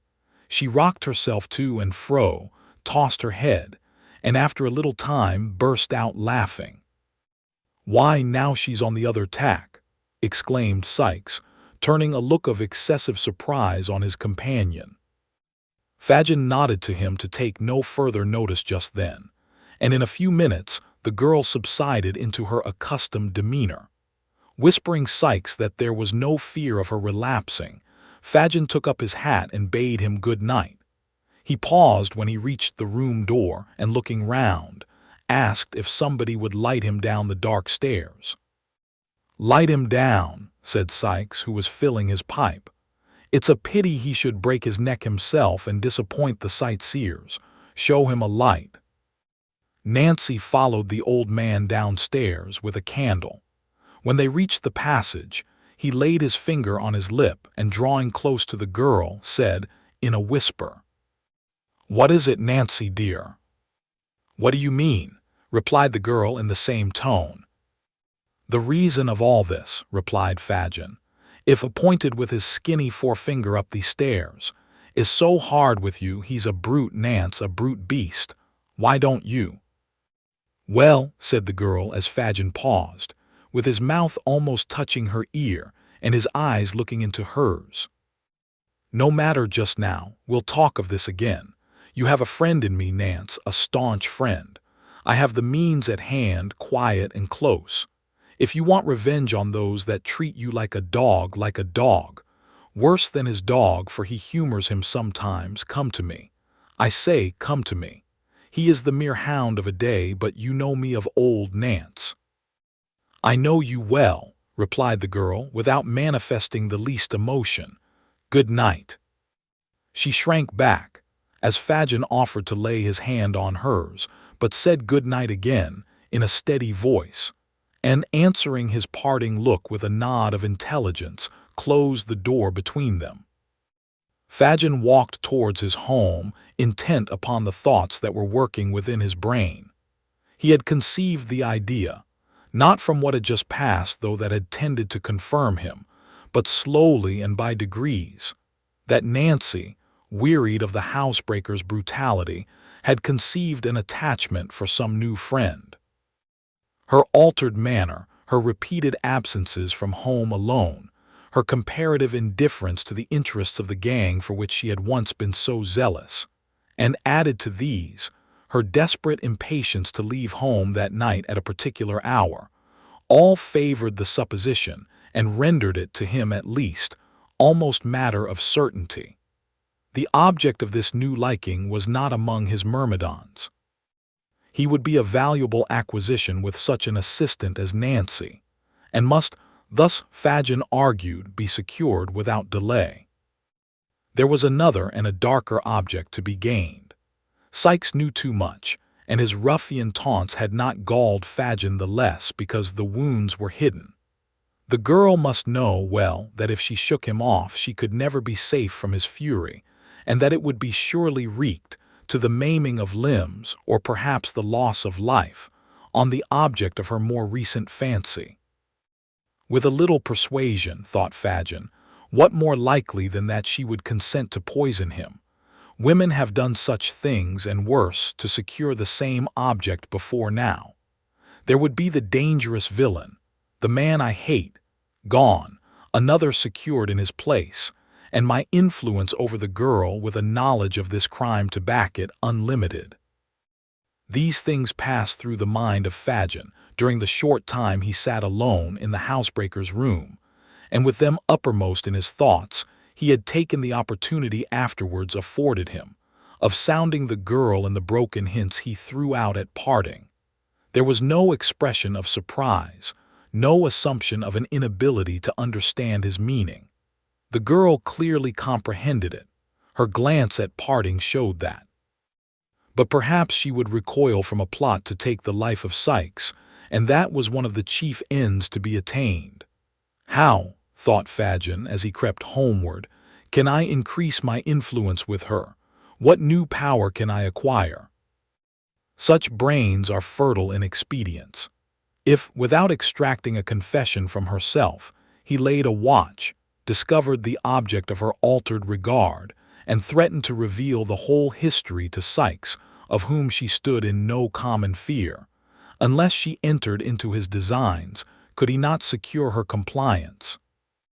"I can," said Fagin almost aloud. "She durst not refuse me then. Not for her life, not for her life. I have it all. The means are ready and shall be set to work. I shall have you yet." He cast back a dark look and a threatening motion of the hand towards the spot where he had left the bolder villain, and went on his way, busying his bony hands in the folds of his tattered garment, which he wrenched tightly in his grasp, as though there were a hated enemy crushed with every motion of his fingers. Chapter 45. Noah Claypole is employed by Fagin on a secret mission.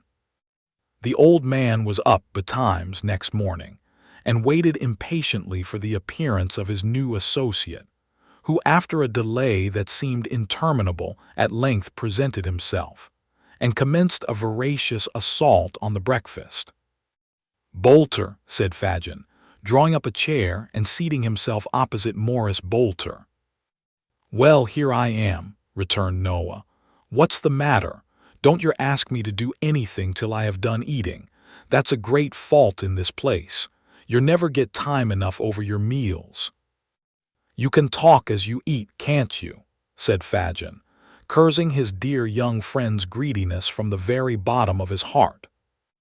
"Oh yes, I can talk. I get on better when I talk," said Noah, cutting a monstrous slice of bread. "Where, Charlotte?" "Out," said Fagin. "I sent her out this morning with the other young woman because I wanted us to be alone." "Oh," said Noah, "I wish you'd ordered her to make some buttered toast first. Well, talk away, you won't interrupt me." There seemed, indeed, no great fear of anything interrupting him, as he had evidently sat down with a determination to do a great deal of business. "You did well yesterday, my dear," said Fagin. "Beautiful. 6 shillings and 9pence halfpenny on the very first day. The kinchin lay will be a fortune to you." "Don't you forget to add 3 pint pots and a milk can," said Mr. Bolter. "No, no, my dear. The pint pots were great strokes of genius, but the milk can was a perfect masterpiece." "Pretty well, I think, for a beginner," remarked Mr. Bolter complacently. "The pots I took off airy railings, and the milk can was standing by itself outside a public house. I thought it might get rusty with the rain or catch cold, you know. Ha, ha, ha." Fagin affected to laugh very heartily, and Mr. Bolter, having had his laugh out, took a series of large bites, which finished his first hunk of bread and butter, and assisted himself to a second. "I want you, Bolter," said Fagin, leaning over the table, "to do a piece of work for me, my dear, that needs great care and caution." "I say," rejoined Bolter, "don't you go shoving me into danger or sending me any more your police offices. That don't suit me, that don't, and so I tell yer." "That's not the smallest danger in it, not the very smallest," said the Jew. "It's only to dodge a woman." "An old woman?" demanded Mr. Bolter. "A young one," replied Fagin. "I can do that pretty well, I know," said Bolter. "I was a regular cunning sneak when I was at school. What am I to dodge her for? Not to do anything but to tell me where she goes, who she sees, and if possible what she says. To remember the street if it is a street, or the house if it is a house, and to bring me back all the information you can." "What'll you give me?" asked Noah, setting down his cup and looking his employer eagerly in the face. "If you do it well, £1, my dear." £1, said Fagin, wishing to interest him in the cent as much as possible. "And that's what I never gave yet for any job of work where there wasn't valuable consideration to be gained." "Who is she?" inquired Noah. "One of us." "Oh, Lor'," cried Noah, curling up his nose. "You're doubtful of her, are you?" "She has found out some new friends, my dear, and I must know who they are," replied Fagin. "I see," said Noah. "Just to have the pleasure of knowing them if they're respectable people, eh? Ha, ha, ha, I'm your man." "I knew you would be," cried Fagin, elated by the success of his proposal. Of course," replied Noah. "Where is she? Where am I to wait for her? Where am I to go?" "All that, my dear, you shall hear from me. I'll point her out at the proper time," said Fagin. "You keep ready and leave the rest to me." That night and the next again, the spy sat booted and equipped in his carter's dress, ready to turn out at a word from Fagin. 6 nights passed, 6 long weary nights, and on each, Fagin came home with a disappointed face and briefly intimated that it was not yet time. On the 7th he returned earlier, and with an exultation he could not conceal. It was Sunday. "She goes abroad tonight," said Fagin, "and on the right errand, I'm sure, for she has been alone all day, and the man she is afraid of will not be back much before daybreak. Come with me, quick." Noah started up without saying a word, for the Jew was in a state of such intense excitement that it infected him. They left the house stealthily, and hurrying through a labyrinth of streets, arrived at length before a public house, which Noah recognized as the same in which he had slept on the night of his arrival in London. It was past 11 o'clock and the door was closed. It opened softly on its hinges as Fagin gave a low whistle. They entered without noise, and the door was closed behind them. Scarcely venturing to whisper, but substituting dumb show for words, Fagin, and the young Jew who had admitted them, pointed out the pane of glass to Noah, and signed to him to climb up and observe the person in the adjoining room. "Is that the woman?" he asked, scarcely above his breath. Fagin nodded yes. "I can't see her face well," whispered Noah. "She is looking down and the candle is behind her." "Stay there," whispered Fagin. He signed to Barney, who withdrew. In an instant the lad entered the room adjoining and, under pretense of snuffing the candle, moved it in the required position, and speaking to the girl, caused her to raise her face. "I see her now," cried the spy. "Plainly. I should know her among 1,000. He hastily descended as the room door opened, and the girl came out. Fagin drew him behind a small partition which was curtained off, and they held their breaths as she passed within a few feet of their place of concealment, and emerged by the door at which they had entered. "Hist!" cried the lad who held the door. "Dow!" Noah exchanged a look with Fagin, and darted out. "To the left," whispered the lad. "Take the left hand and keep on the other side." He did so, and by the light of the lamps saw the girl's retreating figure, already at some distance before him. He advanced as near as he considered prudent and kept on the opposite side of the street, the better to observe her motions. She looked nervously round, twice or thrice, and once stopped to let 2 men who were following close behind her pass on. She seemed to gather courage as she advanced, and to walk with a steadier and firmer step. The spy preserved the same relative distance between them and followed, with his eye upon her. Chapter 46. The Appointment Kept. The church clocks chimed 3/4 past 11, as 2 figures emerged on London Bridge.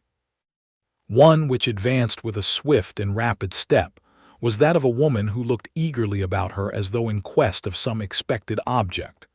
The other figure was that of a man, who slunk along in the deepest shadow he could find, and at some distance accommodated his pace to hers, stopping when she stopped, and as she moved again creeping stealthily on, but never allowing himself in the ardor of his pursuit to gain upon her footsteps.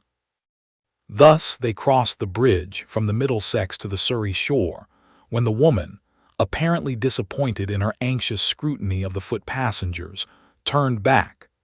The movement was sudden, but he who watched her was not thrown off his guard by it, for shrinking into one of the recesses which surmount the piers of the bridge, and leaning over the parapet the better to conceal his figure, he suffered her to pass on the opposite pavement.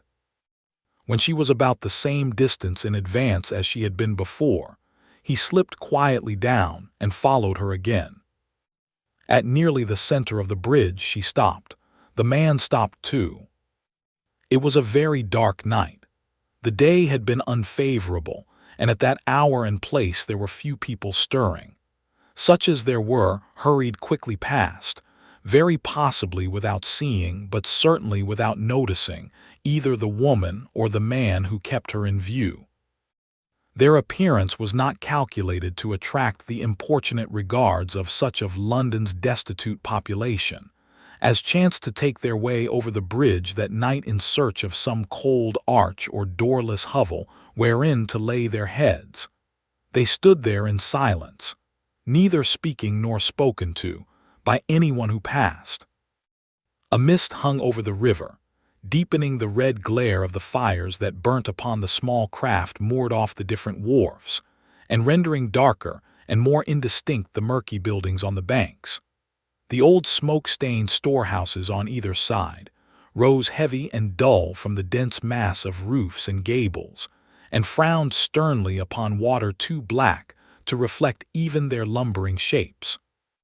The tower of old St. Saviour's Church, and the spire of St. Magnus, so long the giant warders of the ancient bridge, were visible in the gloom, but the forest of shipping below bridge and the thickly scattered spires of churches above were nearly all hidden from sight.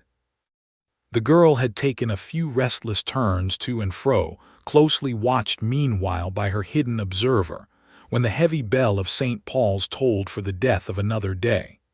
Midnight had come upon the crowded city. The palace, the night cellar, the jail, the madhouse, the chambers of birth and death, of health and sickness, the rigid face of the corpse and the calm sleep of the child. Midnight was upon them all. The hour had not struck 2 minutes when a young lady, accompanied by a gray-haired gentleman, alighted from a hackney carriage within a short distance of the bridge, and having dismissed the vehicle, walked straight towards it. They had scarcely set foot upon its pavement when the girl started and immediately made towards them.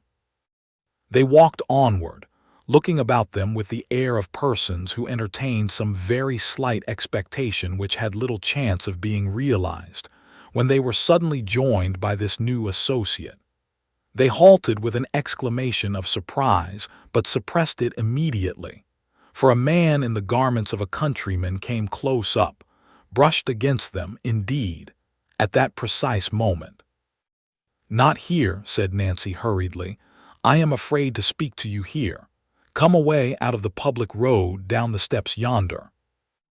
As she uttered these words, and indicated with her hand the direction in which she wished them to proceed, the countryman looked round, and roughly asking what they took up the whole pavement for, passed on. The steps to which the girl had pointed were those which, on the Surrey bank and on the same side of the bridge as St. Saviour's Church, form a landing stairs from the river. To this spot, the man bearing the appearance of a countryman hastened unobserved, and after a moment's survey of the place, he began to descend. These stairs are a part of the bridge. They consist of 3 flights. Just below the end of the second, going down, the stone wall on the left terminates in an ornamental pilaster facing towards the Thames. At this point the lower steps widen, so that a person turning that angle of the wall is necessarily unseen by any others on the stairs who chance to be above him, if only a step. The countryman looked hastily round when he reached this point, and as there seemed no better place of concealment, and, the tide being out, there was plenty of room, he slipped aside with his back to the pilaster, and there waited, pretty certain that they would come no lower, and that even if he could not hear what was said, he could follow them again with safety. So tardily stole the time in this lonely place, and so eager was the spy to penetrate the motives of an interview so different from what he had been led to expect, that he more than once gave the matter up for lost, and persuaded himself, either that they had stopped far above, or had resorted to some entirely different spot to hold their mysterious conversation. He was on the point of emerging from his hiding place and regaining the road above, when he heard the sound of footsteps, and directly afterwards of voices almost close at his ear. He drew himself straight upright against the wall, and, scarcely breathing, listened attentively. "This is far enough," said a voice, which was evidently that of the gentleman. "I will not suffer the young lady to go any farther. Many people would have distrusted you too much to have come even so far, but you see I am willing to humor you." "To humor me?" cried the voice of the girl whom he had followed. "You're considerate indeed, sir, to humor me. Well, well, it's no matter." "Why, for what?" said the gentleman in a kinder tone. "For what purpose can you have brought us to this strange place? Why not have let me speak to you, above there, where it is light, and there is something stirring, instead of bringing us to this dark and dismal hole?"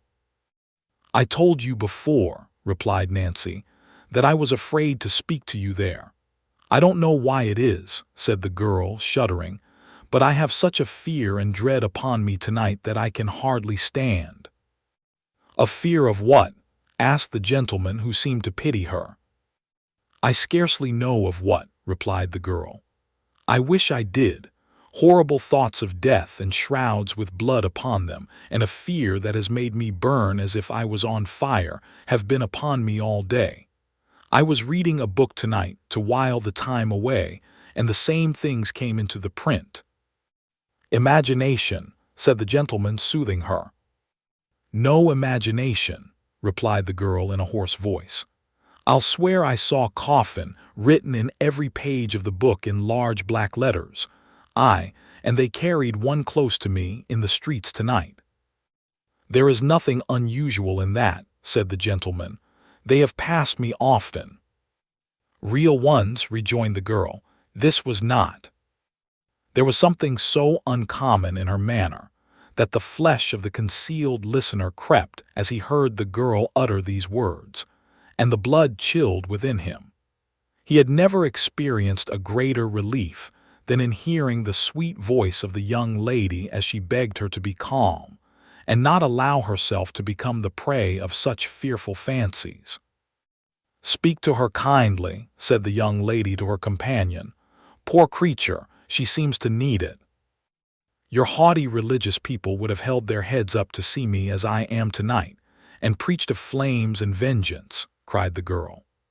"Oh, dear lady, why aren't those who claim to be God's own folks as gentle and as kind to us poor wretches as you, who, having youth and beauty and all that they have lost, might be a little proud instead of so much humbler?" "Ah," said the gentleman, "a Turk turns his face after washing it well to the east when he says his prayers. These good people, after giving their faces such a rub against the world as to take the smiles off, turn with no less regularity to the darkest side of heaven. Between the Mussulman and the Pharisee, commend me to the first." These words appeared to be addressed to the young lady, and were perhaps uttered with the view of affording Nancy time to recover herself. The gentleman, shortly afterwards, addressed himself to her. "You were not here last Sunday night," he said. "I couldn't come," replied Nancy. "I was kept by force." "By whom?" "Him that I told the young lady of before." "You were not suspected of holding any communication with anybody on the subject which has brought us here tonight, I hope?" asked the old gentleman. "No," replied the girl, shaking her head. "It's not very easy for me to leave him unless he knows why. I couldn't give him a drink of laudanum before I came away." "Did he awake before you returned?" inquired the gentleman.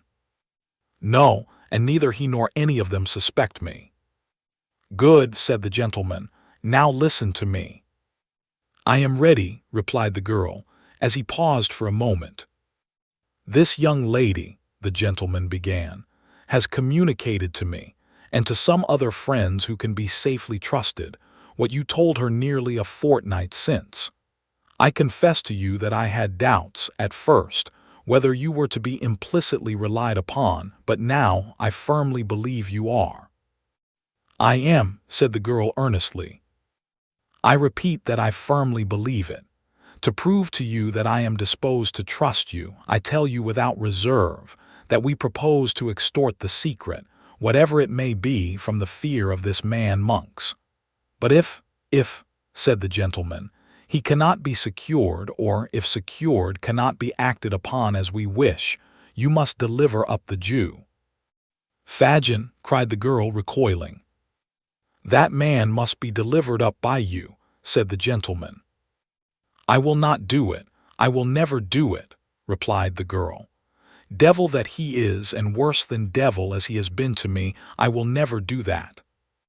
"You will not," said the gentleman, who seemed fully prepared for this answer. "Never," returned the girl. "Tell me why." "For one reason," rejoined the girl firmly. "For one reason, that the lady knows and will stand by me I know she will, for I have her promise. And for this other reason besides, that, bad life as he has led, I have led a bad life too. There are many of us who have kept the same courses together, and I'll not turn upon them who might, any of them, have turned upon me but didn't, bad as they are." "Then," said the gentleman quickly, as if this had been the point he had been aiming to attain, "put Monks into my hands and leave him to me to deal with." "What if he turns against the others?" "I promise you that in that case, if the truth is forced from him, there the matter will rest. There must be circumstances in Oliver's little history which it would be painful to drag before the public eye, and if the truth is once elicited, they shall go scot-free." "And if it is not?" suggested the girl. "Then," pursued the gentleman, "this Fagin shall not be brought to justice without your consent. In such a case I could show you reasons, I think, which would induce you to yield it." "Have I the lady's promise for that?" asked the girl. "You have," replied Rose, "my true and faithful pledge." "Monks would never learn how you knew what you do," said the girl, after a short pause. "Never," replied the gentleman. "The intelligence should be brought to bear upon him that he could never even guess." "I have been a liar, and among liars from a little child," said the girl after another interval of silence, "but I will take your words." After receiving an assurance from both that she might safely do so, she proceeded in a voice so low that it was often difficult for the listener to discover even the purport of what she said, to describe, by name and situation, the public house whence she had been followed that night.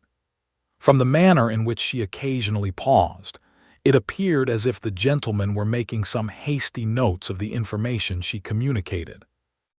When she had thoroughly explained the localities of the place, the best position from which to watch it without exciting observation, and the night and hour on which Monks was most in the habit of frequenting it, she seemed to consider for a few moments, for the purpose of recalling his features and appearances more forcibly to her recollection. "He is tall," said the girl, "and a strongly made man, but not stout. He has a lurking walk, and as he walks constantly looks over his shoulder, first on one side and then on the other. Don't forget that, for his eyes are sunk in his head so much deeper than any other man's that you might almost tell him by that alone. His face is dark, like his hair and eyes, and although he can't be more than 6 or 28, withered and haggard. His lips are often discolored and disfigured with the marks of teeth, for he has desperate fits and sometimes even bites his hands and covers them with wounds. Why did you start?" said the girl, stopping suddenly. The gentleman replied in a hurried manner that he was not conscious of having done so, and begged her to proceed. "Part of this," said the girl, "I have drawn out from other people at the house I tell you of, for I have only seen him twice, and both times he was covered up in a large cloak. I think that's all I can give you to know him by. Stay, though," she added. "Upon his throat, so high that you can see a part of it below his neckerchief when he turns his face, there is a broad red mark like a burn or scald," cried the gentleman. "How's this?" said the girl. "You know him?" The young lady uttered a cry of surprise, and for a few moments they were so still that the listener could distinctly hear them breathe. "I think I do," said the gentleman, breaking silence. "I should by your description, we shall see. Many people are singularly like each other. It may not be the same." As he expressed himself to this effect, with assumed carelessness. He took a step or two nearer the concealed spy, as the latter could tell from the distinctness with which he heard him mutter, "It must be he." "Now," he said, returning, so it seemed by the sound, to the spot where he had stood before, "you have given us most valuable assistance, young woman, and I wish you to be the better for it. What can I do to serve you?" "Nothing," replied Nancy. "You will not persist in saying that," rejoined the gentleman, with a voice and emphasis of kindness that might have touched a much harder and more obdurate heart. "Think now. Tell me." "Nothing, sir," rejoined the girl, weeping. "You can do nothing to help me. I am past all hope indeed." "You put yourself beyond its pale," said the gentleman. "The past has been a dreary waste with you, of youthful energies spent, and such priceless treasures lavished, as the Creator bestows but once and never grants again, but for the future you may hope. I do not say that it is in our power to offer you peace of heart and mind, for that must come as you seek it, but a quiet asylum, either in England, or, if you fear to remain here, in some foreign country, it is not only within the compass of our ability but our most anxious wish to secure you. Before the dawn of morning, before this river wakes to the first glimpse of daylight, you shall be placed as entirely beyond the reach of your former associates, and leave as utter an absence of all trace behind you, as if you were to disappear from the earth this moment. Come. I would not have you go back to exchange one word with any old companion, or take one look at any old haunt, or breathe the very air which is pestilence and death to you. Quit them all, while there is time and opportunity." "She will be persuaded now," cried the young lady. "She hesitates, I am sure." "I fear not, my dear," said the gentleman. "No, sir, I do not," replied the girl after a short struggle. "I am chained to my old life. I loathe and hate it now, but I cannot leave it. I must have gone too far to turn back. And yet I don't know, for if you had spoken to me so some time ago I should have laughed it off. But," she said, looking hastily round, "this fear comes over me again. I must go home." "Home," repeated the young lady, with great stress upon the word. "Home, lady," rejoined the girl, "to such a home as I have raised for myself with the work of my whole life. Let us part. I shall be watched or seen. Go, go. If I have done you any service, all I ask is that you leave me and let me go my way alone." "It is useless," said the gentleman with a sigh. "We compromise her safety, perhaps, by staying here. We may have detained her longer than she expected already." "Yes, yes," urged the girl, "you have." "What," cried the young lady, "can be the end of this poor creature's life?" "What?" repeated the girl. "Look before you, lady. Look at that dark water. How many times do you read of such as I who spring into the tide and leave no living thing to care for or bewail them? It may be years hence, or it may be only months, but I shall come to that at last." "Do not speak thus, pray," returned the young lady, sobbing. "It will never reach your ears, dear lady, and God forbid such horrors should," replied the girl. "Good night, good night." The gentleman turned away. "This purse," cried the young lady. "Take it for my sake, that you may have some resource in an hour of need and trouble." "No," replied the girl. "I have not done this for money. Let me have that to think of. And yet give me something that you have worn. I should like to have something. No, no, not a ring, your gloves or handkerchief, anything that I can keep as having belonged to you, sweet lady. There. Bless you, God bless you. Good night, good night." The violent agitation of the girl, and the apprehension of some discovery which would subject her to ill usage and violence, seemed to determine the gentleman to leave her, as she requested. The sound of retreating footsteps were audible, and the voices ceased. The two figures of the young lady and her companion soon afterwards appeared upon the bridge. They stopped at the summit of the stairs. "Hark!" cried the young lady, listening. "Did she call? I thought I heard her voice." "No, my love," replied Mr. Brownlow, looking sadly back. "She has not moved and will not till we are gone." Rose Maylie lingered, but the old gentleman drew her arm through his and led her, with gentle force, away. As they disappeared, the girl sunk down nearly at her full length upon one of the stone stairs and vented the anguish of her heart in bitter tears. After a time she arose, and with feeble and tottering steps ascended the street. The astonished listener remained motionless on his post for some minutes afterwards, and having ascertained, with many cautious glances round him, that he was again alone, crept slowly from his hiding-place, and returned, stealthily and in the shade of the wall, in the same manner as he had descended. Peeping out more than once when he reached the top, to make sure that he was unobserved, Noah Claypole darted away at his utmost speed, and made for the Jew's house as fast as his legs would carry him. Chapter 47. Fatal Consequences. It was nearly 2 hours before daybreak, that time which in the autumn of the year may be truly called the dead of night, when the streets are silent and deserted, when even sounds appear to slumber, and profligacy and riot have staggered home to dream. It was at this still and silent hour that Fagin sat watching in his old lair, with face so distorted and pale, and eyes so red and bloodshot, that he looked less like a man than like some hideous phantom, moist from the grave and worried by an evil spirit. He sat crouching over a cold hearth, wrapped in an old torn coverlet, with his face turned towards a wasting candle that stood upon a table by his side.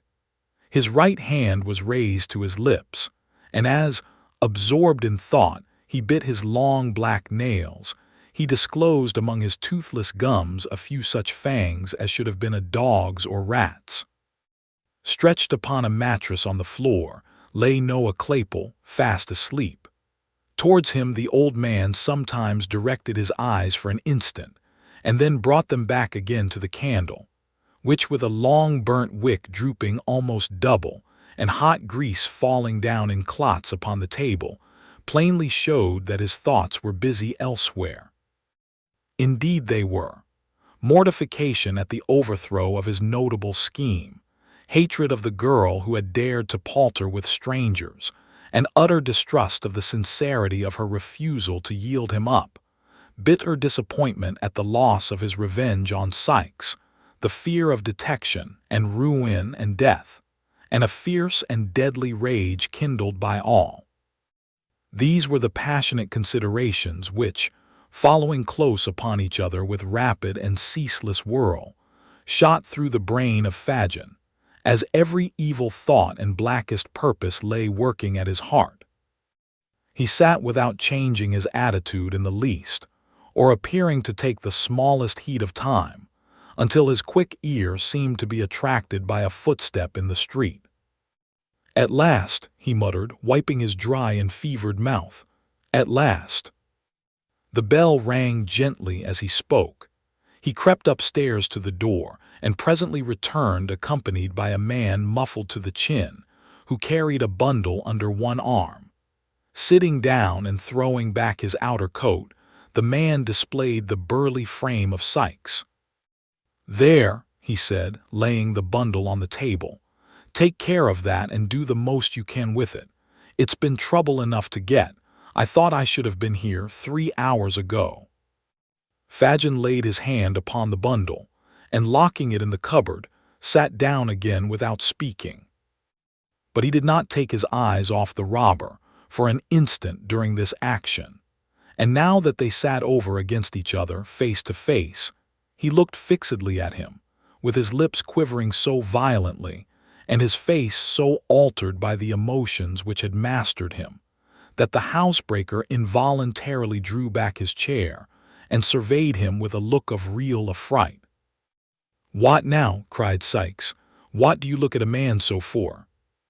Fagin raised his right hand and shook his trembling forefinger in the air, but his passion was so great that the power of speech was for the moment gone.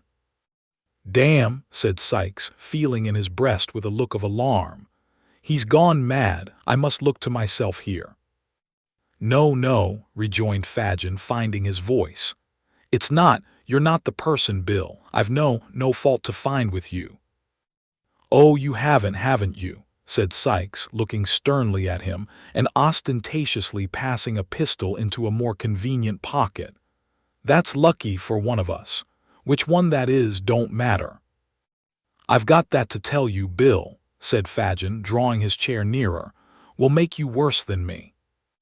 "I," returned the robber with an incredulous air. "Tell away, look sharp, or Nance will think I'm lost." "Lost?" cried Fagin. "She has pretty well settled that in her own mind already." Sikes looked with an aspect of great perplexity into the Jew's face, and reading no satisfactory explanation of the riddle there, clenched his coat collar in his huge hand and shook him soundly. "Speak, will you?" he said, "or if you don't, it shall be for want of breath. Open your mouth and say what you've got to say in plain words. Out with it, you thundering old cur, out with it." "Suppose that lad that's laying there," Fagin began. Sikes turned round to where Noah was sleeping, as if he had not previously observed him. "Well," he said, resuming his former position. "Suppose that lad," pursued Fagin, "was to peach to blow upon us all, first seeking out the right folks for the purpose, and then having a meeting with them in the street to paint our likenesses, describe every mark that they might know us by, and the crib where we might be most easily taken. Suppose he was to do all this, and besides to blow upon a plan we've all been in, more or less of his own fancy, not grabbed, trapped, tried, earwigged by the parson and brought to it on bread and water, but of his own fancy, to please his own taste, stealing out at nights to find those most interested against us and peaching to them. Do you hear me?" cried the Jew, his eyes flashing with rage. "Suppose he did all this, what then?" "What then?" replied Sikes, with a tremendous oath. "If he was left alive till I came, I'd grind his skull under the iron heel of my boot into as many grains as there are hairs upon his head." "What if I did it?" cried Fagin almost in a yell. "I that knows so much and could hang so many besides myself." "I don't know," replied Sikes, clenching his teeth and turning white at the mere suggestion.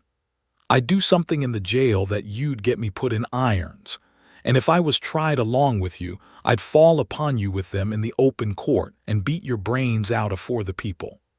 I should have such strength," muttered the robber, poising his brawny arm, "that I could smash your head as if a loaded wagon had gone over it." "You would." "Would I?" said the housebreaker. "Try me."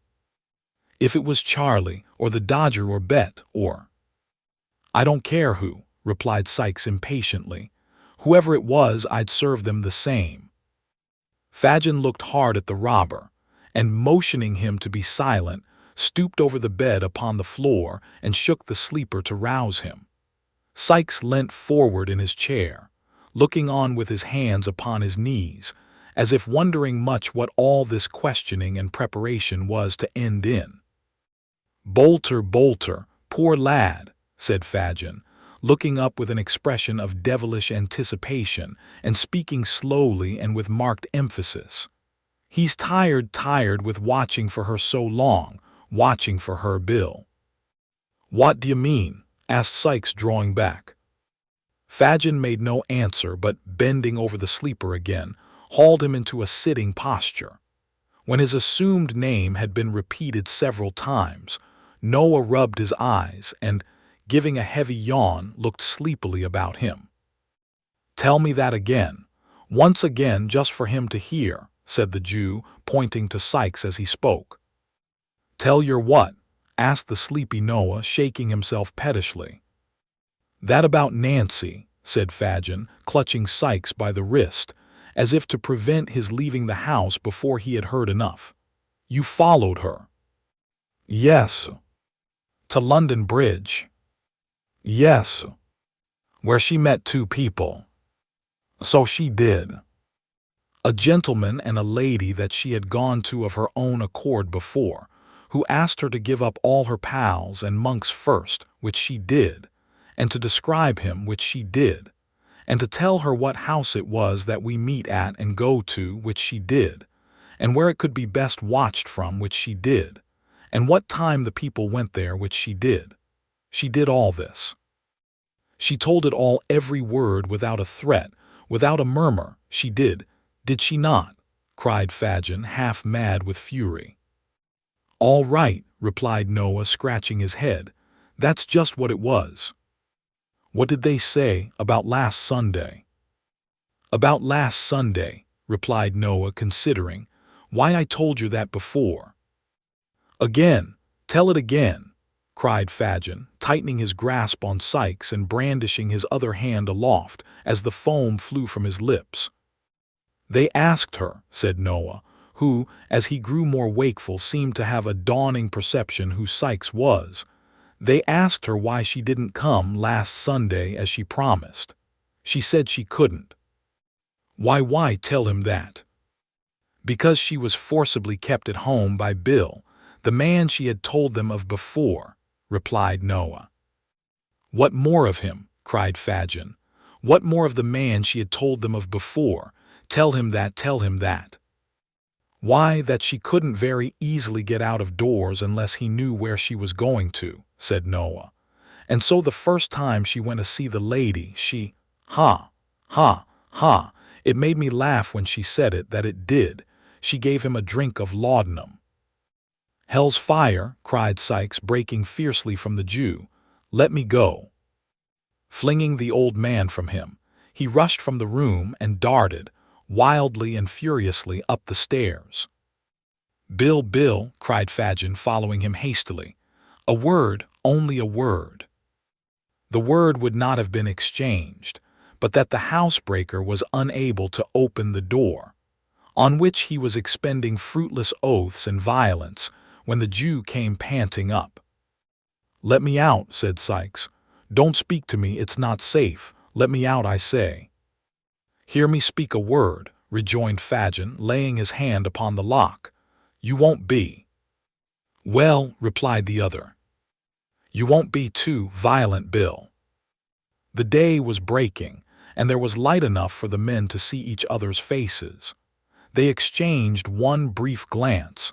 There was a fire in the eyes of both, which could not be mistaken.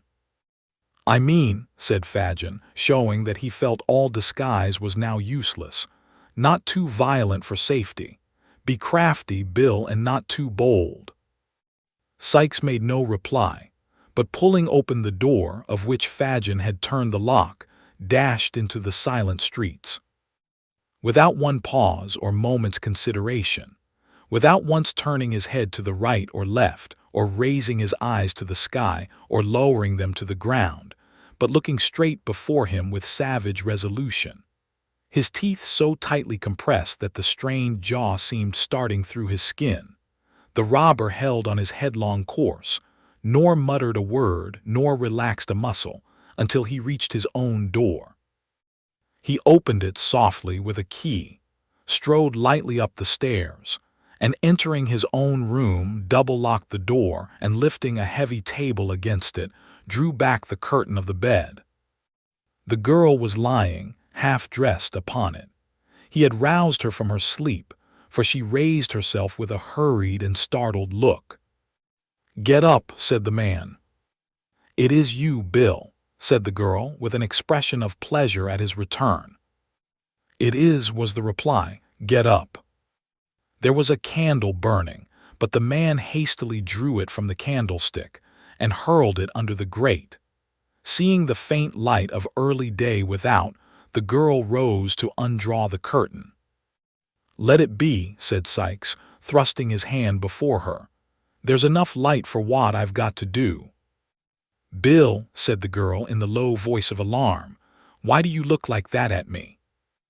The robber sat regarding her for a few seconds with dilated nostrils and heaving breast, and then, grasping her by the head and throat, dragged her into the middle of the room and looking once towards the door, placed his heavy hand upon her mouth.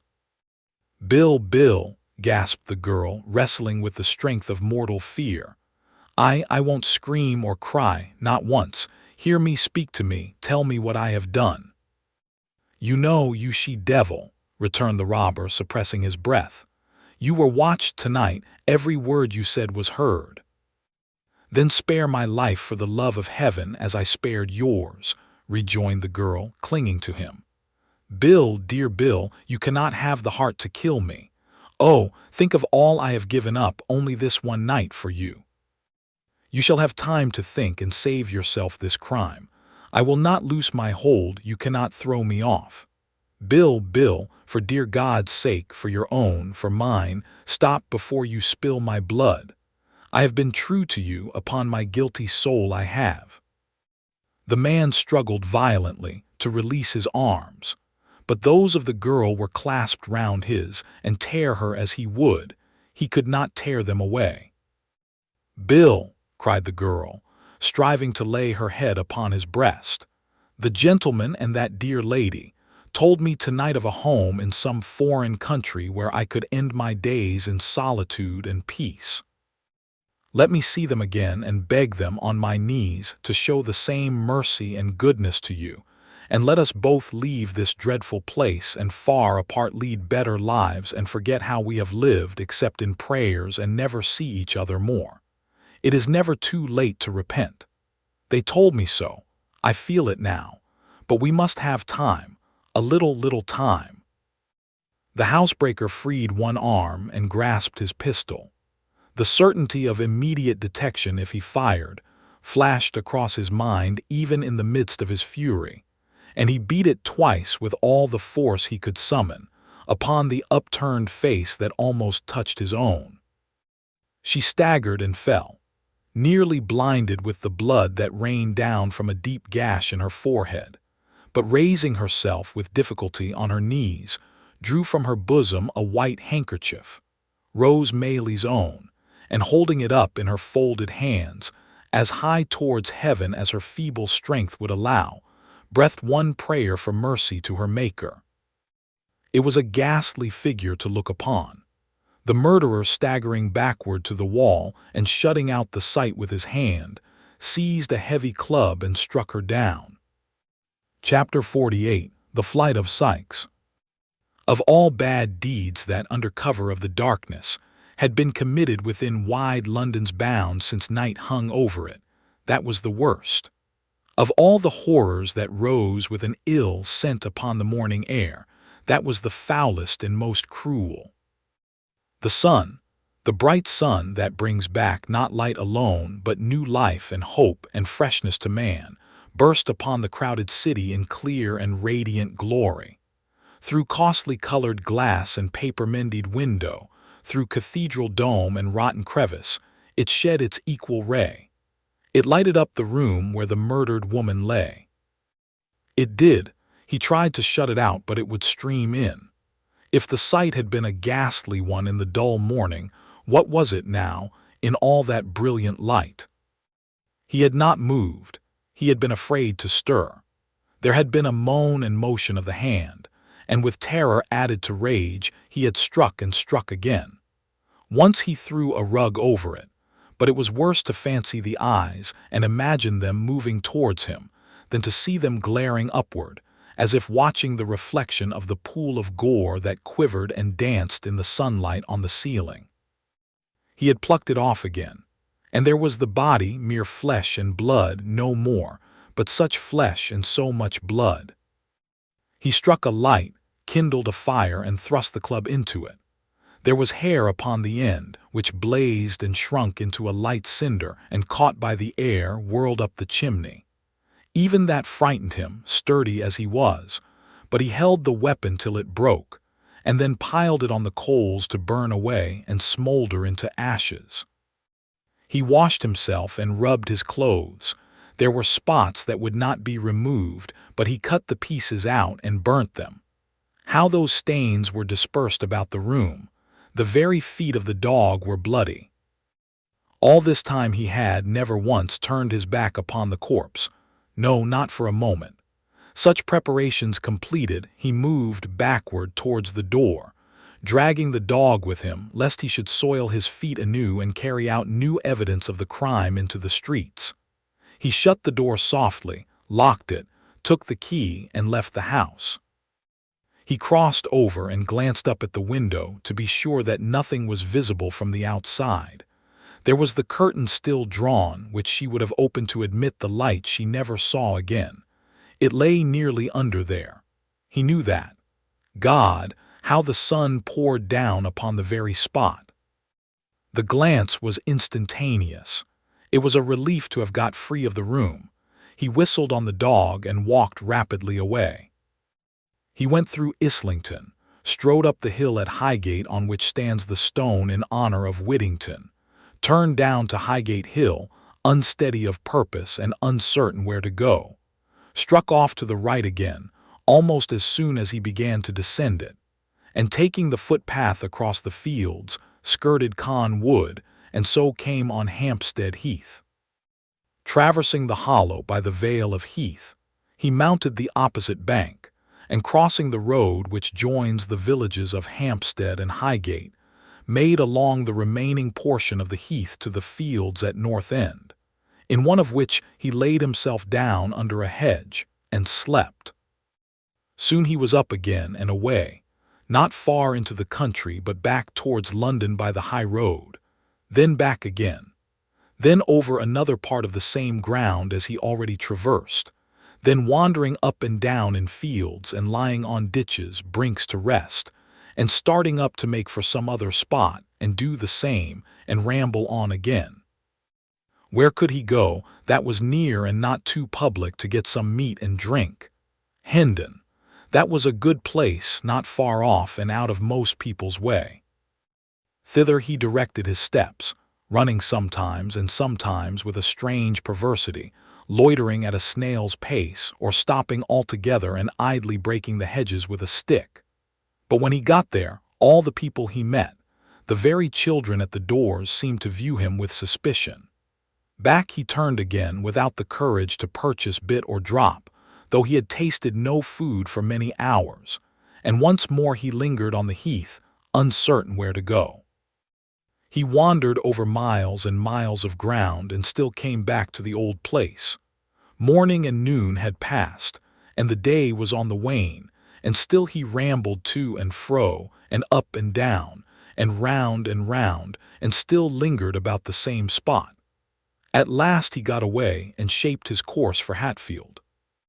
It was 9 o'clock at night when the man, quite tired out, and the dog, limping and lame from the unaccustomed exercise, turned down the hill by the church of the quiet village, and plodding along the little street, crept into a small public house, whose scanty light had guided them to the spot. There was a fire in the tap room, and some country laborers were drinking before it. They made room for the stranger, but he sat down in the furthest corner and ate and drank alone, or rather with his dog, to whom he cast a morsel of food from time to time. The conversation of the men assembled here turned upon the neighboring land and farmers, and when those topics were exhausted, upon the age of some old man who had been buried on the previous Sunday. The young men present considering him very old, and the old men present declaring him to have been quite young, not older, one white-haired grandfather said, than he was, with 10 or 15 years of life in him at least, if he had taken care. If he had taken care. There was nothing to attract attention or excite alarm in this. The robber, after paying his reckoning, sat silent and unnoticed in his corner, and had almost dropped asleep, when he was half wakened by the noisy entrance of a newcomer.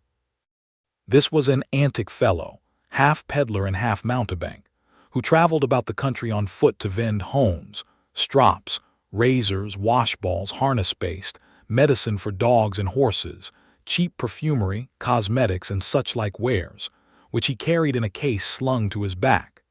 His entrance was the signal for various homely jokes with the countrymen, which slackened not until he had made his supper, and opened his box of treasures when he ingeniously contrived to unite business with amusement.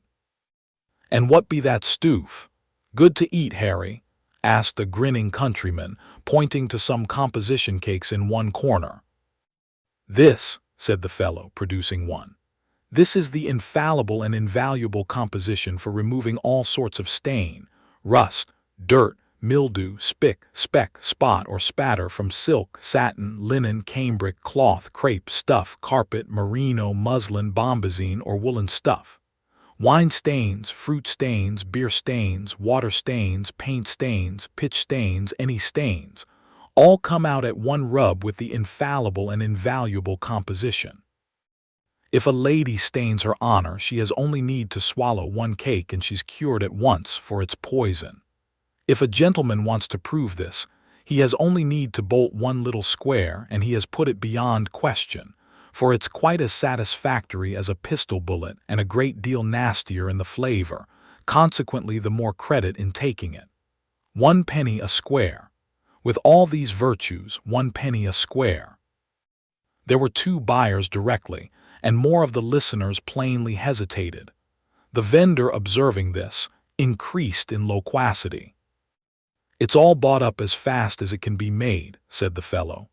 "There are 14 water mills, 6 steam engines, and a galvanic battery, always a-working upon it, and they can't make it fast enough, though the men work so hard that they die off, and the widows is pensionied directly, with £20 a year for each of the children, and a premium of 50 for twins. 1 penny a square. 2 halfpence is all the same, and 4 farthings is received with joy. 1 penny a square. Wine stains, fruit stains, beer stains, water stains, paint stains, pitch stains, mud stains, blood stains. Here is a stain upon the hat of a gentleman in company that I'll take clean out before he can order me a pint of ale." "Ha!" cried Sikes, starting up. "Give that back." "I'll take it clean out, sir," replied the man, winking to the company, "before you can come across the room to get it. Gentlemen all, observe the dark stain upon this gentleman's hat, no wider than a shilling but thicker than a half-crown. Whether it is a wine stain, fruit stain, beer stain, water stain, paint stain, pitch stain, mud stain, or blood stain." The man got no further, for Sikes with a hideous imprecation overthrew the table, and tearing the hat from him, burst out of the house. With the same perversity of feeling and irresolution that had fastened upon him, despite himself, all day, the murderer, finding that he was not followed, and that they most probably considered him some drunken, sullen fellow, turned back up the town, and getting out of the glare of the lamps of a stagecoach that was standing in the street, was walking past, when he recognized the mail from London, and saw that it was standing at the little post office. He almost knew what was to come, but he crossed over and listened. The guard was standing at the door, waiting for the letter bag. A man, dressed like a gamekeeper, came up at the moment, and he handed him a basket which lay ready on the pavement. "That's for your people," said the guard. "Now look alive in there, will you? Damn that air bag, it warn't ready night afore last. This won't do, you know." "Anything new up in town, Ben?" asked the gamekeeper, drawing back to the window shutters, the better to admire the horses. "No, nothing that I knows on," replied the man, pulling on his gloves. "Corn's up a little. I heerd talk of a murder, too, down Spitalfields way, but I don't reckon much upon it." "Oh, that's quite true," said a gentleman inside who was looking out of the window. "And a dreadful murder it was." "Was it, sir?" rejoined the guard, touching his hat. "Man or woman, pray, sir?" "A woman," replied the gentleman, "it is supposed." "Now, Ben," replied the coachman impatiently. "Damn that air bag," said the guard. "Are you gone to sleep in there?" "Coming," cried the office-keeper, running out. "Coming," growled the guard. "Ah, and so's the young 'ooman of property that's going to take a fancy to me, but I don't know when.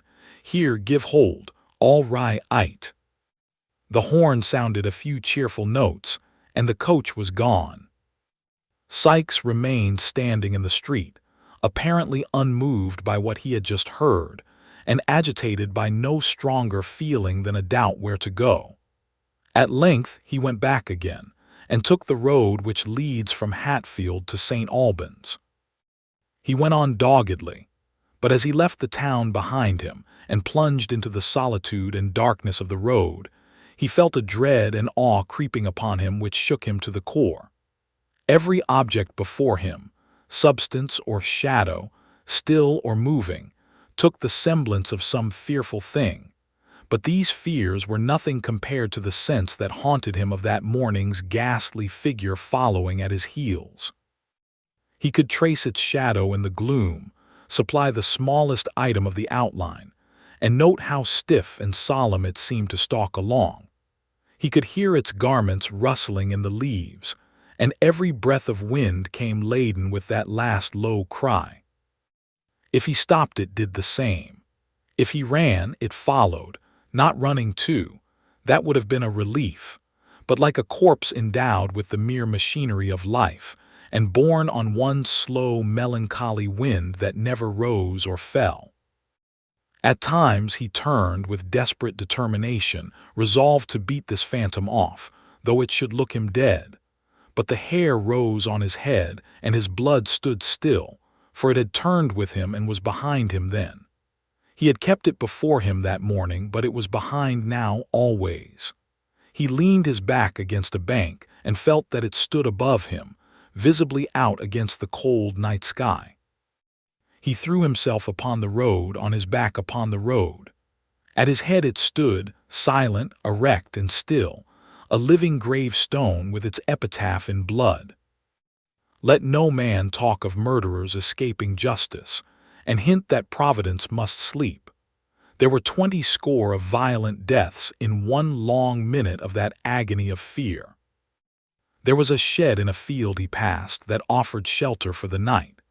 Before the door were 3 tall poplar trees which made it very dark within, and the wind moaned through them with a dismal wail. He could not walk on till daylight came again, and here he stretched himself close to the wall to undergo new torture. For now a vision came before him, as constant and more terrible than that from which he had escaped. Those widely staring eyes, so lustreless and so glassy that he had better borne to see them than think upon them, appeared in the midst of the darkness, light in themselves but giving light to nothing. There were but 2, but they were everywhere. If he shut out the sight, there came the room with every well-known object, some indeed that he would have forgotten if he had gone over its contents from memory, each in its accustomed place. The body was in its place, and its eyes were as he saw them when he stole away. He got up and rushed into the field without. The figure was behind him. He re-entered the shed and shrunk down once more. The eyes were there before he had laid himself along. And here he remained in such terror as none but he can know, trembling in every limb, and the cold sweat starting from every pore, when suddenly there arose upon the night wind the noise of distant shouting, and the roar of voices mingled in alarm and wonder. Any sound of men in that lonely place, even though it conveyed a real cause of alarm, was something to him. He regained his strength and energy at the prospect of personal danger, and springing to his feet, rushed into the open air. The broad sky seemed on fire. Rising into the air with showers of sparks and rolling one above the other were sheets of flame, lighting the atmosphere for miles round, and driving clouds of smoke in the direction where he stood. The shouts grew louder as new voices swelled the roar, and he could hear the cry of fire. Mingled with the ringing of an alarm bell, the fall of heavy bodies and the crackling of flames as they twined round some new obstacle and shot aloft as though refreshed by food. The noise increased as he looked. There were people there, men and women, light bustle. It was like new life to him. He darted onward straight, headlong dashing through briar and brake and leaping gate and fence as madly as his dog, who careered with loud and sounding bark before him. He came upon the spot. There were half-dressed figures tearing to and fro, some endeavoring to drag the frightened horses from the stables, others driving the cattle from the yard and outhouses, and others coming laden from the burning pile, amidst a shower of falling sparks and the tumbling down of red-hot beams. The apertures where doors and windows stood an hour ago disclosed a mass of raging fire.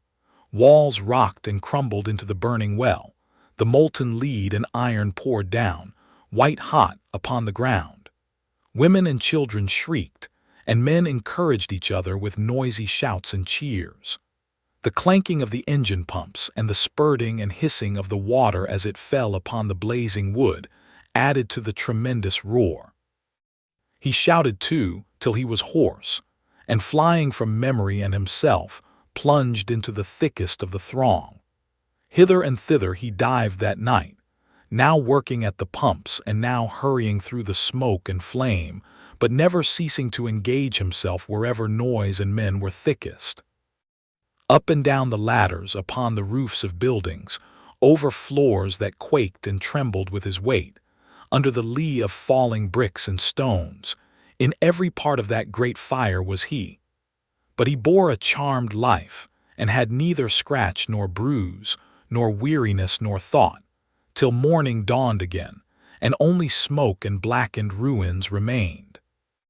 This mad excitement over, there returned with tenfold force the dreadful consciousness of his crime. He looked suspiciously about him, for the men were conversing in groups, and he feared to be the subject of their talk. The dog obeyed the significant beck of his finger, and they drew off stealthily together. He passed near an engine where some men were seated, and they called to him to share in their refreshment.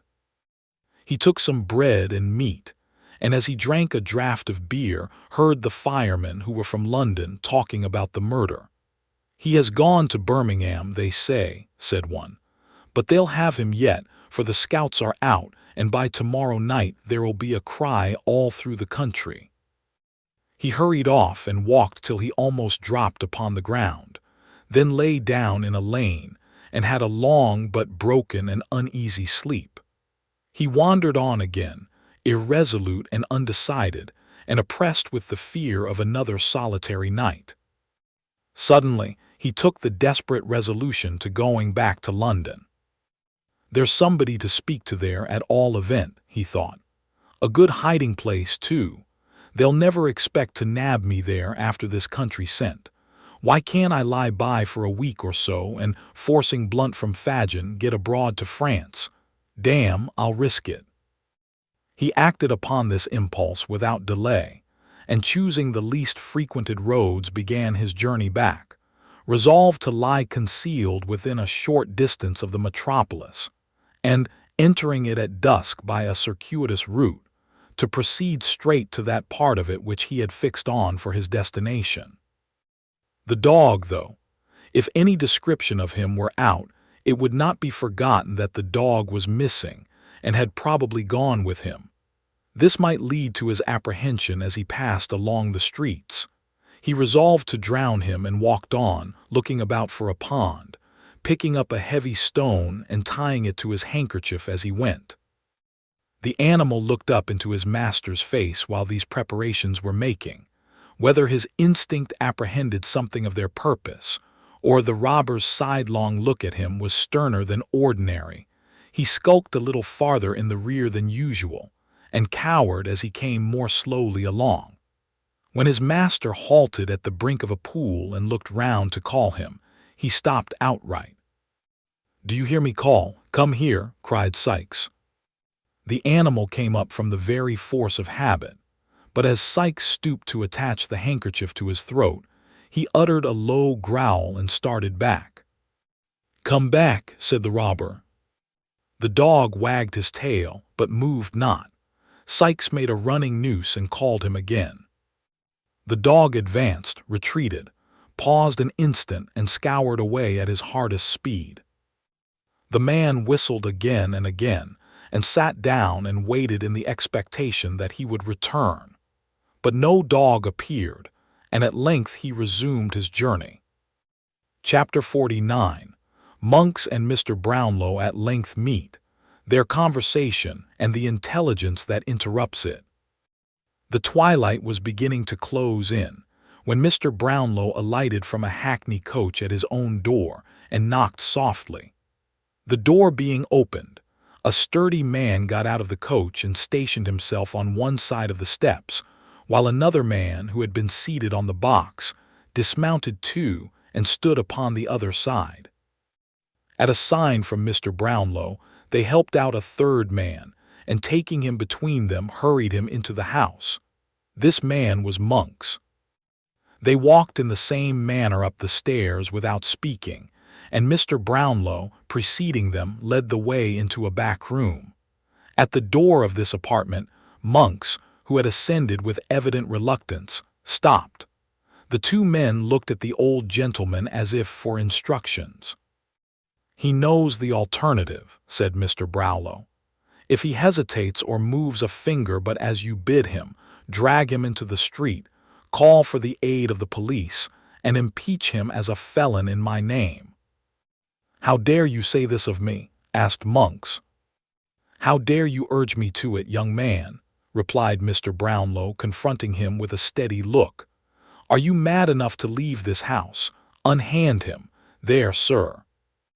You are free to go and we to follow. But I warn you by all I hold most solemn and most sacred, that instant will have you apprehended on a charge of fraud and robbery. I am resolute and immovable. If you are determined to be the same, your blood be upon your own head." "By what authority am I kidnapped in the street and brought here by these dogs?"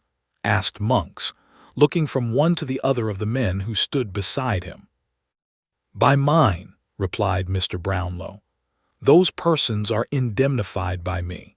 If you complain of being deprived of your liberty, you had power and opportunity to retrieve it as you came along, but you deemed it advisable to remain quiet.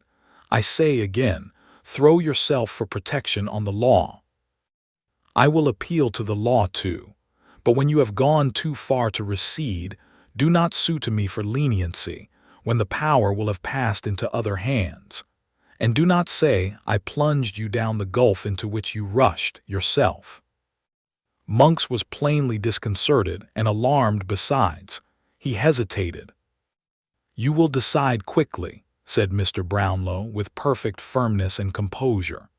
"If you wish me to prefer my charges publicly and consign you to a punishment the extent of which, although I can, with a shudder, foresee, I cannot control, once more I say, for you know the way.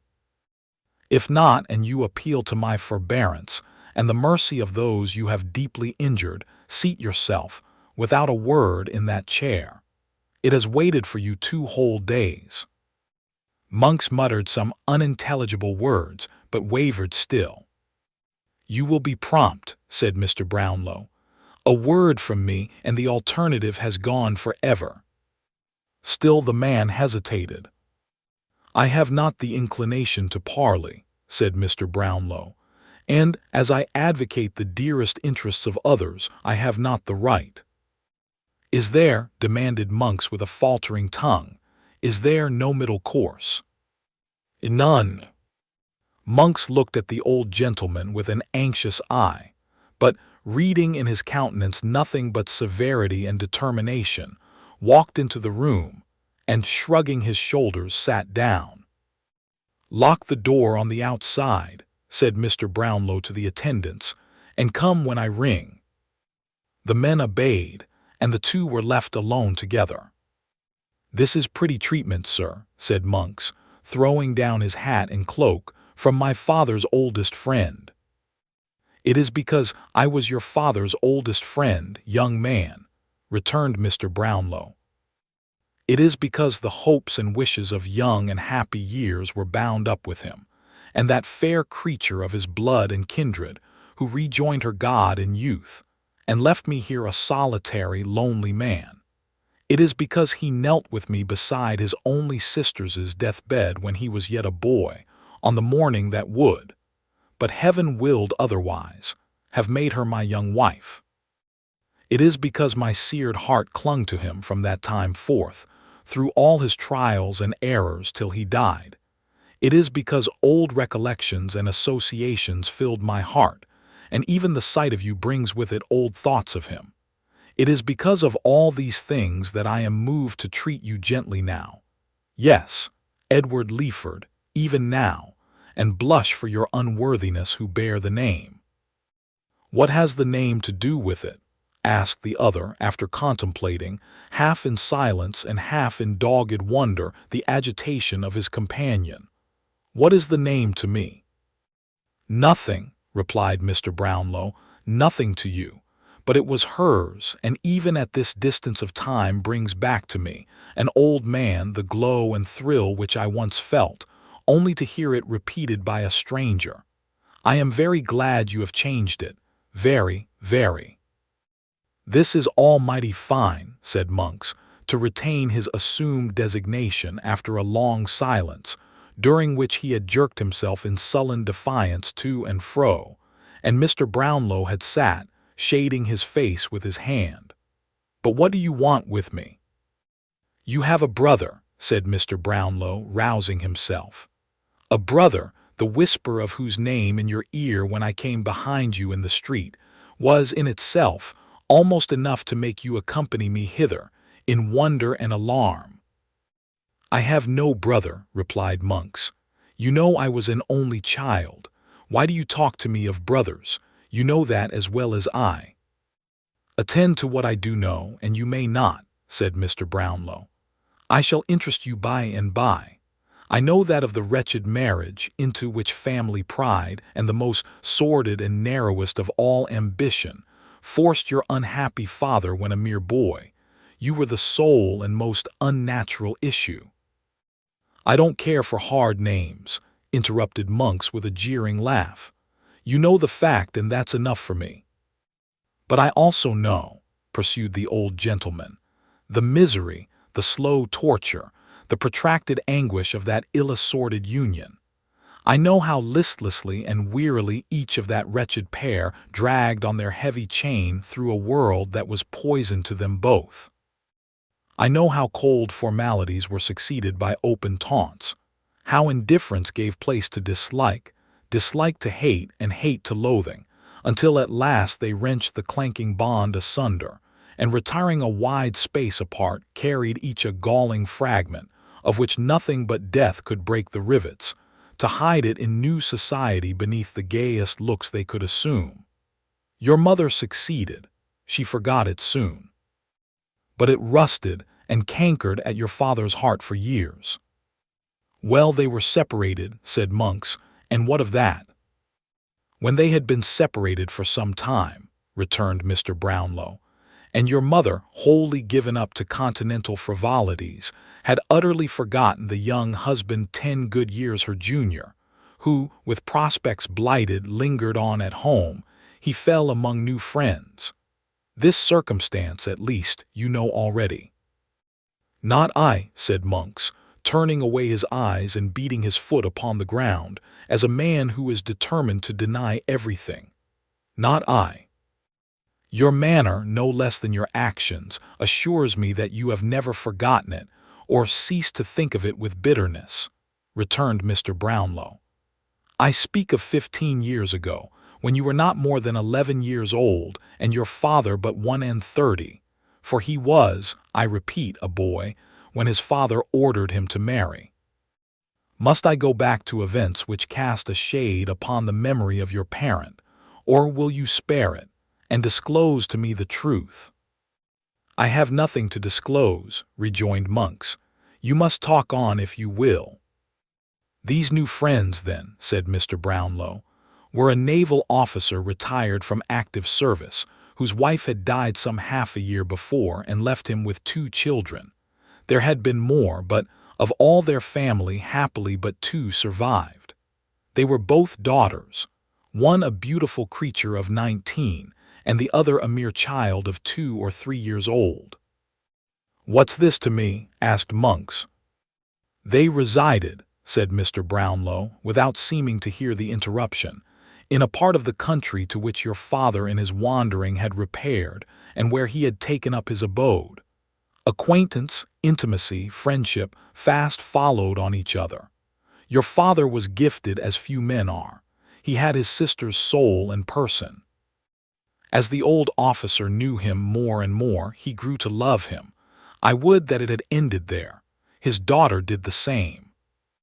The old gentleman paused. Monks was biting his lips with his eyes fixed upon the floor. Seeing this, he immediately resumed. "The end of a year found him contracted, solemnly contracted to that daughter, the object of the first, true, ardent, only passion of a guileless girl." "Your tale is of the longest," observed Monks, moving restlessly in his chair.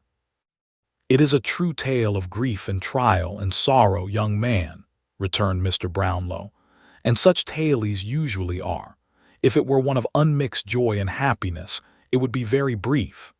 At length one of those rich relations to strengthen whose interest and importance your father had been sacrificed, as others are often, it is no uncommon case, died, and to repair the misery he had been instrumental in occasioning, left him his panacea for all griefs, money. It was necessary that he should immediately repair to Rome, whither this man had sped for health, and where he had died, leaving his affairs in great confusion. He went, was seized with mortal illness there, was followed, the moment the intelligence reached Paris, by your mother who carried you with her. He died the day after her arrival, leaving no will, so that the whole property fell to her and you." At this part of the recital Monks held his breath, and listened with a face of intense eagerness, though his eyes were not directed towards the speaker. As Mr. Brownlow paused, he changed his position with the air of one who has experienced a sudden relief, and wiped his hot face and hands. "Before he went abroad, and as he passed through London on his way," said Mr. Brownlow slowly and fixing his eyes upon the other's face, "he came to me." "I never heard of that," interrupted Monks in a tone intended to appear incredulous, but savoring more of disagreeable surprise. "He came to me and left with me, among some other things, a picture, a portrait painted by himself, a likeness of this poor girl, which he did not wish to leave behind and could not carry forward on his hasty journey. He was worn by anxiety and remorse almost to a shadow, talked in a wild, distracted way of ruin and dishonor worked by himself, confided to me his intention to convert his whole property, at any loss, into money, and having settled on his wife and you a portion of his recent acquisition, to fly the country. I guessed too well he would not fly alone, and never see it more. Even from me, his old and early friend, whose strong attachment had taken root in the earth that covered one most dear to both, even from me he withheld any more particular confession, promising to write and tell me all, and after that to see me once again for the last time on earth. Alas, that was the last time. I had no letter, and I never saw him more." "I went," said Mr. Brownlow after a short pause, "I went, when all was over, to the scene of his, I will use the term the world would freely use, for worldly harshness or favor are now alike to him, of his guilty love, resolved that if my fears were realized that erring child should find one heart and home to shelter and compassionate her. The family had left that part a week before. They had called in such trifling debts as were outstanding, discharged them, and left the place by night. Why or whither none can tell." Monks drew his breath yet more freely, and looked round with a smile of triumph. "When your brother," said Mr. Brownlow, drawing nearer to the other's chair, "when your brother, a feeble, ragged, neglected child, was cast in my way by a stronger hand than chance, and rescued by me from a life of vice and infamy." "What?" cried Monks. "By me," said Mr. Brownlow. I told you I should interest you before long. I say by me. I see that your cunning associate suppressed my name, although for aught he knew it would be quite strange to your ears. When he was rescued by me then, and lay recovering from sickness in my house, his strong resemblance to this picture I have spoken of struck me with astonishment. Even when I first saw him in all his dirt and misery, there was a lingering expression in his face that came upon me like a glimpse of some old friend flashing on one in a vivid dream. I need not tell you he was snared away before I knew his history. Why not? Asked Monks hastily. Because you know it well. Lie. Denial to me is vain, replied Mr. Brownlow. I shall show you that I know more than that. You can't prove anything against me, stammered Monks. I defy you to do it. We shall see, returned the old gentleman with a searching glance. I lost the boy, and no efforts of mine could recover him.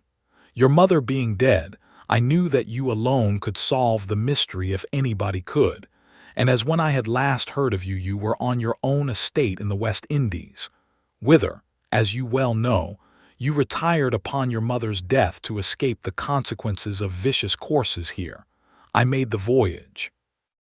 You had left it months before and were supposed to be in London, but no one could tell where.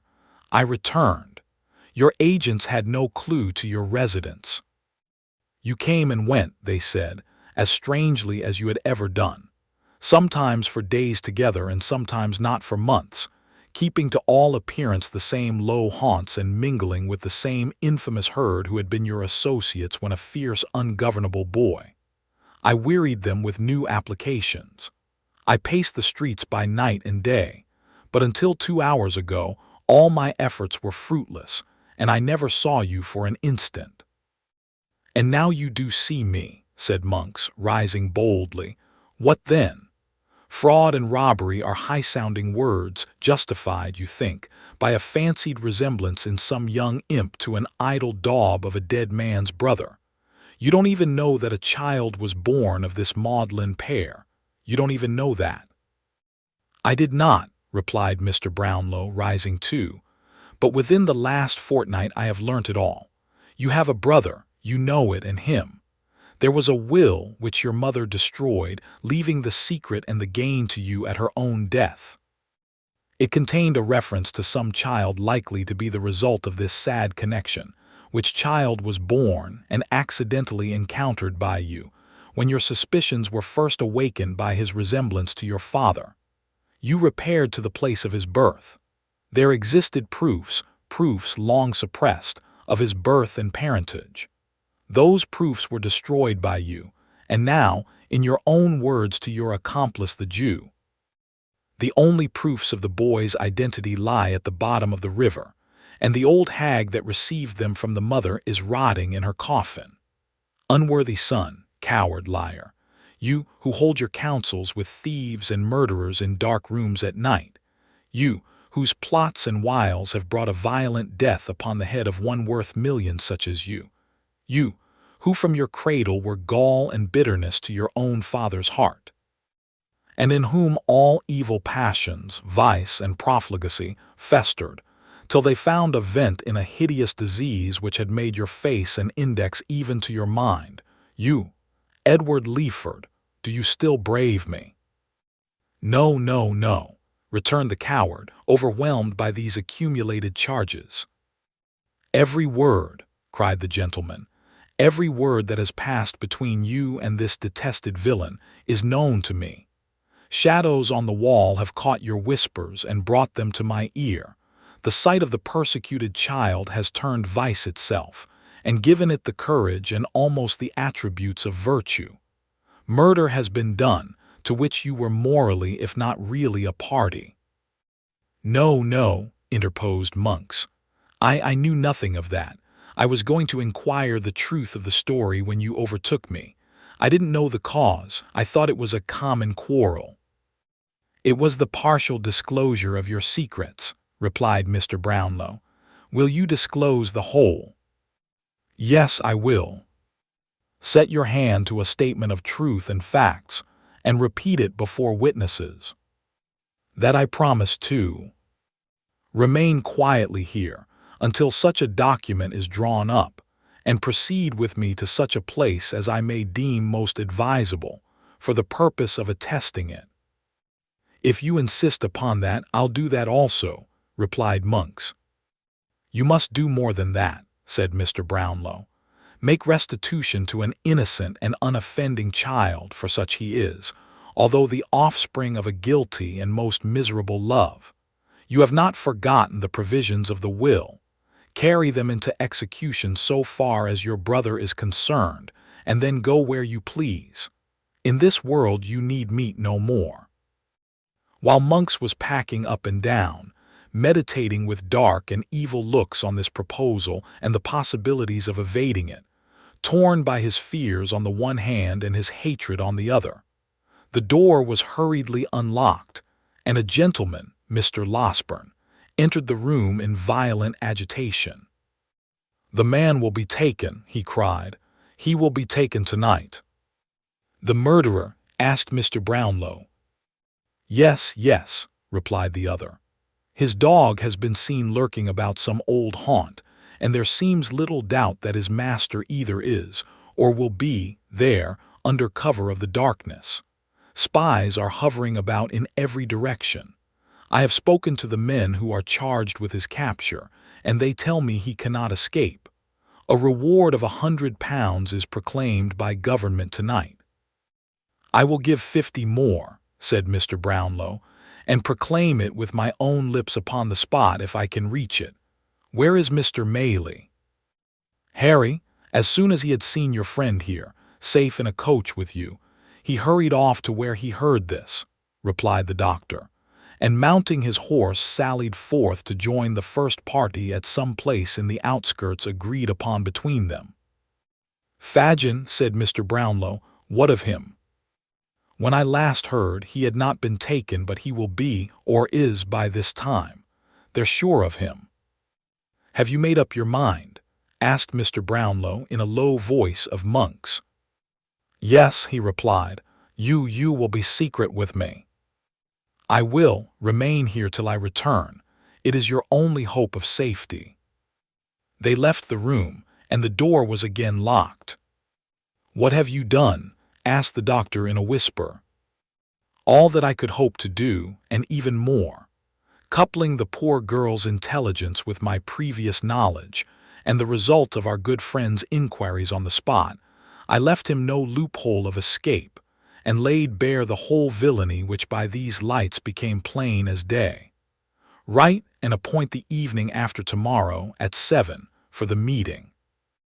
We shall be down there a few hours before, but shall require rest, especially the young lady, who may have greater need of firmness than either you or I can quite foresee just now. But my blood boils to avenge this poor murdered creature. Which way have they taken?"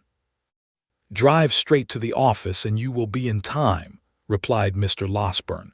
"I will remain here." The two gentlemen hastily separated, each in a fever of excitement wholly uncontrollable. Chapter 50. The Pursuit and Escape. Near to that part of the Thames on which the church at Rotherhithe abuts, where the buildings on the banks are dirtiest and the vessels on the river blackest with the dust of colliers and the smoke of close-built low-roofed houses, there exists the filthiest, the strangest, the most extraordinary of the many localities that are hidden in London, wholly unknown, even by name, to the great mass of its inhabitants. To reach this place, the visitor has to penetrate through a maze of close, narrow and muddy streets, thronged by the roughest and poorest of waterside people, and devoted to the traffic they may be supposed to occasion.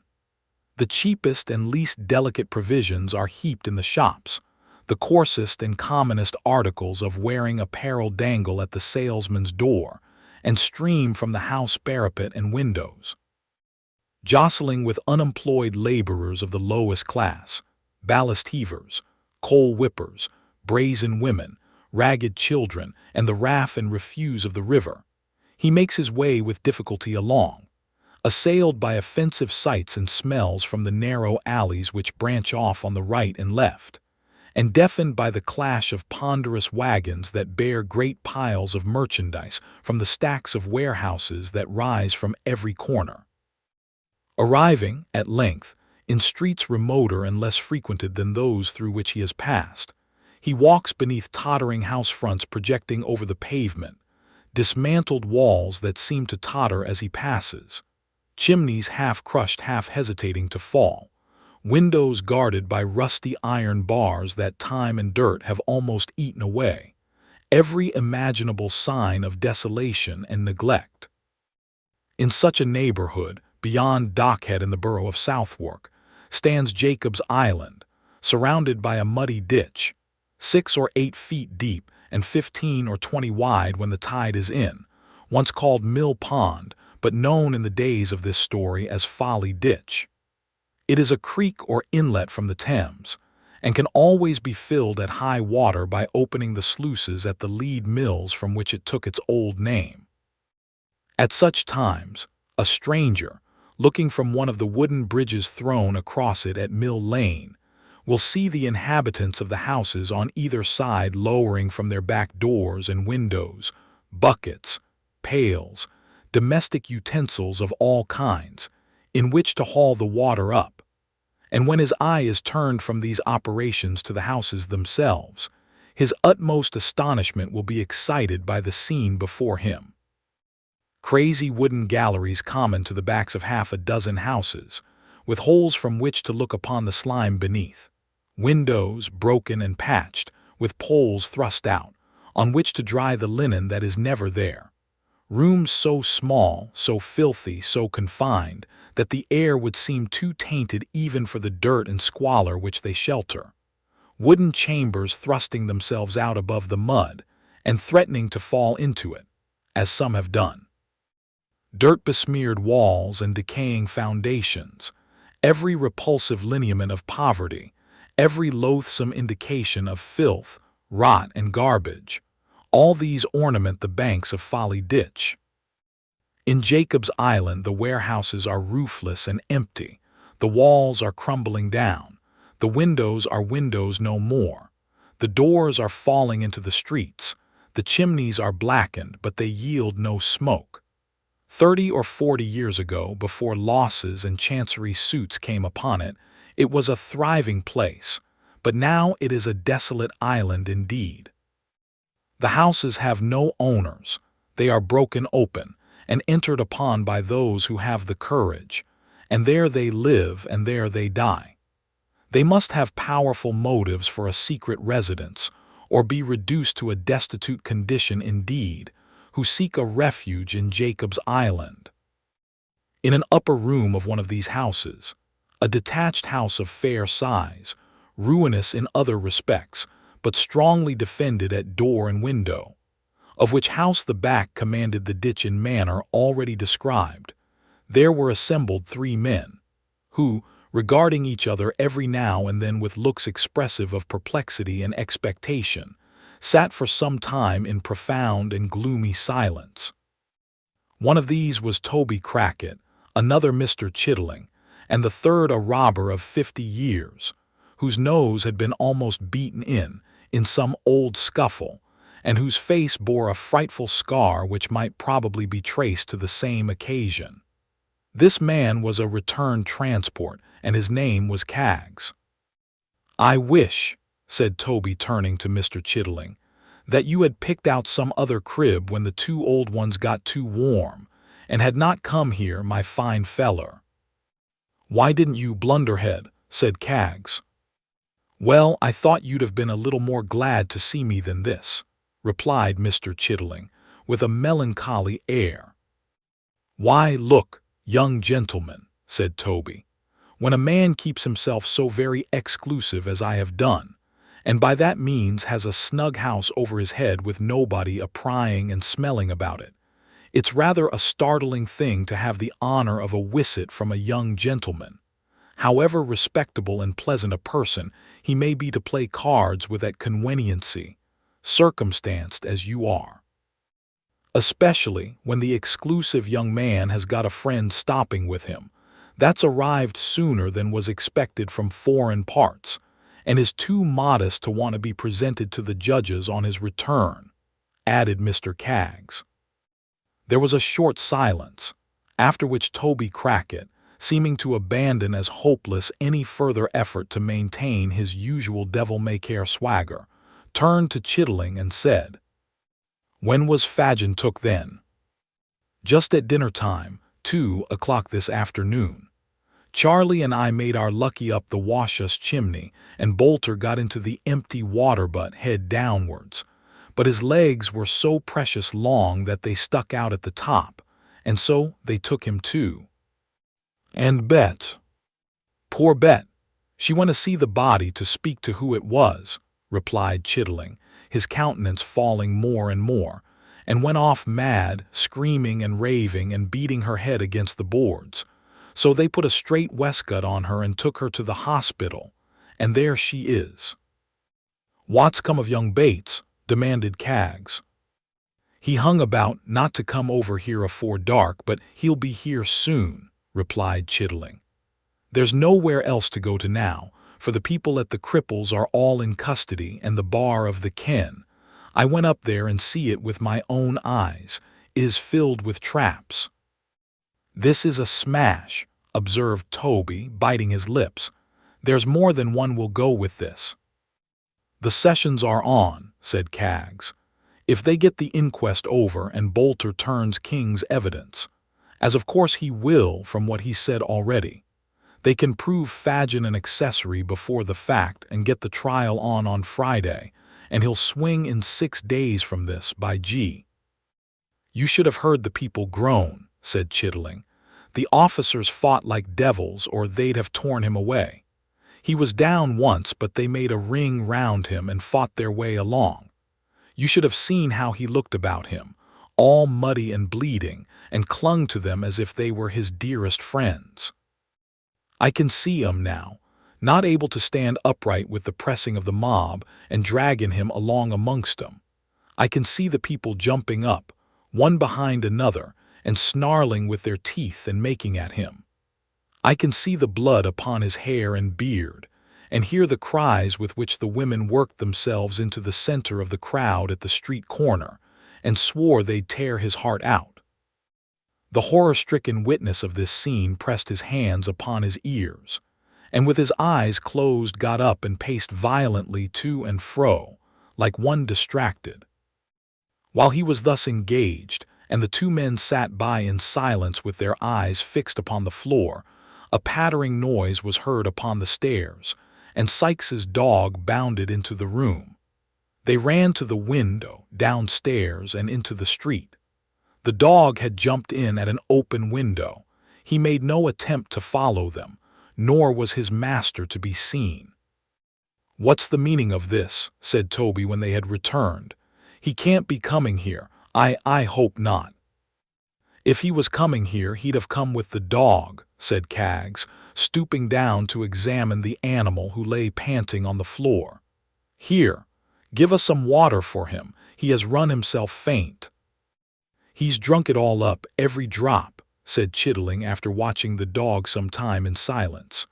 "Covered with mud, lame, half blind, he must have come a long way." "Where can he have come from?" exclaimed Toby. "He's been to the other kens, of course, and finding them filled with strangers come on here, where he's been many a time and often.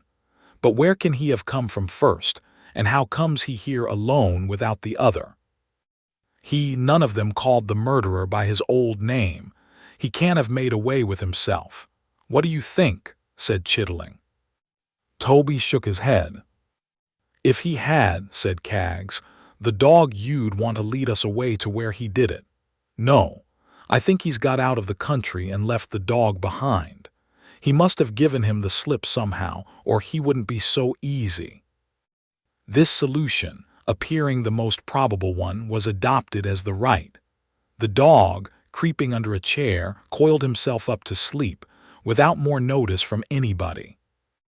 It being now dark, the shutter was closed, and a candle lighted and placed upon the table. The terrible events of the last 2 days had made a deep impression on all three, increased by the danger and uncertainty of their own position. They drew their chairs closer together, starting at every sound. They spoke little, and that in whispers, and were as silent and awe-stricken as if the remains of the murdered woman lay in the next room. They had sat thus some time, when suddenly was heard a hurried knocking at the door below. "Young Bates," said Caggs, looking angrily round to check the fear he felt himself. The knocking came again. No, it wasn't he never knocked like that.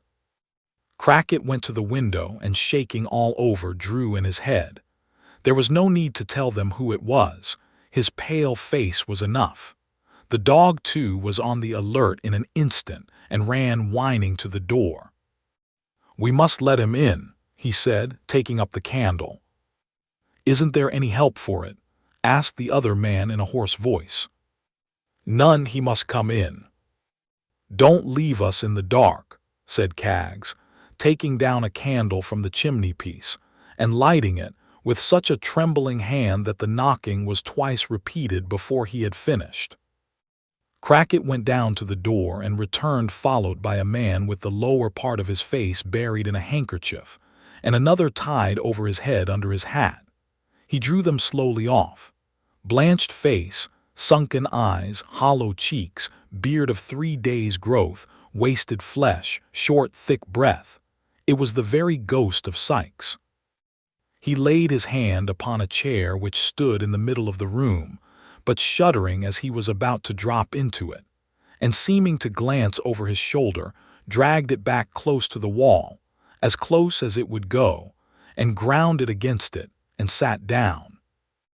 Not a word had been exchanged. He looked from one to another in silence. If an eye were furtively raised and met his, it was instantly averted. When his hollow voice broke silence, they all three started. They seemed never to have heard its tones before. "How came that dog here?" he asked. "Alone 3 hours ago. Tonight's paper says that FAGIN'S took. Is it true or a lie?" "True." They were silent again. "Damn you all," said Sikes, passing his hand across his forehead. "Have you nothing to say to me?" There was an uneasy movement among them, but nobody spoke. "You that keep this house," said Sikes, turning his face to Crackit, "do you mean to sell me, or to let me lie here till this hunt is over?" "You may stop here if you think it's safe," returned the person addressed, after some hesitation. Sikes carried his eyes slowly up the wall behind him, rather trying to turn his head than actually doing it, and said, "Is it the body? Is it buried?"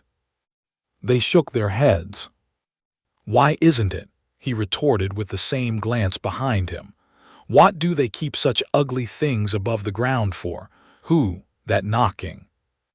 Crackit intimated, by a motion of his hand as he left the room, that there was nothing to fear, and directly came back with Charlie Bates behind him. Sikes sat opposite the door, so that the moment the boy entered the room he encountered his figure. "Toby," said the boy, falling back, as Sikes turned his eyes towards him, "why didn't you tell me this downstairs?"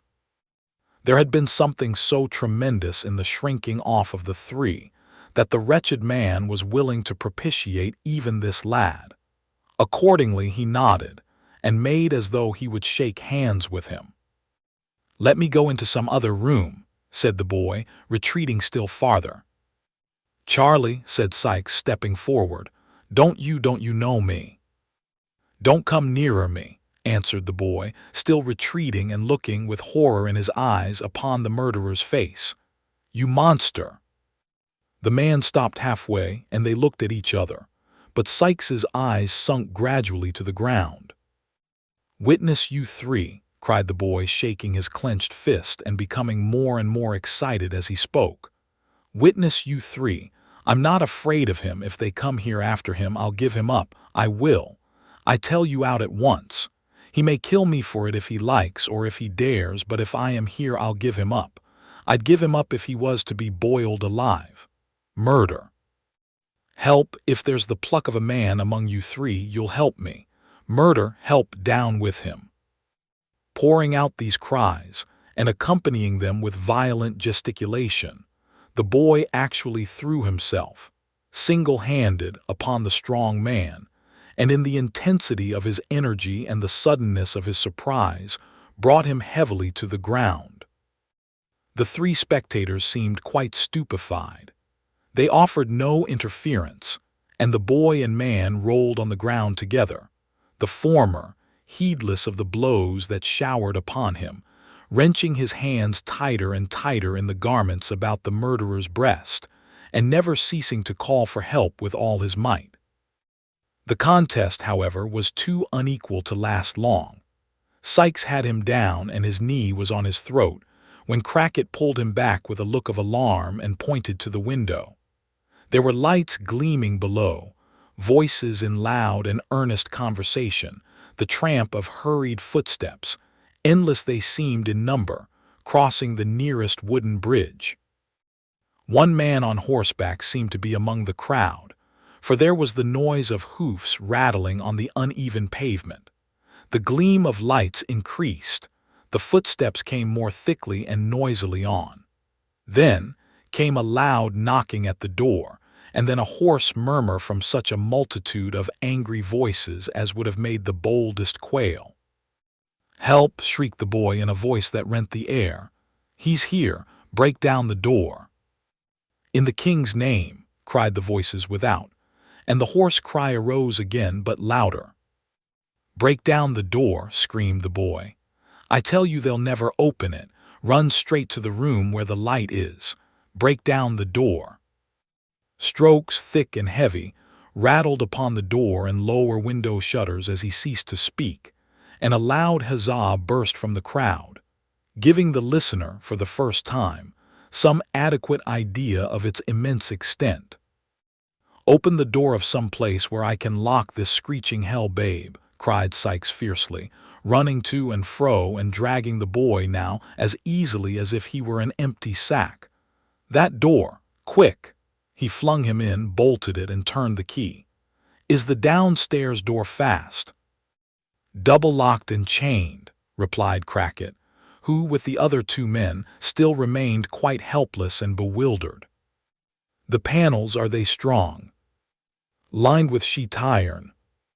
"And the windows, too?" "Yes, and the windows." "Damn you!" cried the desperate ruffian, throwing up the sash and menacing the crowd. "Do your worst, I'll cheat you yet." Of all the terrific yells that ever fell on mortal ears, none could exceed the cry of the infuriated throng.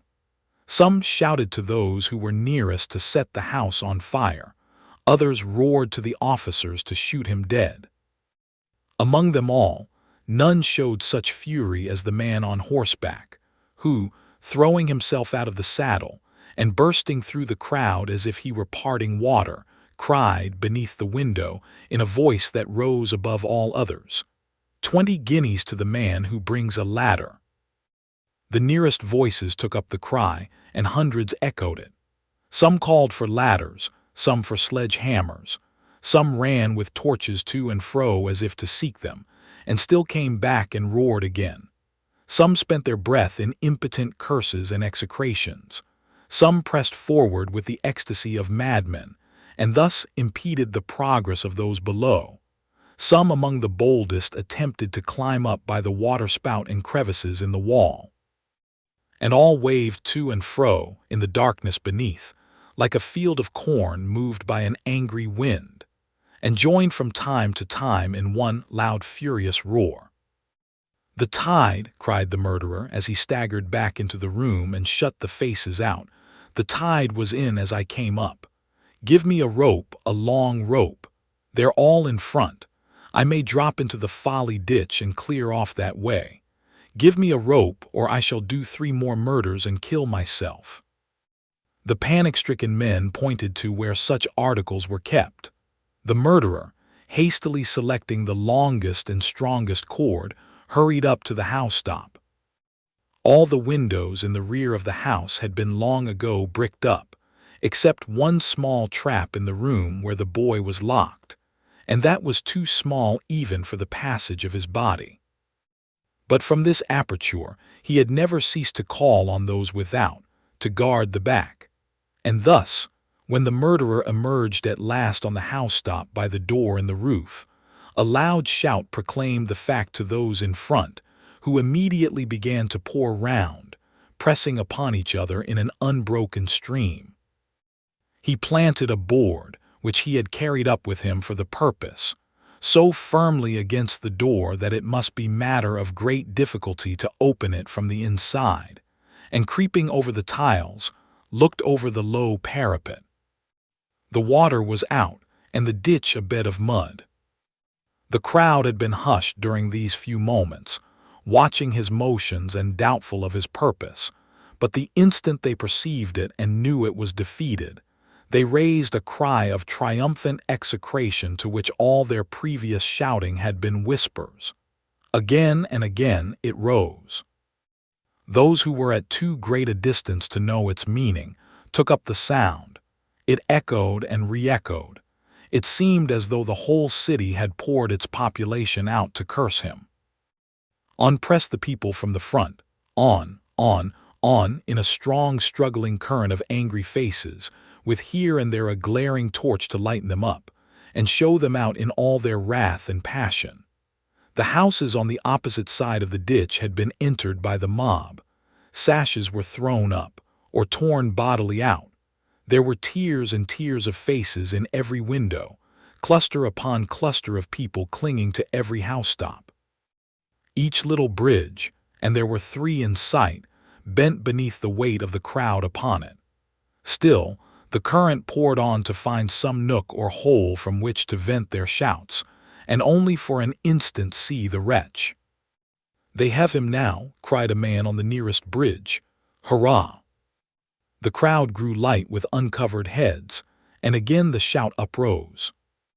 "I will give £50, cried an old gentleman from the same quarter, "to the man who takes him alive.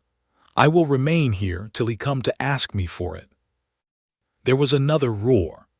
At this moment the word was passed among the crowd that the door was forced at last, and that he who had first called for the ladder had mounted into the room. The stream abruptly turned, as this intelligence ran from mouth to mouth, and the people at the windows, seeing those upon the bridges pouring back, quitted their stations, and running into the street, joined the concourse that now thronged pell-mell to the spot they had left, each man crushing and striving with his neighbor, and all panting with impatience to get near the door, and look upon the criminal as the officers brought him out. The cries and shrieks of those who were pressed almost to suffocation, or trampled down and trodden underfoot in the confusion, were dreadful. The narrow ways were completely blocked up, and at this time, between the rush of some to regain the space in front of the house, and the unavailing struggles of others to extricate themselves from the mass, the immediate attention was distracted from the murderer, although the universal eagerness for his capture was, if possible, increased.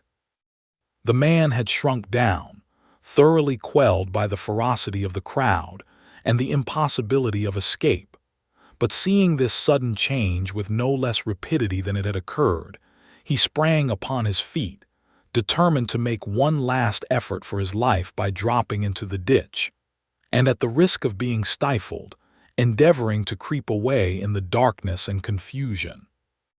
Roused into new strength and energy, and stimulated by the noise within the house which announced that an entrance had really been effected, he set his foot against the stack of chimneys, fastened one end of the rope tightly and firmly round it, and with the other made a strong running noose by the aid of his hands and teeth almost in a second. He could let himself down by the cord to within a less distance of the ground than his own height, and had his knife ready in his hand to cut it then and drop.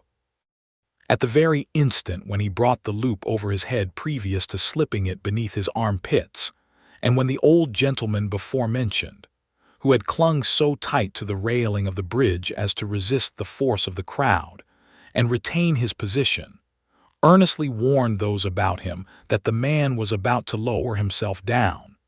At that very instant the murderer, looking behind him on the roof, threw his arms above his head and uttered a yell of terror. "The eyes again!" he cried in an unearthly screech.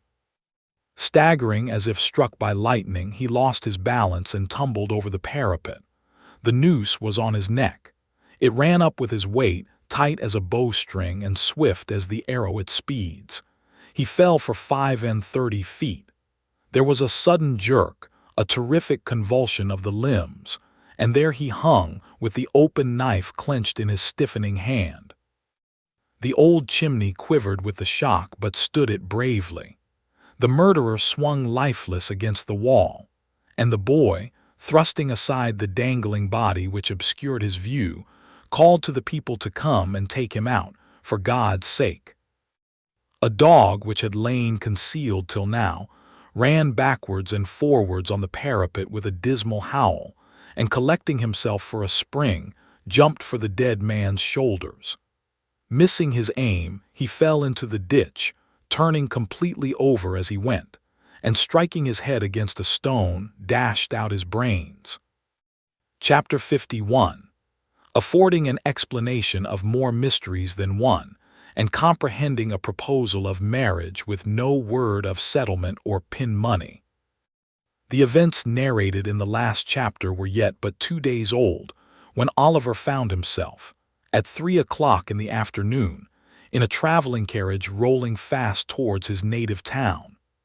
Mrs. Maylie and Rose and Mrs. Bedwin and the good doctor were with him, and Mr. Brownlow followed in a postchaise, accompanied by one other person whose name had not been mentioned.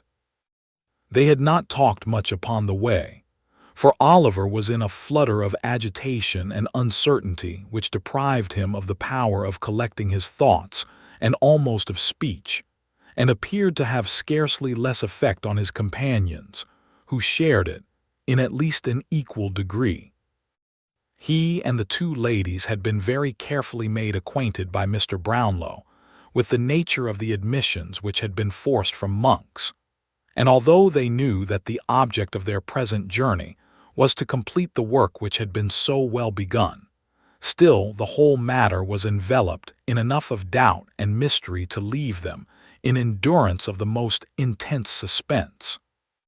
The same kind friend had, with Mr. Losburn's assistance, cautiously stopped all channels of communication through which they could receive intelligence of the dreadful occurrences that had so recently taken place. It was quite true, he said, that they must know them before long, but it might be at a better time than the present, and it could not be at a worse. So they traveled on in silence, each busied with reflections on the object which had brought them together, and no one disposed to give utterance to the thoughts which crowded upon all. But if Oliver, under these influences, had remained silent while they journeyed towards his birthplace by a road he had never seen, how the whole current of his recollections ran back to old times, and what a crowd of emotions were wakened up in his breast, when they turned into that which he had traversed on foot, a poor houseless, wandering boy, without a friend to help him, or a roof to shelter his head. "See there," cried Oliver, eagerly clasping the hand of Rose and pointing out at the carriage window. "That's the stile I came over. There are the hedges I crept behind, for fear anyone should overtake me and force me back. Yonder is the path across the fields, leading to the old house where I was a little child. Oh, Dick, my dear old friend, if I could only see you now." "You will see him soon," replied Rose, gently taking his folded hands between her own. "You shall tell him how happy you are, and how rich you have grown, and that in all your happiness you have none so great as the coming back to make him happy too." Yes, said Oliver, "and we'll take him away from here and have him clothed and taught, and send him to some quiet country place where he may grow strong and well. Shall we?" Rose nodded, yes, for the boy was smiling through such happy tears that she could not speak. "You will be kind and good to him, for you are to every one," said Oliver. "It will make you cry, I know, to hear what he can tell, but never mind, it will be all over and you will smile again. I know that too, to think how changed he is. You did the same with me." "He said 'God bless you' to me when I ran away," cried the boy with a burst of affectionate emotion. "And I will say 'God bless you' now, and show him how I love him for it." As they approached the town, and at length drove through its narrow streets, it became matter of no small difficulty to restrain the boy within reasonable bounds. There was Sowerberry's the undertaker's just as it used to be, only smaller and less imposing in appearance than he remembered it. There were all the well-known shops and houses, with almost every one of which he had some slight incident connected. There was Gamfield's cart, the very cart he used to have. Standing at the old public-house door, there was the workhouse, the dreary prison of his youthful days, with its dismal windows frowning on the street. There was the same lean porter standing at the gate, at sight of whom Oliver involuntarily shrunk back, and then laughed at himself for being so foolish, then cried, then laughed again. There were scores of faces at the doors and windows that he knew quite well. There was nearly everything as if he had left it but yesterday, and all his recent life had been but a happy dream. But it was pure, earnest, joyful reality. They drove straight to the door of the chief hotel, which Oliver used to stare up at with awe and think a mighty palace, but which had somehow fallen off in grandeur and size. And here was Mr. Grimwig all ready to receive them, kissing the young lady and the old one too when they got out of the coach, as if he were the grandfather of the whole party, all smiles and kindness, and not offering to eat his head, no, not once. Not even when he contradicted a very old postboy about the nearest road to London, and maintained he knew it best, though he had only come that way once, and that time fast asleep. There was dinner prepared, and there were bedrooms ready, and everything was arranged as if by magic. Notwithstanding all this, when the hurry of the first half-hour was over, the same silence and constraint prevailed that had marked their journey down. Mr. Brownlow did not join them at dinner, but remained in a separate room. The two other gentlemen hurried in and out with anxious faces, and during the short intervals when they were present, conversed apart. Once, Mrs. Maylie was called away, and after being absent for nearly an hour, returned with eyes swollen with weeping. All these things made Rose and Oliver, who were not in any new secrets, nervous and uncomfortable. They sat wondering in silence, or, if they exchanged a few words, spoke in whispers, as if they were afraid to hear the sound of their own voices. At length, when 9 o'clock had come, and they began to think they were to hear no more that night, Mr. Losberne and Mr. Grimwig entered the room, followed by Mr. Brownlow, and a man whom Oliver almost shrieked with surprise to see, for they told him it was his brother, and it was the same man he had met at the market town, and seen looking in with Fagin at the window of his little room. Monks cast a look of hate, which, even then, he could not dissemble at the astonished boy, and sat down near the door. Mr. Brownlow, who had papers in his hand, walked to a table near which Rose and Oliver were seated. "This is a painful task," said he. "But these declarations, which have been signed in London before many gentlemen, must be in substance repeated here. I would have spared you the degradation, but we must hear them from your own lips before we part, and you know why." "Go on," said the person addressed, turning away his face. "Quick, I have almost done enough, I think. Don't keep me here." "This child," said Mr. Brownlow, drawing Oliver to him and laying his hand upon his head, "is your half-brother, the illegitimate son of your father, my dear friend Edwin Leeford, by poor young Agnes Fleming, who died in giving him birth." "Yes," said Monks, scowling at the trembling boy, the beating of whose heart he might have heard. "That is the bastard child." "The term you use," said Mr. Brownlow sternly, "is a reproach to those long since passed beyond the feeble censure of the world. It reflects disgrace on no one living except you who use it. Let that pass. He was born in this town." "In the workhouse of this town," was the sullen reply. "You have the story there." He pointed impatiently to the papers as he spoke. "I must have it here, too," said Mr. Brownlow, looking round upon the listeners. "Listen then, you," returned Monks.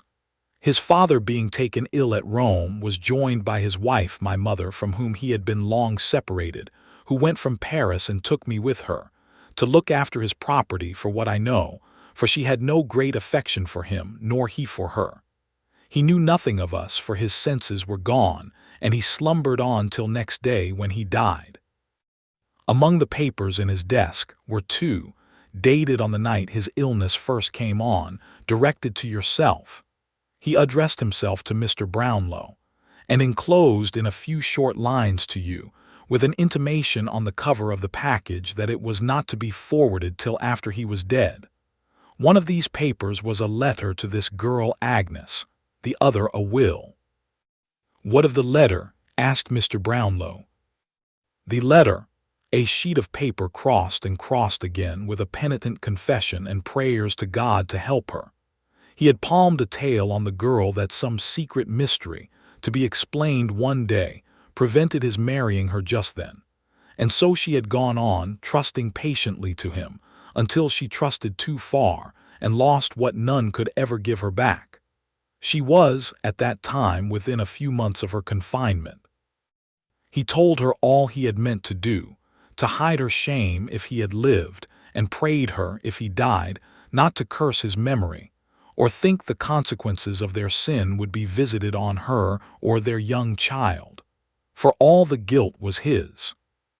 He reminded her of the day he had given her the little locket and the ring with her Christian name engraved upon it, and a blank left for that which he hoped one day to have bestowed upon her, prayed her yet to keep it, and wear it next her heart as she had done before, and then ran on, wildly in the same words, over and over again, as if he had gone distracted. I believe he had. "The will," said Mr. Brownlow, as Oliver's tears fell fast. Monks was silent. "The will," said Mr. Brownlow, speaking for him, "was in the same spirit as the letter.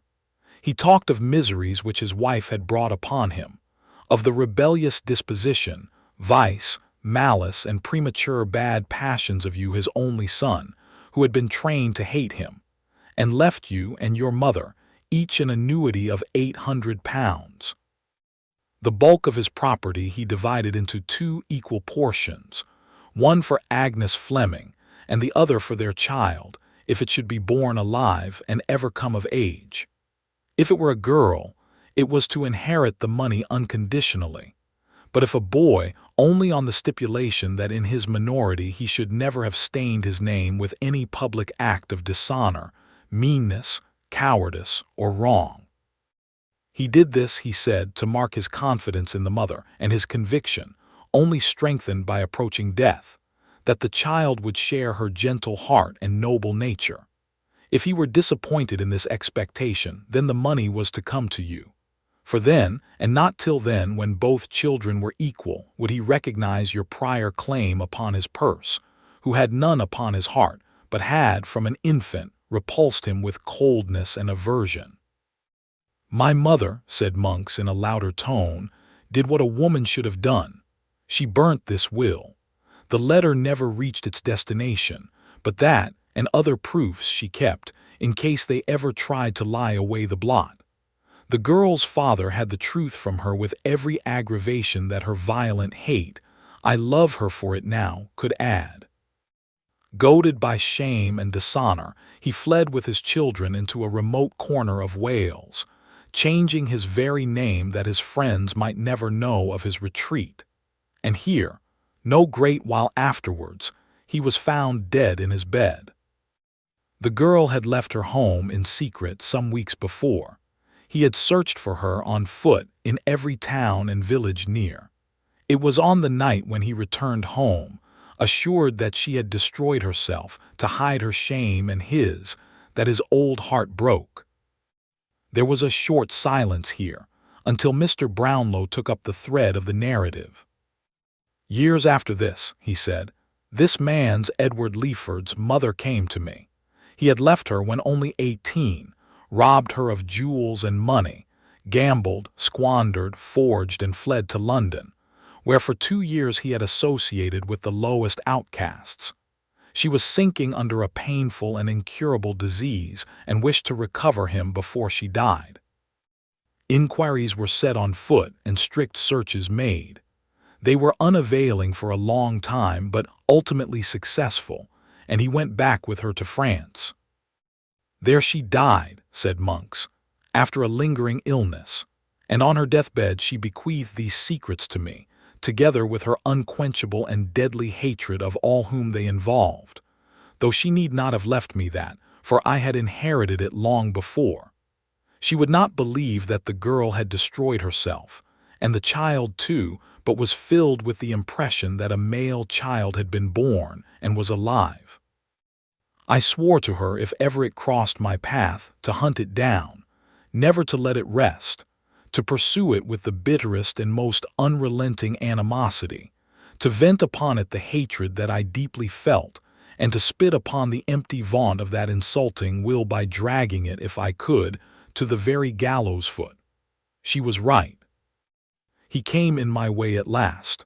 I began well, and but for babbling drabs I would have finished as I began." As the villain folded his arms tight together and muttered curses on himself in the impotence of baffled malice, Mr. Brownlow turned to the terrified group beside him and explained that the Jew, who had been his old accomplice and confidant, had a large reward for keeping Oliver ensnared, of which some part was to be given up in the event of his being rescued, and that a dispute on this head had led to their visit to the country house for the purpose of identifying him. "The locket and ring," said Mr. Brownlow, turning to Monks. "I bought them from the man and woman I told you of, who stole them from the nurse, who stole them from the corpse," answered Monks without raising his eyes. "You know what became of them."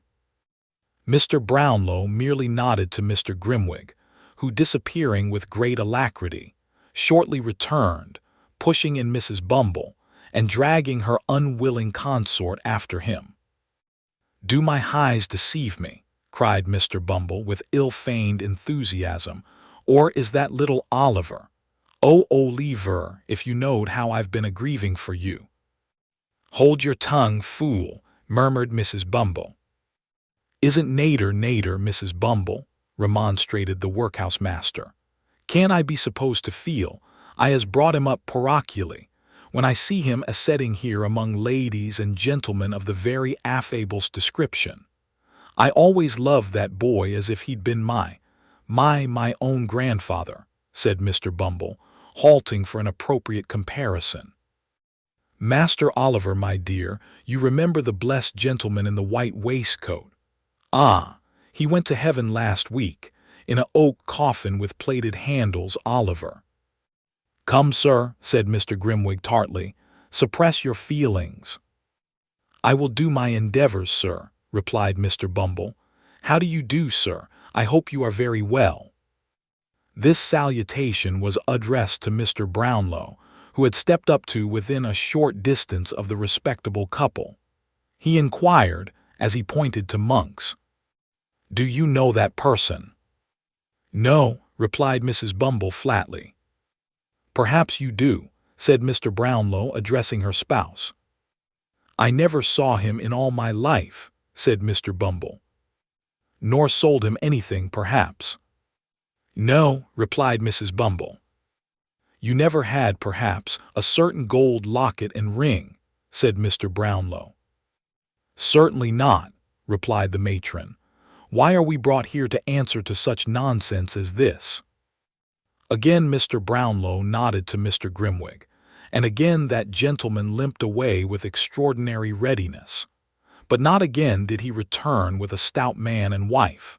For this time, he led in 2 palsied women who shook and tottered as they walked. "You shut the door the night old Sally died," said the foremost one, raising her shriveled hand, "but you couldn't shut out the sound nor stop the chinks." "No, no," said the other, looking round her and wagging her toothless jaws. "No, no, no. We heard her try to tell you what she'd done, and saw you take a paper from her hand, and watched you 2 next day to the pawnbroker's shop," said the first. "Yes," added the second, "and it was a locket and gold ring. We found out that and saw it given you. We were by. Oh, we were by." "And we know more than that," resumed the first, "for she told us often, long ago, that the young mother had told her that, feeling she should never get over it, she was on her way, at the time that she was taken ill, to die near the grave of the father of the child." "Would you like to see the pawnbroker himself?" asked Mr. Grimwig with a motion towards the door. "No," replied the woman. "If he," she pointed to Monks, "has been coward enough to confess, as I see he has, and you have sounded all these hags till you have found the right ones, I have nothing more to say. I did sell them, and they're where you'll never get them. What then?" "Nothing," replied Mr. Brownlow, "except that it remains for us to take care that neither of you is employed in a situation of trust again. You may leave the room." "I hope," said Mr. Bumble, looking about him with great ruefulness, as Mr. Grimwig disappeared with the 2 old women, "I hope that this unfortunate little circumstance will not deprive me of my parochial office." "Indeed it will," replied Mr. Brownlow. "You may make up your mind to that and think yourself well off besides." "It was all Mrs. Bumble. She would do it," urged Mr. Bumble, first looking round to ascertain that his partner had left the room. "That is no excuse," replied Mr. Brownlow. "You were present on the occasion of the destruction of these trinkets, and indeed are the more guilty of the 2 in the eye of the law, for the law supposes that your wife acts under your direction." "If the law supposes that," said Mr. Bumble, squeezing his hat emphatically in both hands, "the law is a ass, a idiot. If that's the eye of the law is a bachelor, and the worst I wish the law is that his eye may be opened by experience, by experience." Laying great stress on the repetition of these 2 words, Mr. Bumble fixed his hat on very tight, and putting his hands in his pockets, followed his helpmate downstairs. "Young lady," said Mr. Brownlow, turning to Rose, "give me your hand. Do not tremble. You need not fear to hear the few remaining words we have to say." "If they have, I do not know how they can, but if they have any reference to me," said Rose, "pray let me hear them at some other time. I have not strength or spirits now." "Nay," returned the old gentleman, drawing her arm through his, "you have more fortitude than this, I am sure. Do you know this young lady, sir?" "Yes," replied Monks. "I never saw you before," said Rose faintly. "I have seen you often," returned Monks. "The father of the unhappy Agnes had 2 daughters," said Mr. Brownlow. "What was the fate of the other, the child?" "The child," replied Monks, "when her father died in a strange place, in a strange name, without a letter, book, or scrap of paper that yielded the faintest clue by which his friends or relatives could be traced, the child was taken by some wretched cottagers, who reared it as their own." "Go on," said Mr. Brownlow, signing to Mrs. Maylie to approach. "Go on." "You couldn't find the spot to which these people had repaired," said Monks, "but where friendship fails, hatred will often force a way. My mother found it after a year of cunning search, and found the child." "She took it, did she?" "No, the people were poor and began to sicken, at least the man did, of their fine humanity, so she left it with them, giving them a small present of money which would not last long, and promised more, which she never meant to send." She didn't quite rely, however, on their discontent and poverty for the child's unhappiness, but told the history of the sister's shame, with such alterations as suited her, bade them take good heed of the child, for she came of bad blood, and told them she was illegitimate and sure to go wrong at one time or other. The circumstances countenanced all this. The people believed it, and there the child dragged on an existence, miserable enough even to satisfy us, until a widow lady, residing then at Chester, saw the girl by chance, pitied her, and took her home. There was some cursed spell, I think, against us, for in spite of all our efforts she remained there and was happy. I lost sight of her 2 or 3 years ago, and saw her no more until a few months back. Do you see her now? Yes, leaning on your arm. But not the less my niece, cried Mrs. Maylie, folding the fainting girl in her arms. Not the less my dearest child. I would not lose her now for all the treasures of the world. My sweet companion, my own dear girl. The only friend I ever had, cried Rose, clinging to her. The kindest, best of friends. My heart will burst. I cannot bear all this. You have borne more, and have been through all the best and gentlest creature that ever shed happiness on everyone she knew, said Mrs. Maylie, embracing her tenderly. Come, come, my love, remember who this is who waits to clasp you in his arms, poor child. See here. Look, look, my dear. Not aunt, cried Oliver, throwing his arms about her neck. I'll never call her aunt, sister, my own dear sister. That something taught my heart to love so dearly from the first. Rose, dear, darling Rose.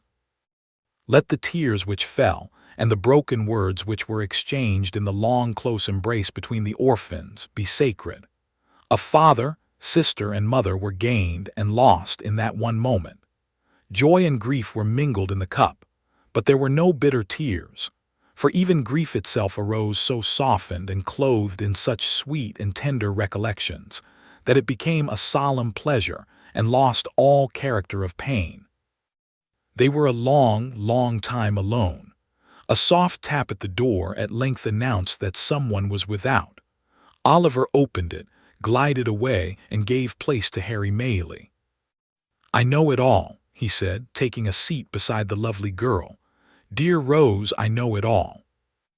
I am not here by accident, he added after a lengthened silence, nor have I heard all this tonight, for I knew it yesterday, only yesterday. Do you guess that I have come to remind you of a promise? Stay, said Rose, you do know all. All, you gave me leave, at any time within a year, to renew the subject of our last discourse. I did. Not to press you to alter your determination, pursued the young man, but to hear you repeat it if you would. I was to lay whatever of station or fortune I might possess at your feet, and if you still adhered to your former determination, I pledged myself by no word or act to seek to change it. The same reasons which influenced me then will influence me now, said Rose firmly. If I ever owed a strict and rigid duty to her, whose goodness saved me from a life of indigence and suffering, when should I ever feel it as I should tonight? It is a struggle, said Rose, but one I am proud to make. It is a pang, but one my heart shall bear. The disclosure of began. The disclosure of tonight, replied Rose softly, leaves me in the same position, with reference to you, as that in which I stood before. You harden your heart against me, Rose, urged her lover. Oh, Harry, Harry, said the young lady, bursting into tears, I wish I could and spare myself this pain. Then why inflict it on yourself, said Harry, taking her hand. Think, dear Rose, think what you have heard tonight. And what have I heard? What have I heard? Cried Rose. That a sense of his deep disgrace so worked upon my own father that he shunned all. There, we have said enough, Harry, we have said enough. Not yet, said the young man, detaining her as she rose.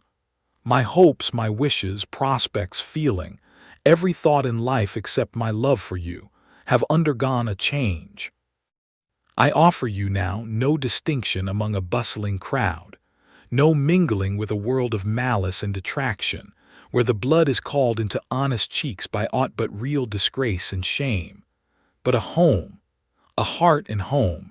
Yes, dearest Rose, and those alone are all I have to offer. What do you mean? She faltered. I mean but this, that when I left you last, I left you with a firm determination to level all fancied barriers between yourself and me, resolved that if my world could not be yours, I would make yours mine, that no pride of birth should curl the lip at you, for I would turn from it. This I have done.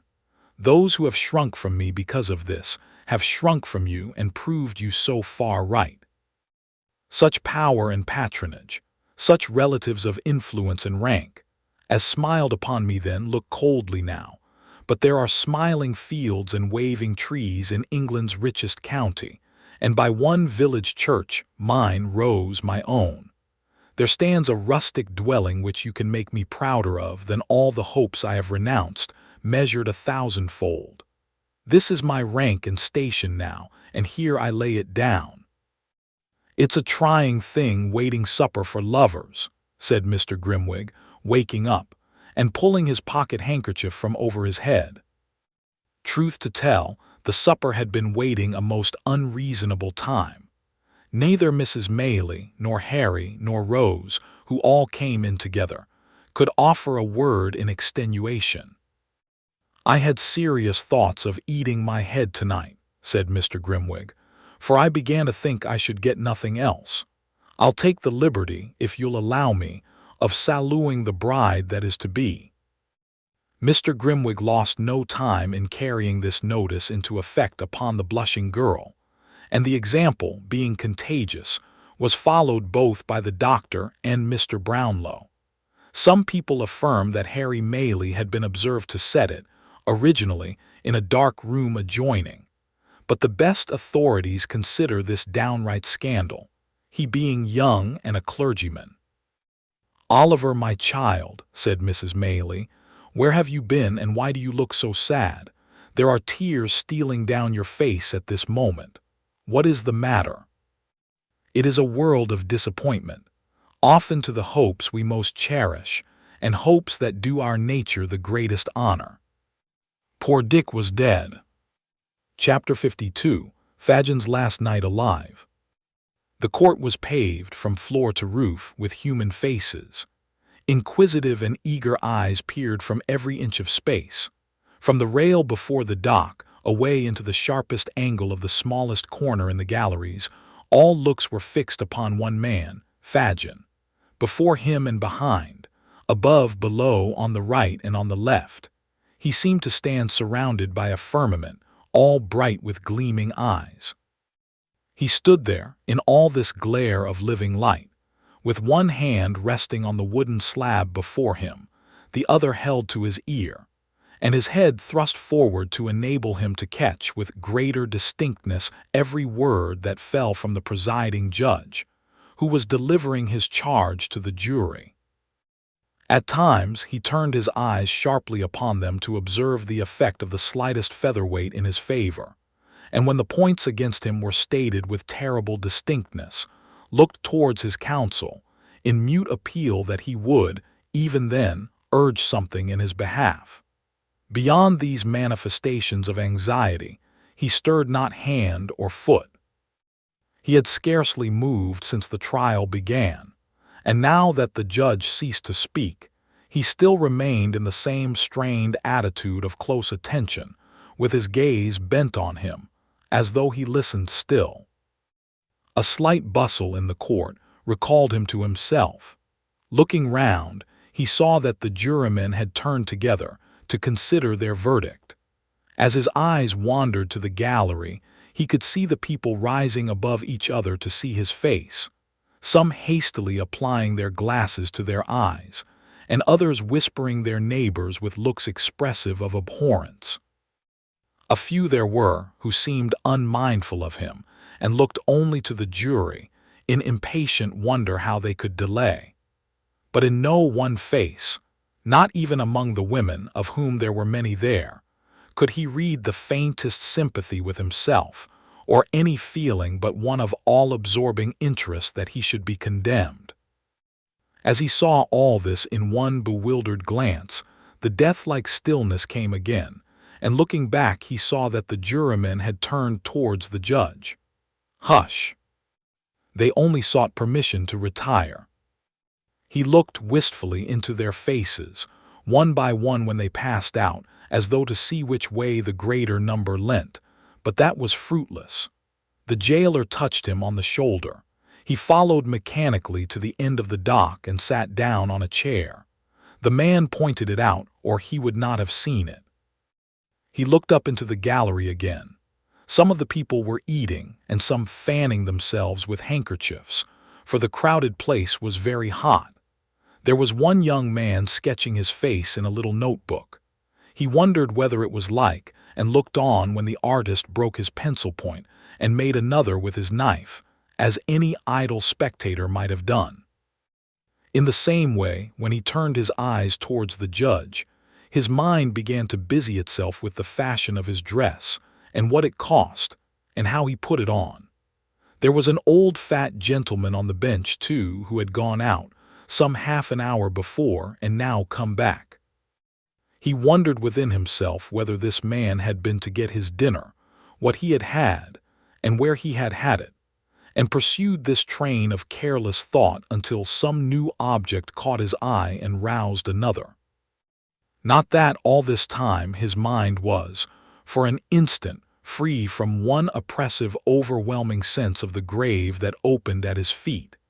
It was ever present to him, but in a vague and general way, and he could not fix his thoughts upon it.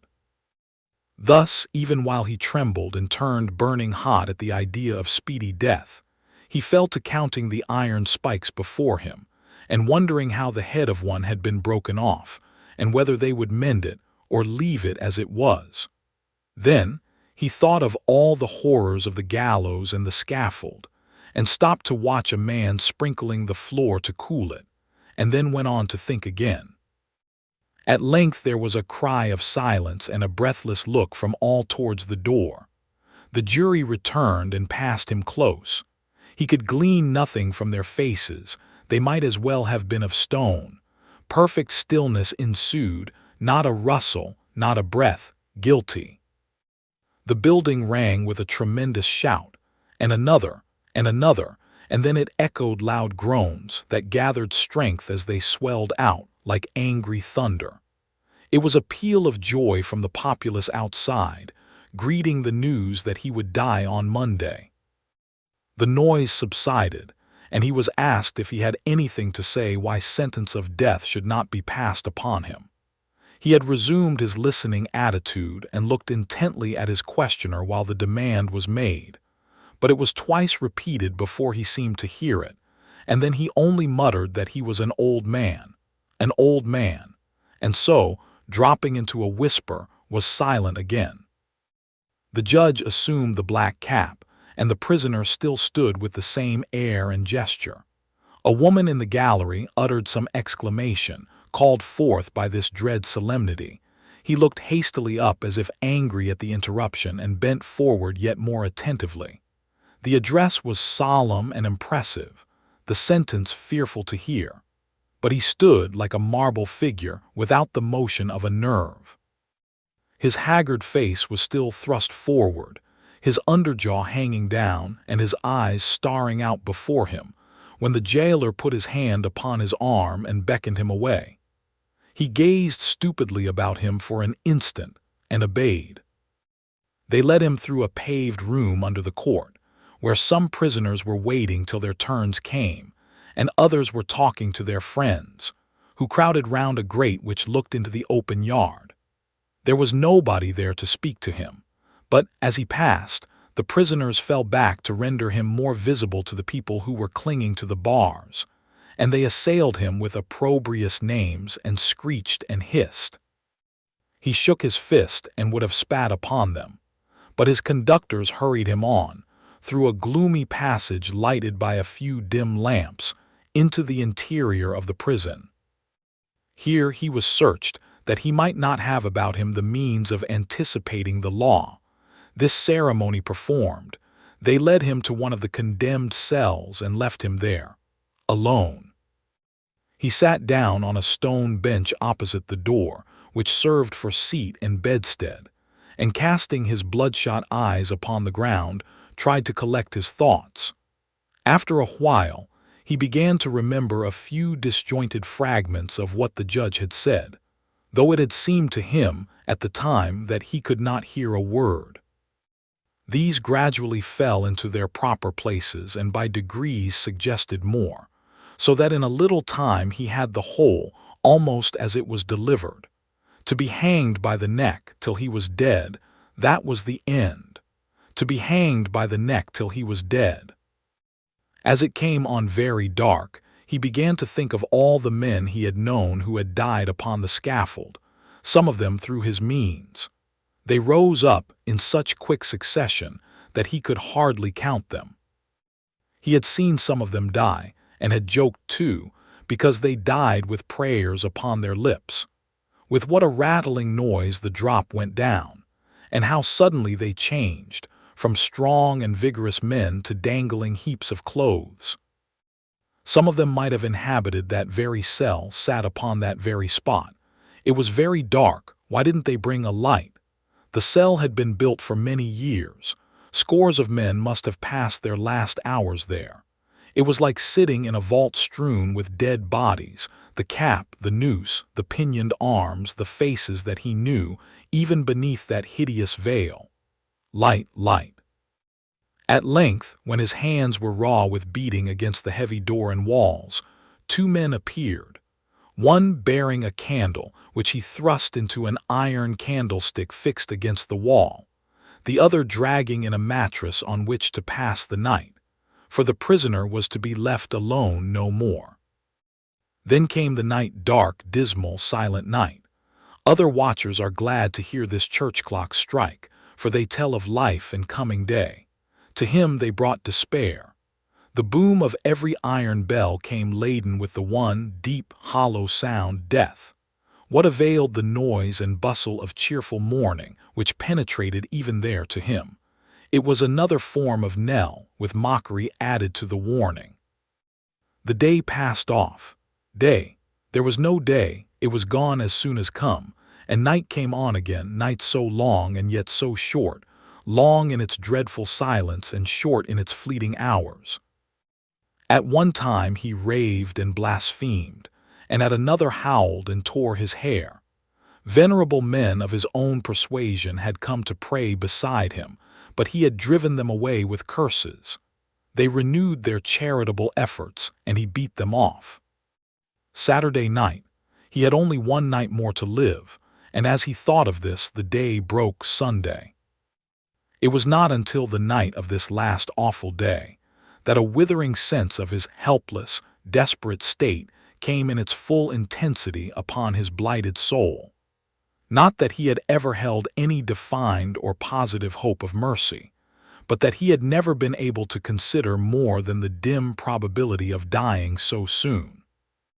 He had spoken little to either of the two men, who relieved each other in their attendance upon him, and they, for their parts, made no effort to rouse his attention. He had sat there, awake, but dreaming.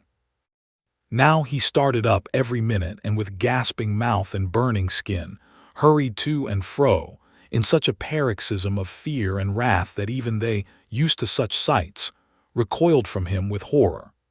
He grew so terrible at last in all the tortures of his evil conscience that one man could not bear to sit there, eyeing him alone, and so the two kept watch together. He cowered down upon his stone bed and thought of the past. He had been wounded with some missiles from the crowd on the day of his capture, and his head was bandaged with a linen cloth. His red hair hung down upon his bloodless face, his beard was torn and twisted into knots, his eyes shone with a terrible light, his unwashed flesh crackled with the fever that burnt him up. 8, 9, then. If it was not a trick to frighten him, and those were the real hours treading on each other's heels, where would he be when they came round again? 11. Another struck before the voice of the previous hour had ceased to vibrate. At 8, he would be the only mourner in his own funeral train. At 11. Those dreadful walls of Newgate, which have hidden so much misery and such unspeakable anguish, not only from the eyes, but too often and too long from the thoughts of men, never held so dread a spectacle as that. The few who lingered as they passed, and wondered what the man was doing who was to be hanged tomorrow, would have slept but ill that night if they could have seen him. From early in the evening until nearly midnight, little groups of 2 and 3 presented themselves at the lodge gate, and inquired with anxious faces whether any reprieve had been received. These being answered in the negative, communicated the welcome intelligence to clusters in the street, who pointed out to one another the door from which he must come out, and showed where the scaffold would be built, and walking with unwilling steps away, turned back to conjure up the scene. By degrees they fell off, one by one, and for an hour in the dead of night the street was left to solitude and darkness. The space before the prison was cleared, and a few strong barriers, painted black, had been already thrown across the road to break the pressure of the expected crowd, when Mr. Brownlow and Oliver appeared at the wicket, and presented an order of admission to the prisoner, signed by one of the sheriffs. They were immediately admitted into the lodge. "Is the young gentleman to come too, sir?" said the man whose duty it was to conduct them. "It's not a sight for children, sir." "It is not indeed, my friend," rejoined Mr. Brownlow, "but my business with this man is intimately connected with him, and as this child has seen him in the full career of his success and villainy, I think it as well, even at the cost of some pain and fear, that he should see him now." These few words had been said apart so as to be inaudible to Oliver. The man touched his hat, and glancing at Oliver with some curiosity, opened another gate, opposite to that by which they had entered, and led them on, through dark and winding ways, towards the cells. "This," said the man, stopping in a gloomy passage where a couple of workmen were making some preparations in profound silence, "this is the place he passes through. If you step this way, you can see the door he goes out at." He led them into a stone kitchen, fitted with coppers for dressing the prison food, and pointed to a door. There was an open grating above it, through which came the sound of men's voices, mingled with the noise of hammering and the throwing down of boards. They were putting up the scaffold.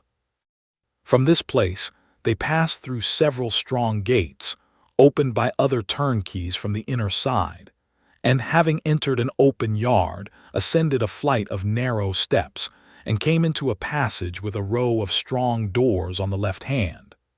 Motioning them to remain where they were, the turnkey knocked at one of these with his bunch of keys. The 2 attendants, after a little whispering, came out into the passage, stretching themselves as if glad of the temporary relief, and motioned the visitors to follow the jailer into the cell. They did so. The condemned criminal was seated on his bed, rocking himself from side to side, with a countenance more like that of a snared beast than the face of a man. His mind was evidently wandering to his old life, for he continued to mutter, without appearing conscious of their presence otherwise than as a part of his vision. "Good boy, Charlie, well done," he mumbled.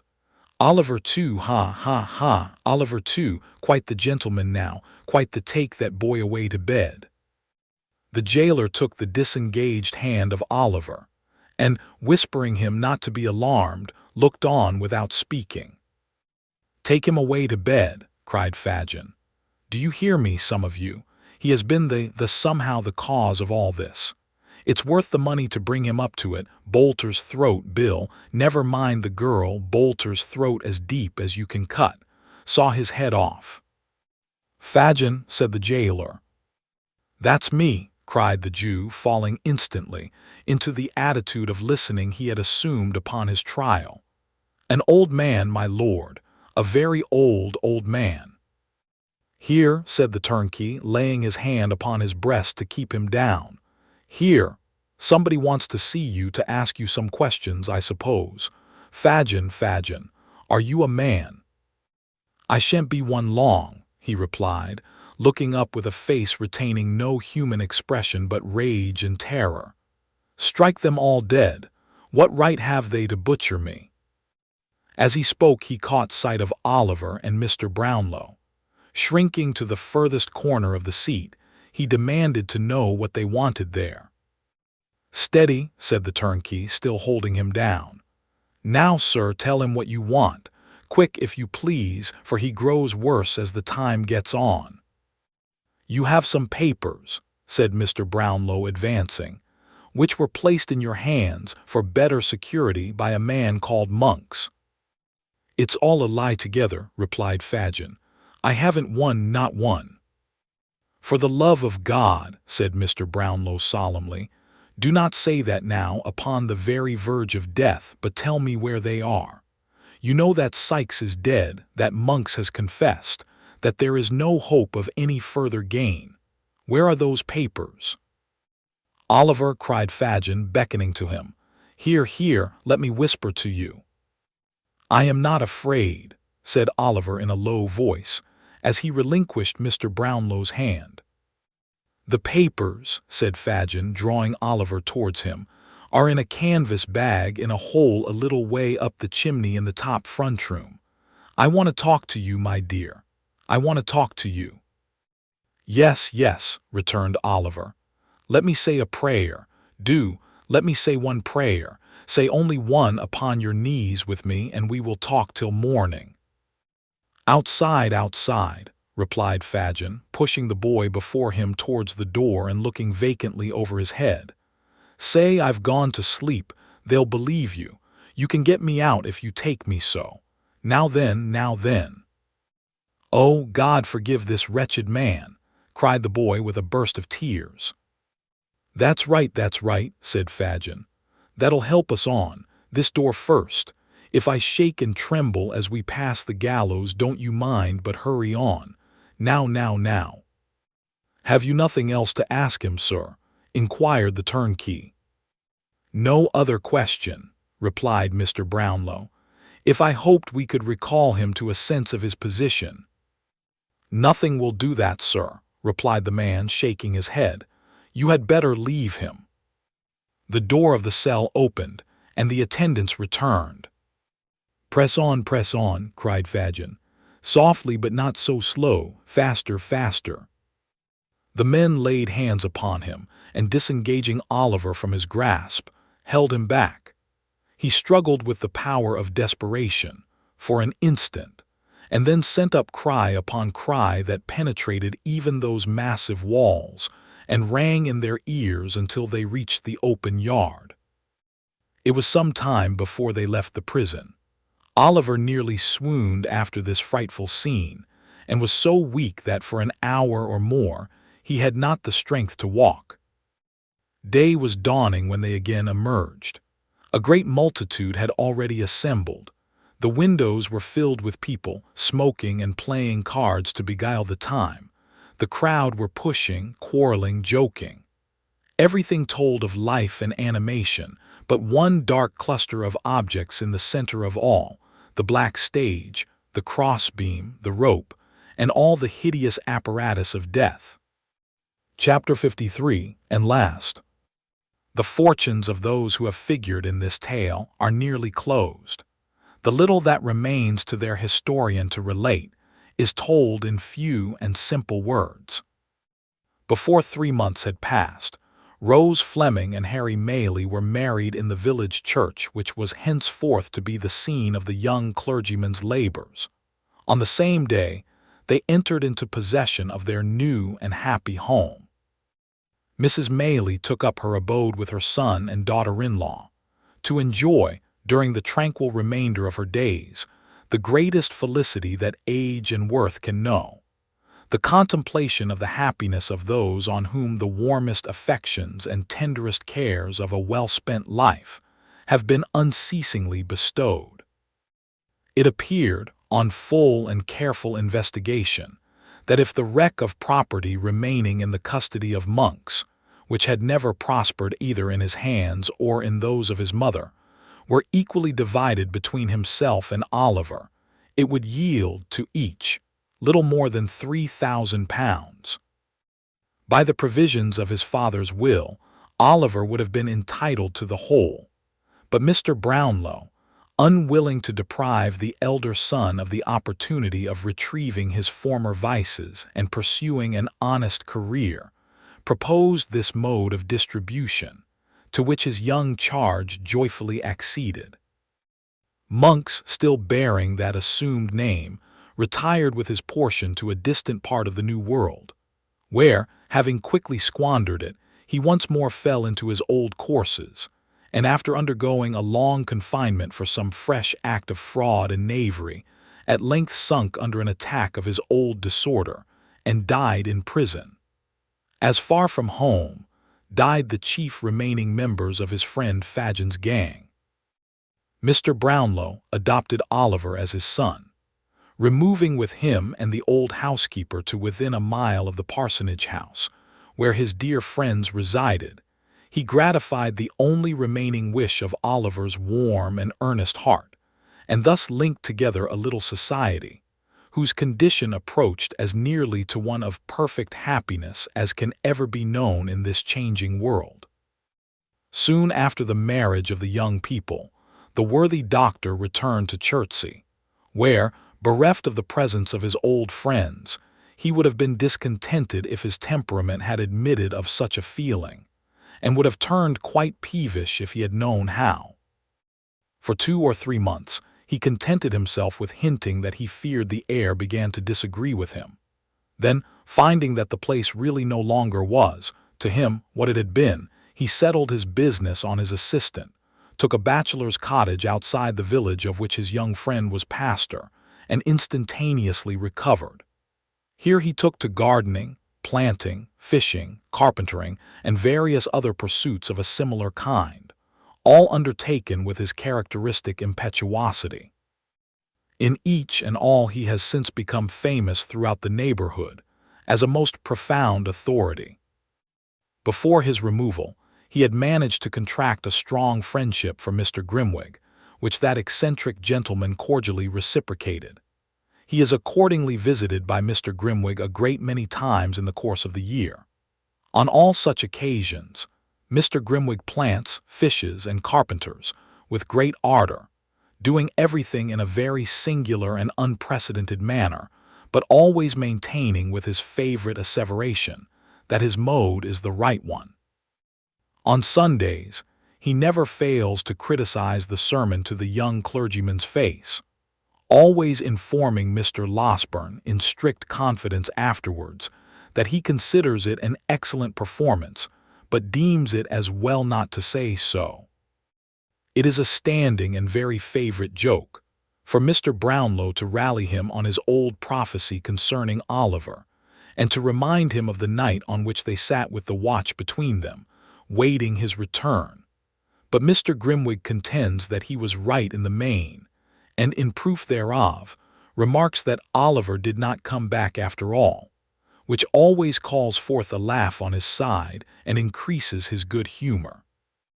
Mr. Noah Claypole, receiving a free pardon from the Crown in consequence of being admitted a prover against Fagin, and considering his profession not altogether as safe a one as he could wish, was, for some little time, at a loss for the means of a livelihood not burdened with too much work. After some consideration, he went into business as an informer, in which calling he realizes a genteel subsistence. His plan is to walk out once a week during church time attended by Charlotte in respectable attire.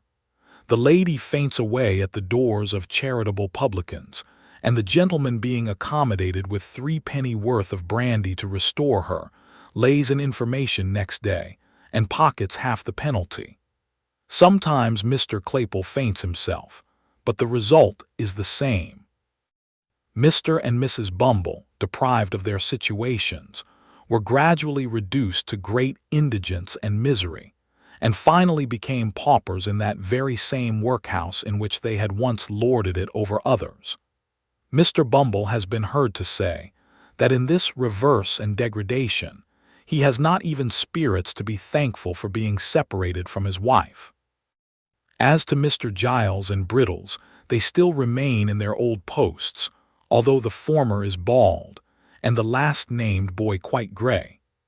They sleep at the parsonage, but divide their attentions so equally among its inmates, and Oliver and Mr. Brownlow and Mr. Losberne, that to this day the villagers have never been able to discover to which establishment they properly belong. Master Charles Bates, appalled by Sikes's crime, fell into a train of reflection whether an honest life was not, after all, the best. Arriving at the conclusion that it certainly was, he turned his back upon the scenes of the past, resolved to amend it in some new sphere of action. He struggled hard and suffered much for some time, but having a contented disposition and a good purpose, succeeded in the end. And from being a farmer's drudge and a carrier's lad, he is now the merriest young grazier in all Northamptonshire. And now the hand that traces these words falters as it approaches the conclusion of its task, and would weave for a little longer space the thread of these adventures. I would fain linger yet with a few of those among whom I have so long moved, and share their happiness by endeavoring to depict it. I would show Rose Maylie in all the bloom and grace of early womanhood, shedding on her secluded path in life's soft and gentle light, that fell on all who trod it with her, and shone into their hearts. I would paint her the life and joy of the fireside circle and the lively summer group. I would follow her through the sultry fields at noon, and hear the low tones of her sweet voice in the moonlit evening walk. I would watch her in all her goodness and charity abroad, and the smiling, untiring discharge of domestic duties at home. I would paint her and her dead sister's child happy in their love for one another, and passing whole hours together in picturing the friends whom they had so sadly lost. I would summon before me, once again, those joyous little faces that clustered round her knee, and listen to their merry prattle. I would recall the tones of that clear laugh, and conjure up the sympathizing tear that glistened in the soft blue eye. These and 1,000 looks and smiles, and turns of thought and speech, I would fain recall them every one. How Mr. Brownlow went on from day to day, filling the mind of his adopted child with stores of knowledge, and becoming attached to him, more and more, as his nature developed itself, and showed the thriving seeds of all he wished him to become. How he traced in him new traits of his early friend, that awakened in his own bosom old remembrances, melancholy and yet sweet and soothing. How the two orphans, tried by adversity, remembered its lessons in mercy to others and mutual love, and fervent thanks to him who had protected and preserved them. These are all matters which need not to be told. I have said that they were truly happy, and without strong affection and humanity of heart, and gratitude to that being whose code is mercy, and whose great attribute is benevolence to all things that breathe, happiness can never be attained. Within the altar of the old village church there stands a white marble tablet which bears as yet but one word, Agnes. There is no coffin in that tomb, and may it be many, many years before another name is placed above it. But if the spirits of the dead ever come back to earth, to visit spots hallowed by the love beyond the grave, of those whom they knew in life, I believe that the shade of Agnes sometimes hovers round that solemn nook. I believe it none the less because that nook is in a church, and she was weak and erring.